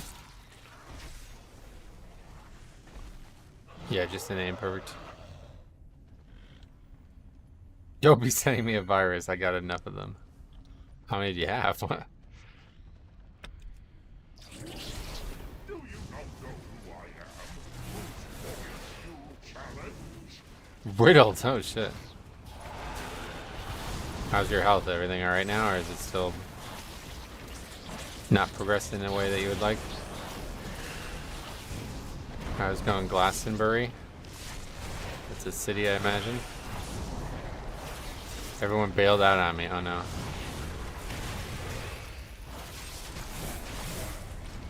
Website is called Sound Raw. It's a festival. Oh, cool.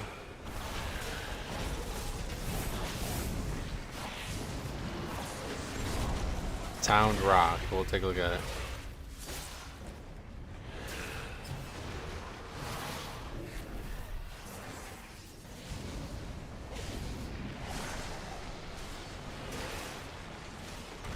Or is it Sound Draw? It's Sound Draw, isn't it? Discover the power of AI generated music with our platform. Create unique songs with just a few clicks. Try it for free. We do like trying it for free. Oh, there we go. They got all kinds of different genres too they can make for you.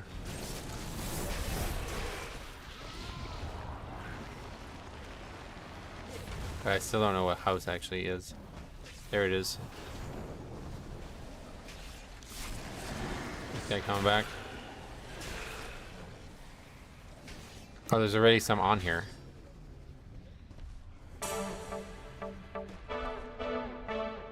Oh, I could see Harry on this one for sure.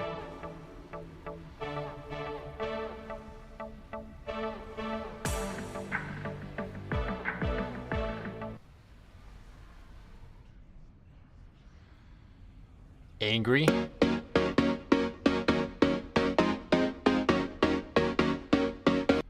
There you go. That sounds pretty good. I like that. You gotta pay to download them? Not if you just rap over them and use OBS to record them. Like if you're just there for practice, you know?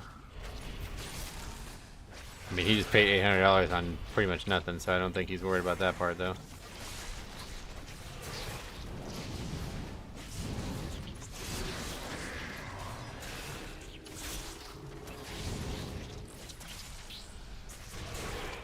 Yeah, that's part I don't understand how that works. That's why I was asking if you had known anything about it. Somebody who owns the website has probably like set up some bullshit legal thing where he now owns those even though AI generated them. Because I doubt the website just exists, especially in that state, like on its own without anybody backing it.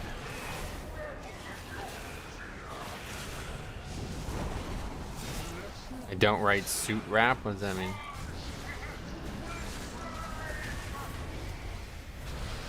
I cracked a beat macking application. What do we do here? Supposed to move him like super far, I guess. I'm not paying $1,000 for a hobby. Yeah, no doubt. Music is like the most overpriced hobby ever. People say like golf and shit, but now music's way worse. When we were in bands, it was always like...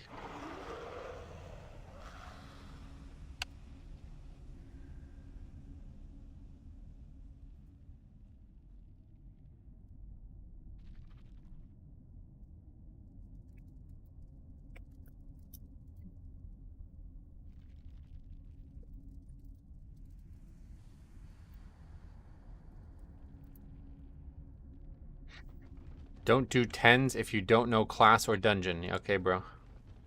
Thanks for letting me know. I might actually buy a guitar and try to do my music over acoustic rift.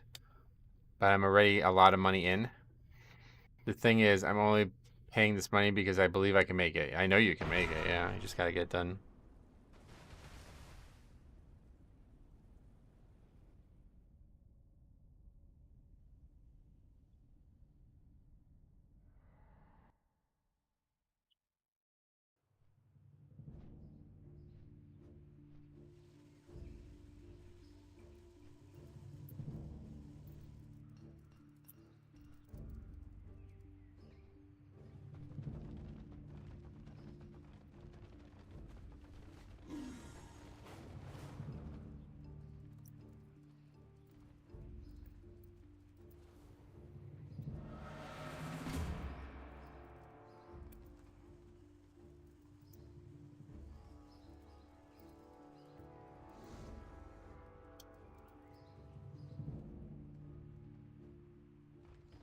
That's fucking next level arrogance there. You're not skilled enough to test keys. I've come in and ruined Metro's key. Oh, no, that's not you. I mean, that other guy was offline. I don't know what the fuck he was doing. I don't know why we even pulled that boss with 3 people. 3 others.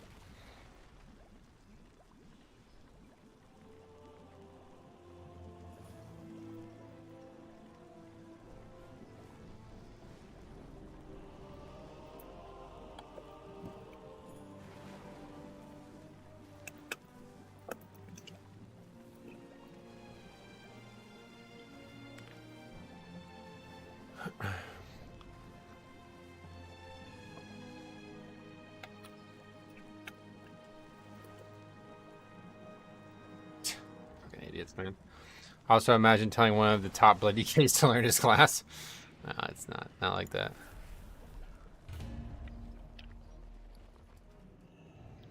Anyway, yeah, all right, we'll do this place one more time, then I'm probably done.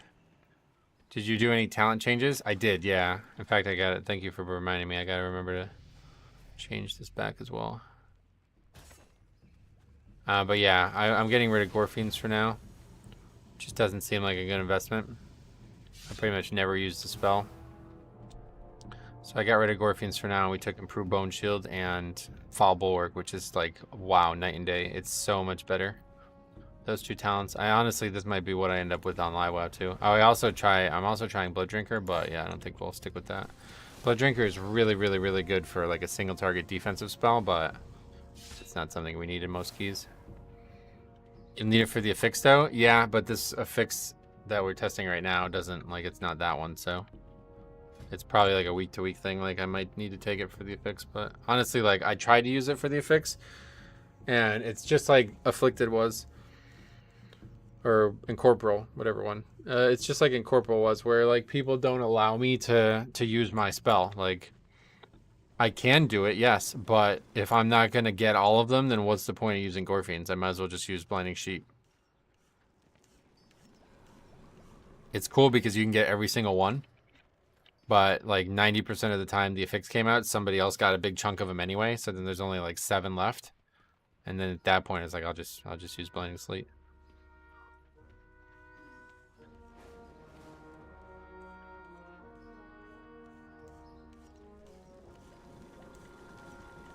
Consumption is super sick with Deathbringer hero talents because you get insane haste on your dot. I know, it's awesome. I love it.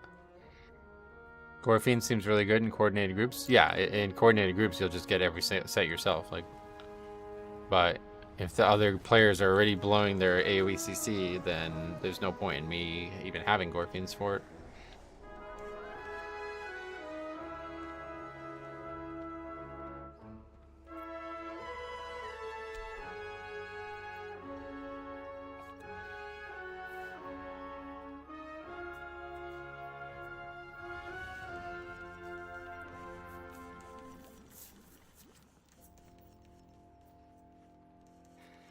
Is that guy who left before?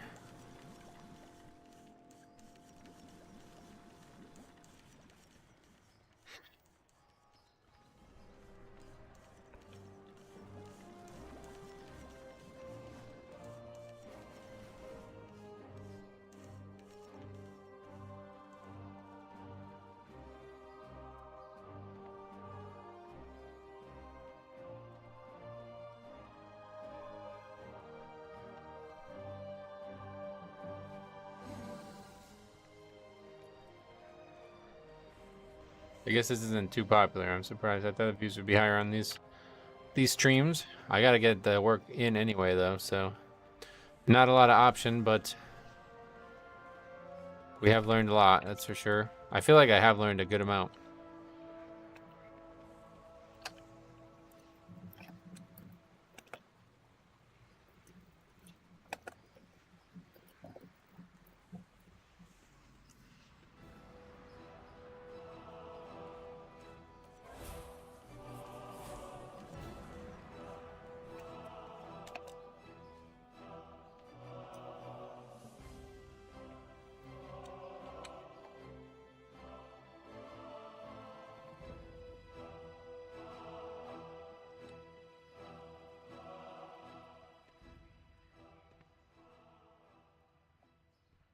Why not use hemostasis over Voracious? I don't know. A bunch of people try to convince me that hemostasis is not like an actual good healing thing.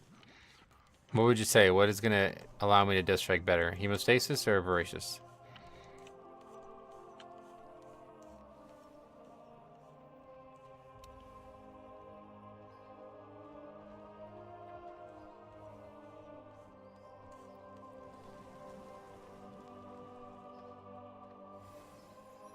Oh yeah, well we actually don't need this talent either, so we can take that as well.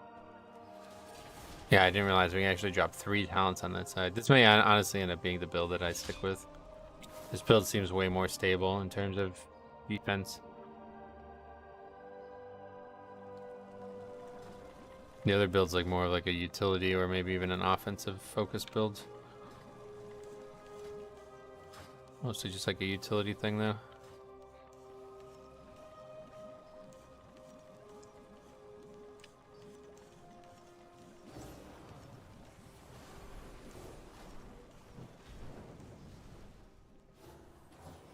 I would think hemostasis is way better for 90% of a dungeon. That's what I thought too, but people were saying that, like, I can't even remember what was said, but they were saying that, like, it doesn't improve your actual healing. The spells, like, the way it scales with the damage taken, that part doesn't get improved. It's only, like, the base part. But I don't know, like, one way or the other, like, my Death Strikes do not heal me to full anymore. Like, I feel like I'm very weak in terms of my self-healing at times. Is Idle still tuned to 580? It's 587 in low keys and then 613 in 10s and higher. So I really feel like the 613 and the 10 is easier than the 587 and like a 5 or something like that. So you either do like 2s that are just absolute face roll joke mode, or you do a 10 that's like the appropriate challenge with like full power. I don't know. This like whole like everybody's got these like weird insights into things that happen in this game. I don't know where they even get them from. I just use things that sound cool, and if they work, they work. But yeah, the more I think about it, the more I think like, yeah, probably won't end up with Gorfines. We'll see. Or I may drop even consumption and just go for Gorfines at that point, but we'll see. One of these things may not make the cut. I feel like it's hard to use Gorfines well and not waste it. But you pretty much, if you have it on a minute and a half CD, you pretty much just got to use it as on any pull that might kill you. But I do think, I don't know about Blood Draw, but I do think that talent's pretty solid. Doesn't really, nah, I don't know, maybe not. Didn't really do much healing there. How about offense? Nope. Still garbage, alright. I'll eventually find a talent that does something.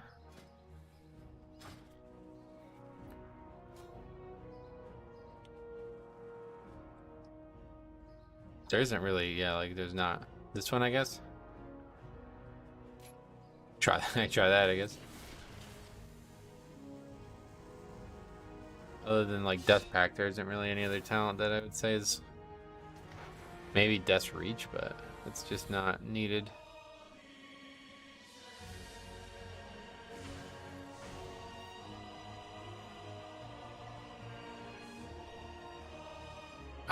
Blood Draw, fall below 30% health, you drain damage. The damage you take is reduced by 10%, and your Death Strike cost is reduced by 10 for 8 seconds. Yeah.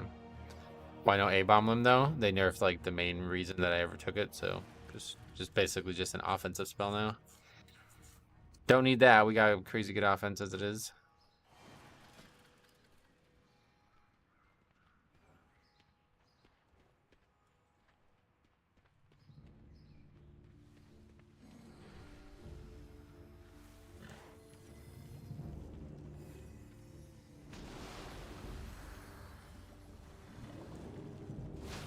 But again, to get it, even to take it, we would have to drop other talents that I think are valuable right now. Like, I'm not sure what we would take to get A-Bomb Limb at this point. I guess we'd have to drop this, right?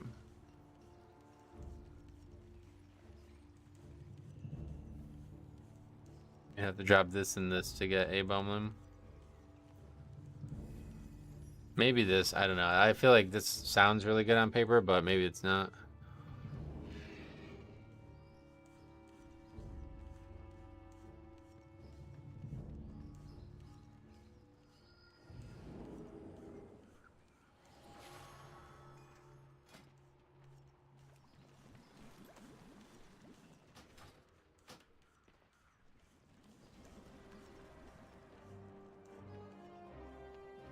Time is money, friend.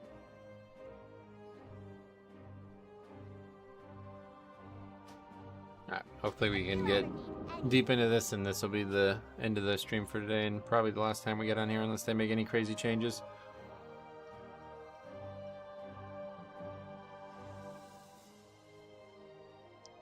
Today I finished Remix, 100% achievements and 100% cosmetics. Nice. That was kind of what I was going for too, although I won't ever get the achievements because I'm not going to do any raiding or anything. It's been fun trying to solo the raid though. Maybe get asphyxiate as well. No, there's just too many stuns at that point. I should take asphyxiate, but like even now I don't use it well. So we'll stick with this. Although maybe, I don't know, I guess if we don't have Gore Fiends, then maybe asphyxiate is useful again, yeah. I basically only ever took asphyxiate to try to get to Wraithwalk, and now that they moved Wraithwalk, I don't see myself taking asphyxiate as well as Blinding Sheet. Doesn't feel like you need both too often. Or can use both too often. That's the other problem I have. Too many global stopping things.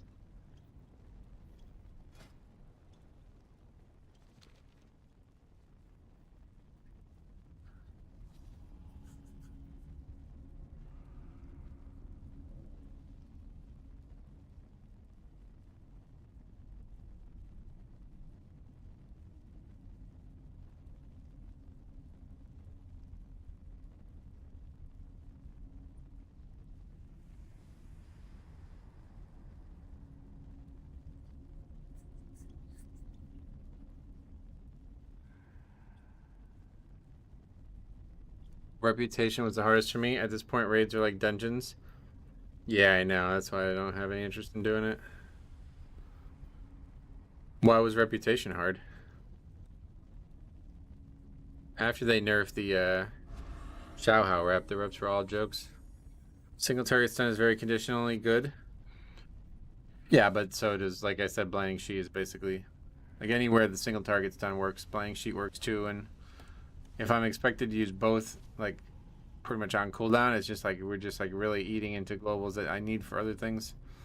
I have a lot of trouble doing it.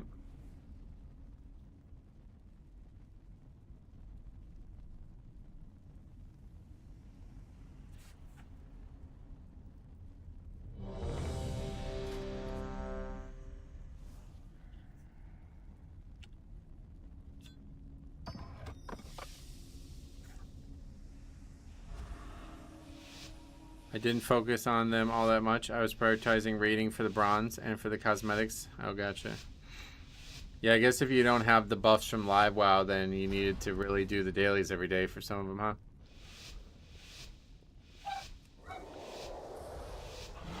Or did I never... Is it a 9? Ah, you've arrived. No, it's a 10. Our friend awaits you in the high halls. How is Bloody Blade versus Sanguine Ground? I don't know. Hard to quantify, I feel like. I think Sanguine Ground is better, but I think it's probably better, like a safer play to pick Bloody Blade.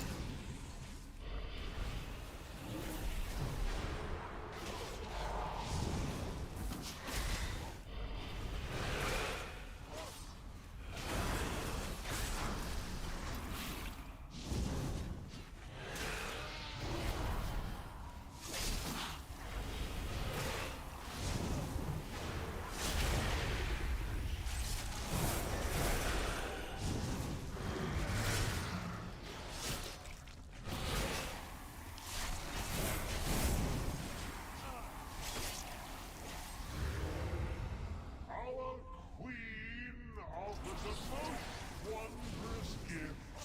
We Bloody Blade will scale better with gear, yeah.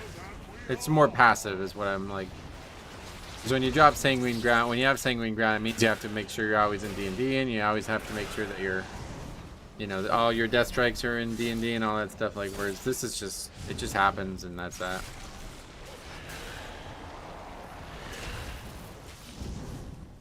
Sanguine Ground obviously would be better for like high magic income, but against pure physical, obviously, it's probably worse.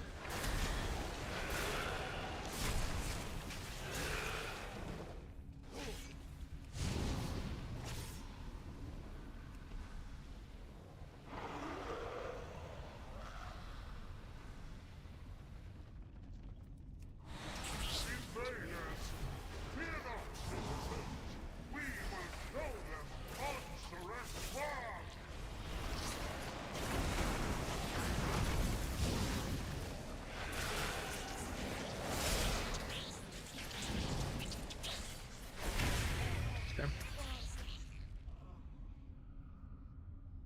I don't know, I feel like that pack is way harder than the other one. The other one's just a ton of casters.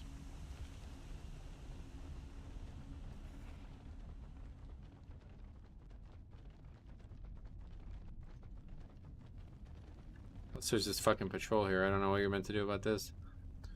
I guess we gotta kill this patrol sometimes.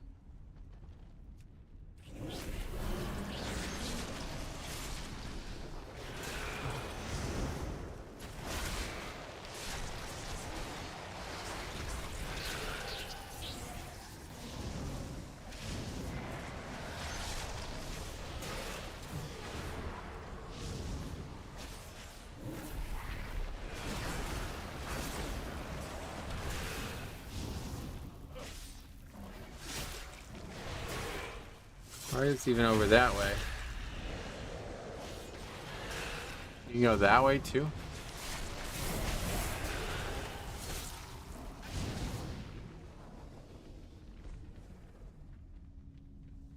Does it actually take you back down? I'm not sure.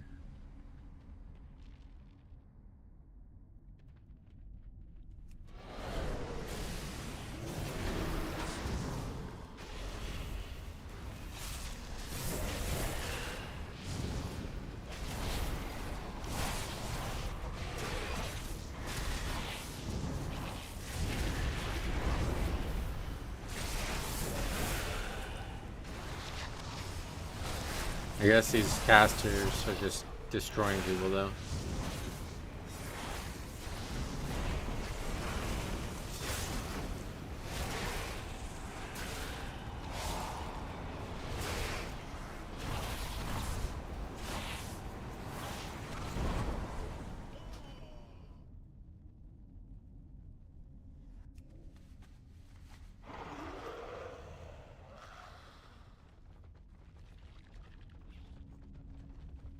It seems like there's so many different places that you can walk to, but I don't know if any of them are actually viable.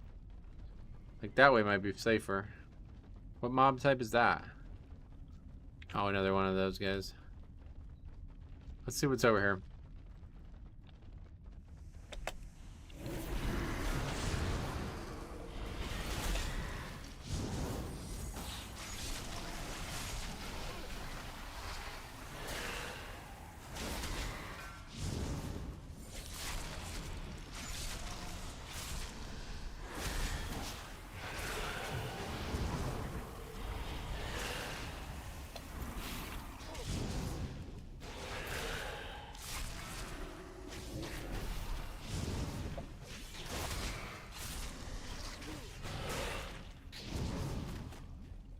It's pretty much the same. Oh, this trash is way worse. I don't even think this takes us to the boss. It doesn't look like it.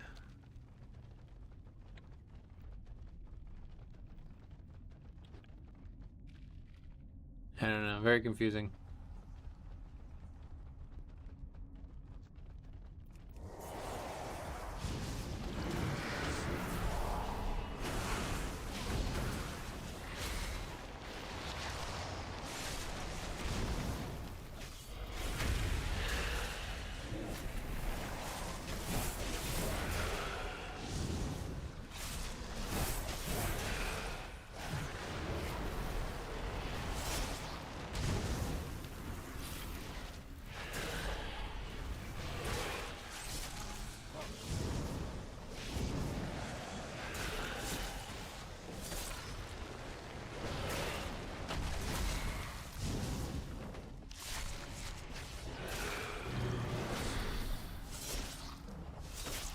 Pretty much both of the same mob types in each. Is just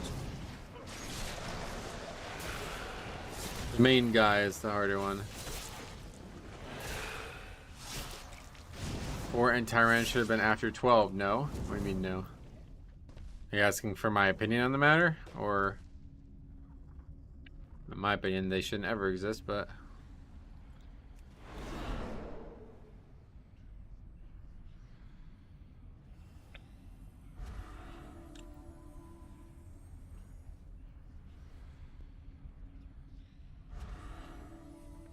take fucking 10 minutes off every timer and make the fights shorter. That'd be fine by me.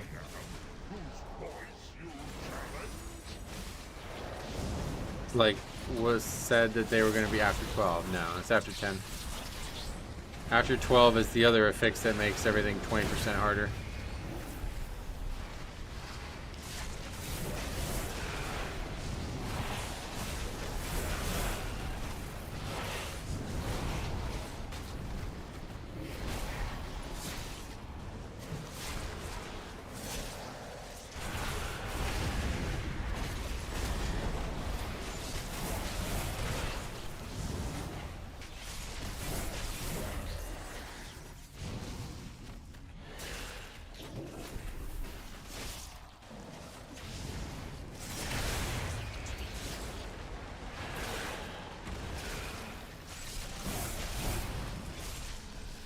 Only seasonal affix changes after 12.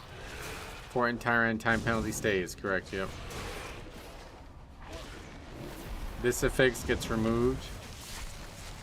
And it seems to rotate maybe weekly or something like that currently, but anyway, it changes. And then it stops changing and turns into something that just buffs everything by 20%.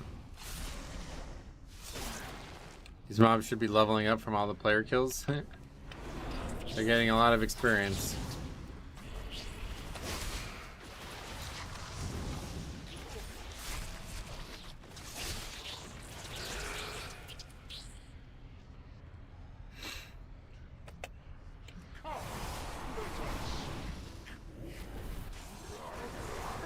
Okay, trying to leave the circle, you see that? Don't work.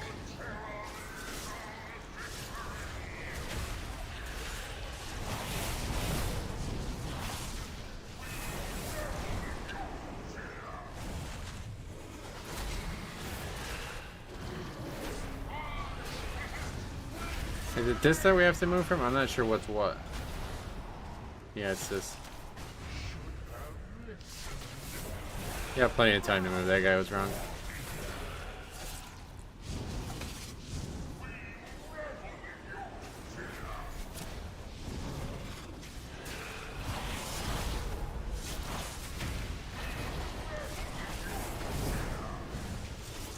That mechanic, I don't know why it's dangerous for these guys. Are they hitting each other with it? The fact the mechanic even like encourages you, yeah, it encourages you to not move on the second it starts.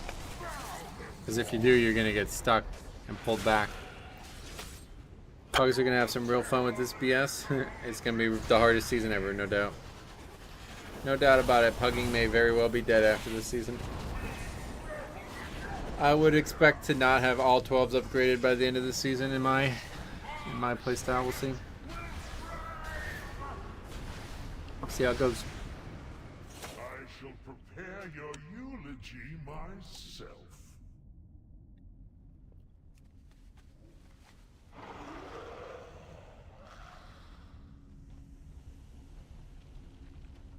Doesn't help this fucking. What is this? Is that really the damage on the boss?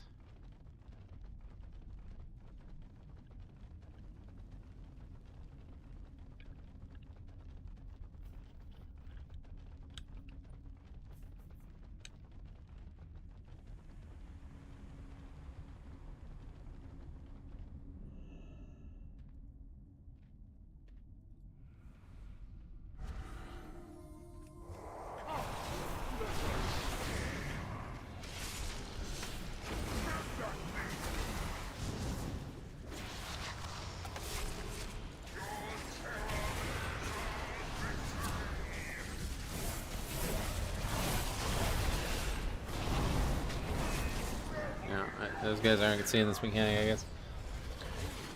You just spread out. Got a million mechanics like this in the day.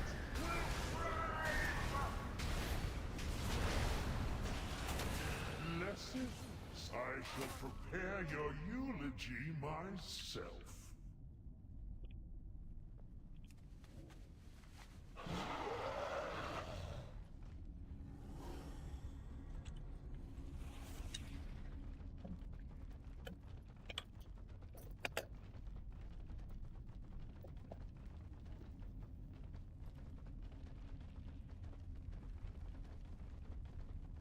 Round purple, boss purple, mechanic purple. Wow, they're all very different colors.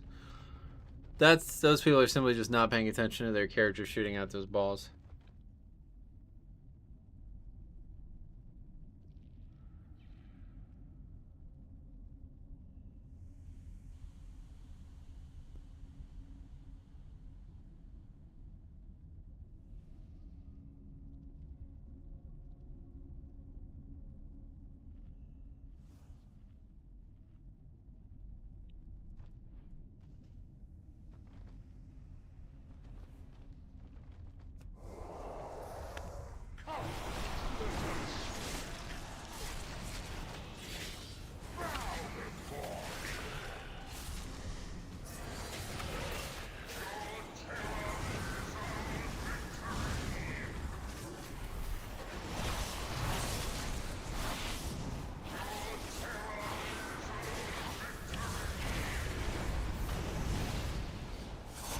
The priest got hit, I think. Yep.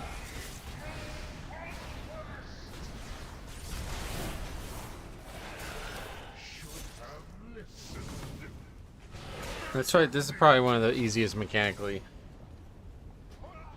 And that may be saying something, but out of the 4 new dungeons, this boss is probably one of the easier.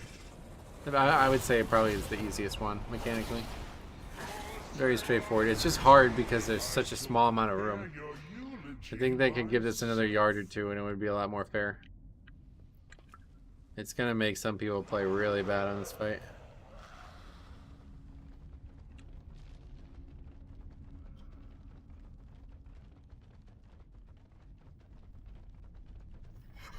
And it again really puts a lot of pressure on the tank to not accidentally move people out of there, like get them gripped out of their cast or something.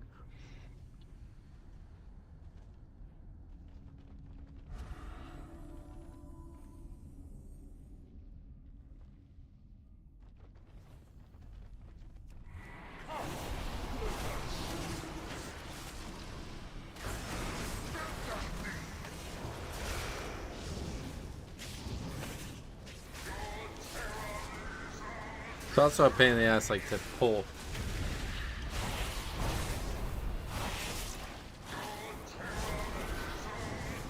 Oh, that gets dispelled. Oh, okay, so it's like Karazhan mechanic.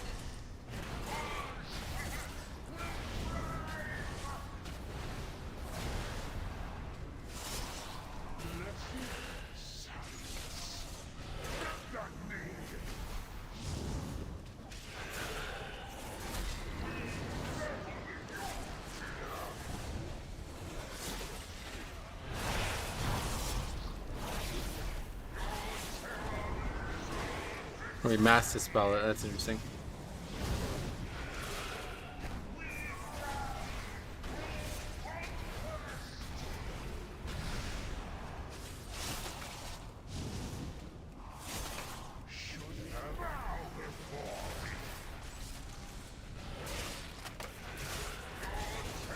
I think that priest just died because he didn't realize how far we had to move.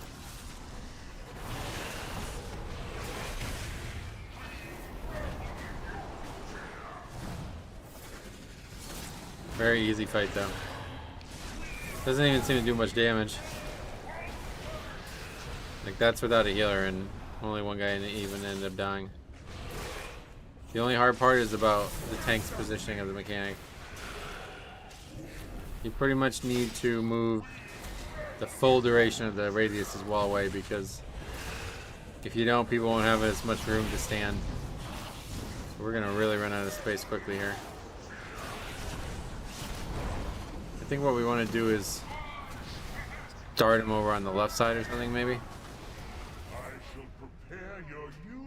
Realistically, it would just be dead before it becomes an issue, but...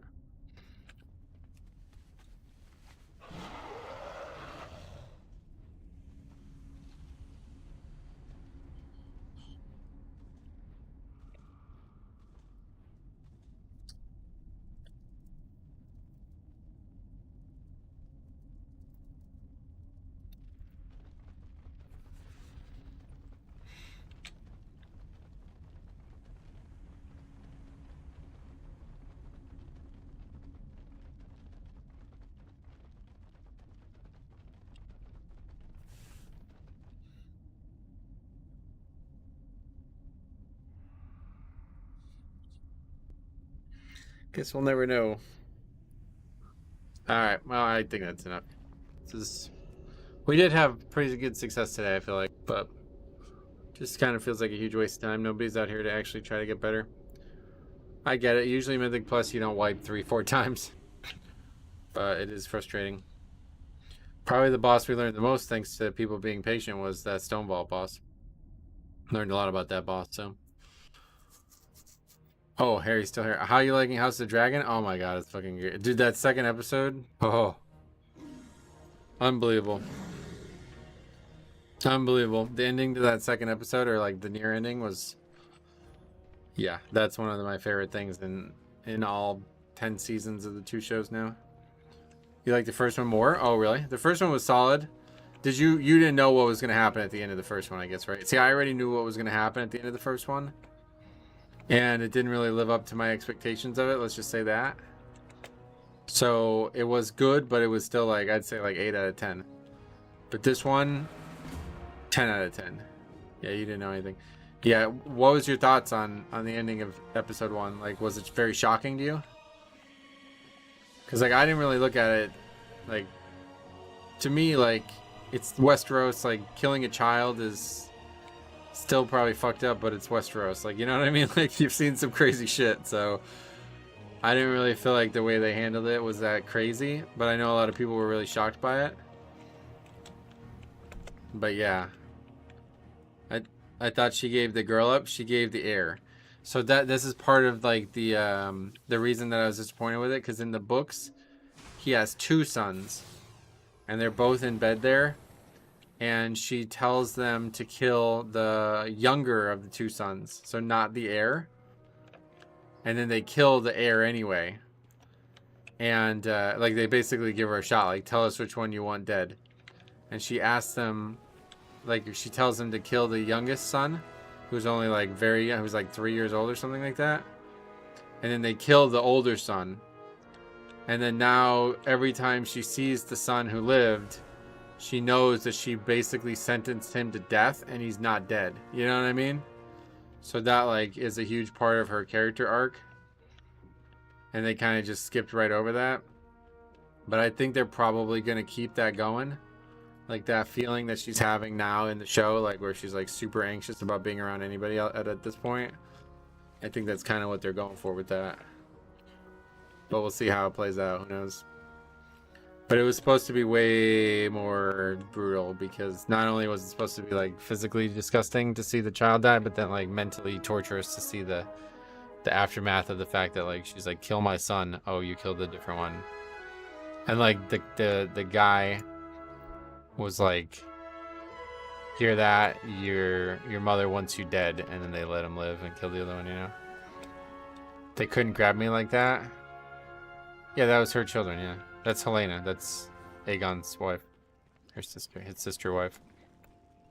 But there's like a going theory that those are not those are not actually his children. They're Aemon's children. But there's no like real evidence for it. It's just something that people think might have happened because Aegon doesn't give a fuck about Helena whatsoever. Like they even set that up in season 1 where like Aegon's like making fun of Helena, and Aemon's like, I would do my duty. You know what I mean? Like I would, you know, I would be a good husband to her, kind of thing. Yeah, that was her son that he killed. So she's not, and then she like has to carry the second child from like the one room all the way to the other.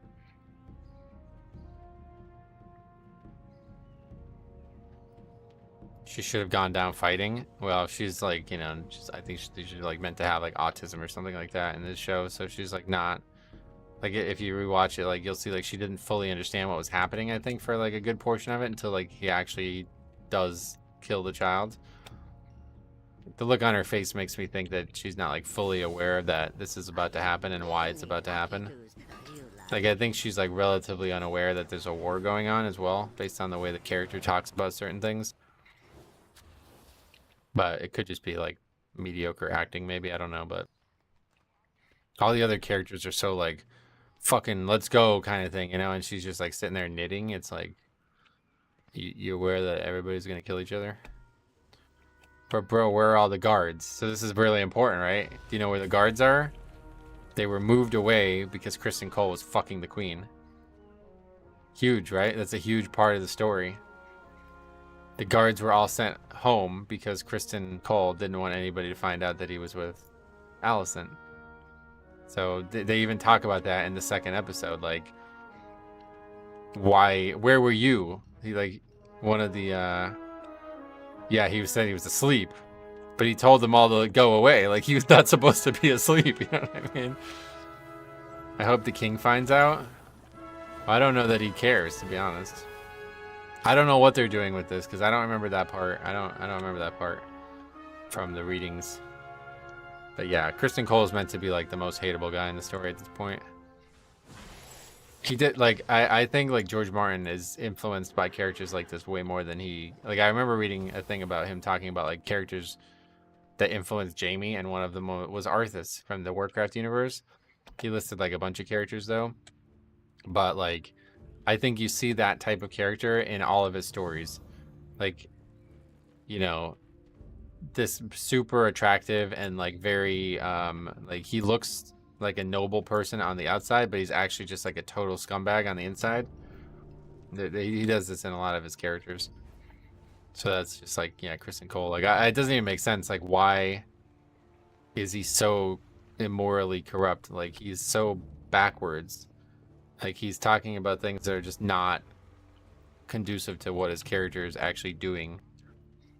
So I don't know, like, yeah, it's all crazy. But Corruption runs deep in Westeros, so he needs to go. He will, don't worry. Everybody's gonna go. Literally everybody does. I mean, like, that's the crazy part, because we know this for a fact, right? Because there's a timeline. We know this is 150 years before the original show anyway, so, like, by default, you know everybody dies. It's just gonna be about how they die. Like, this is why I like this show so much. Because we already know what the end point is. Like, everybody dies. It's just about how. Whether they die old age, you know what I mean? Like, I don't know. They cast Ned's granddad well? I don't think that's his granddad, but yeah. Cregan Stark is probably the most important character in the show that isn't a main... Like, he's not the non-Targaryens. He's probably the most important character in the show. I'm not sure how they're going to end it, but his character's... He's got a lot to do, so... But anyway, good chatting with you, man. It's good to see you, and I got love for Daemon. Yeah, Daemon's probably my favorite character in this story. And Matt Smith, not my favorite actor, but he's actually doing it really well. But yeah, good to see you, man. Hit me up if you ever want to chat or anything. I'll be around. But yeah, otherwise, guys, I'll be back tomorrow. New video on this whole thing, giving my new succinct thoughts on everything that's unfolded with the fixes. And then other than that, we'll be back, probably just back to live next week to see how that goes. So thanks for watching. We'll see you guys in the next one.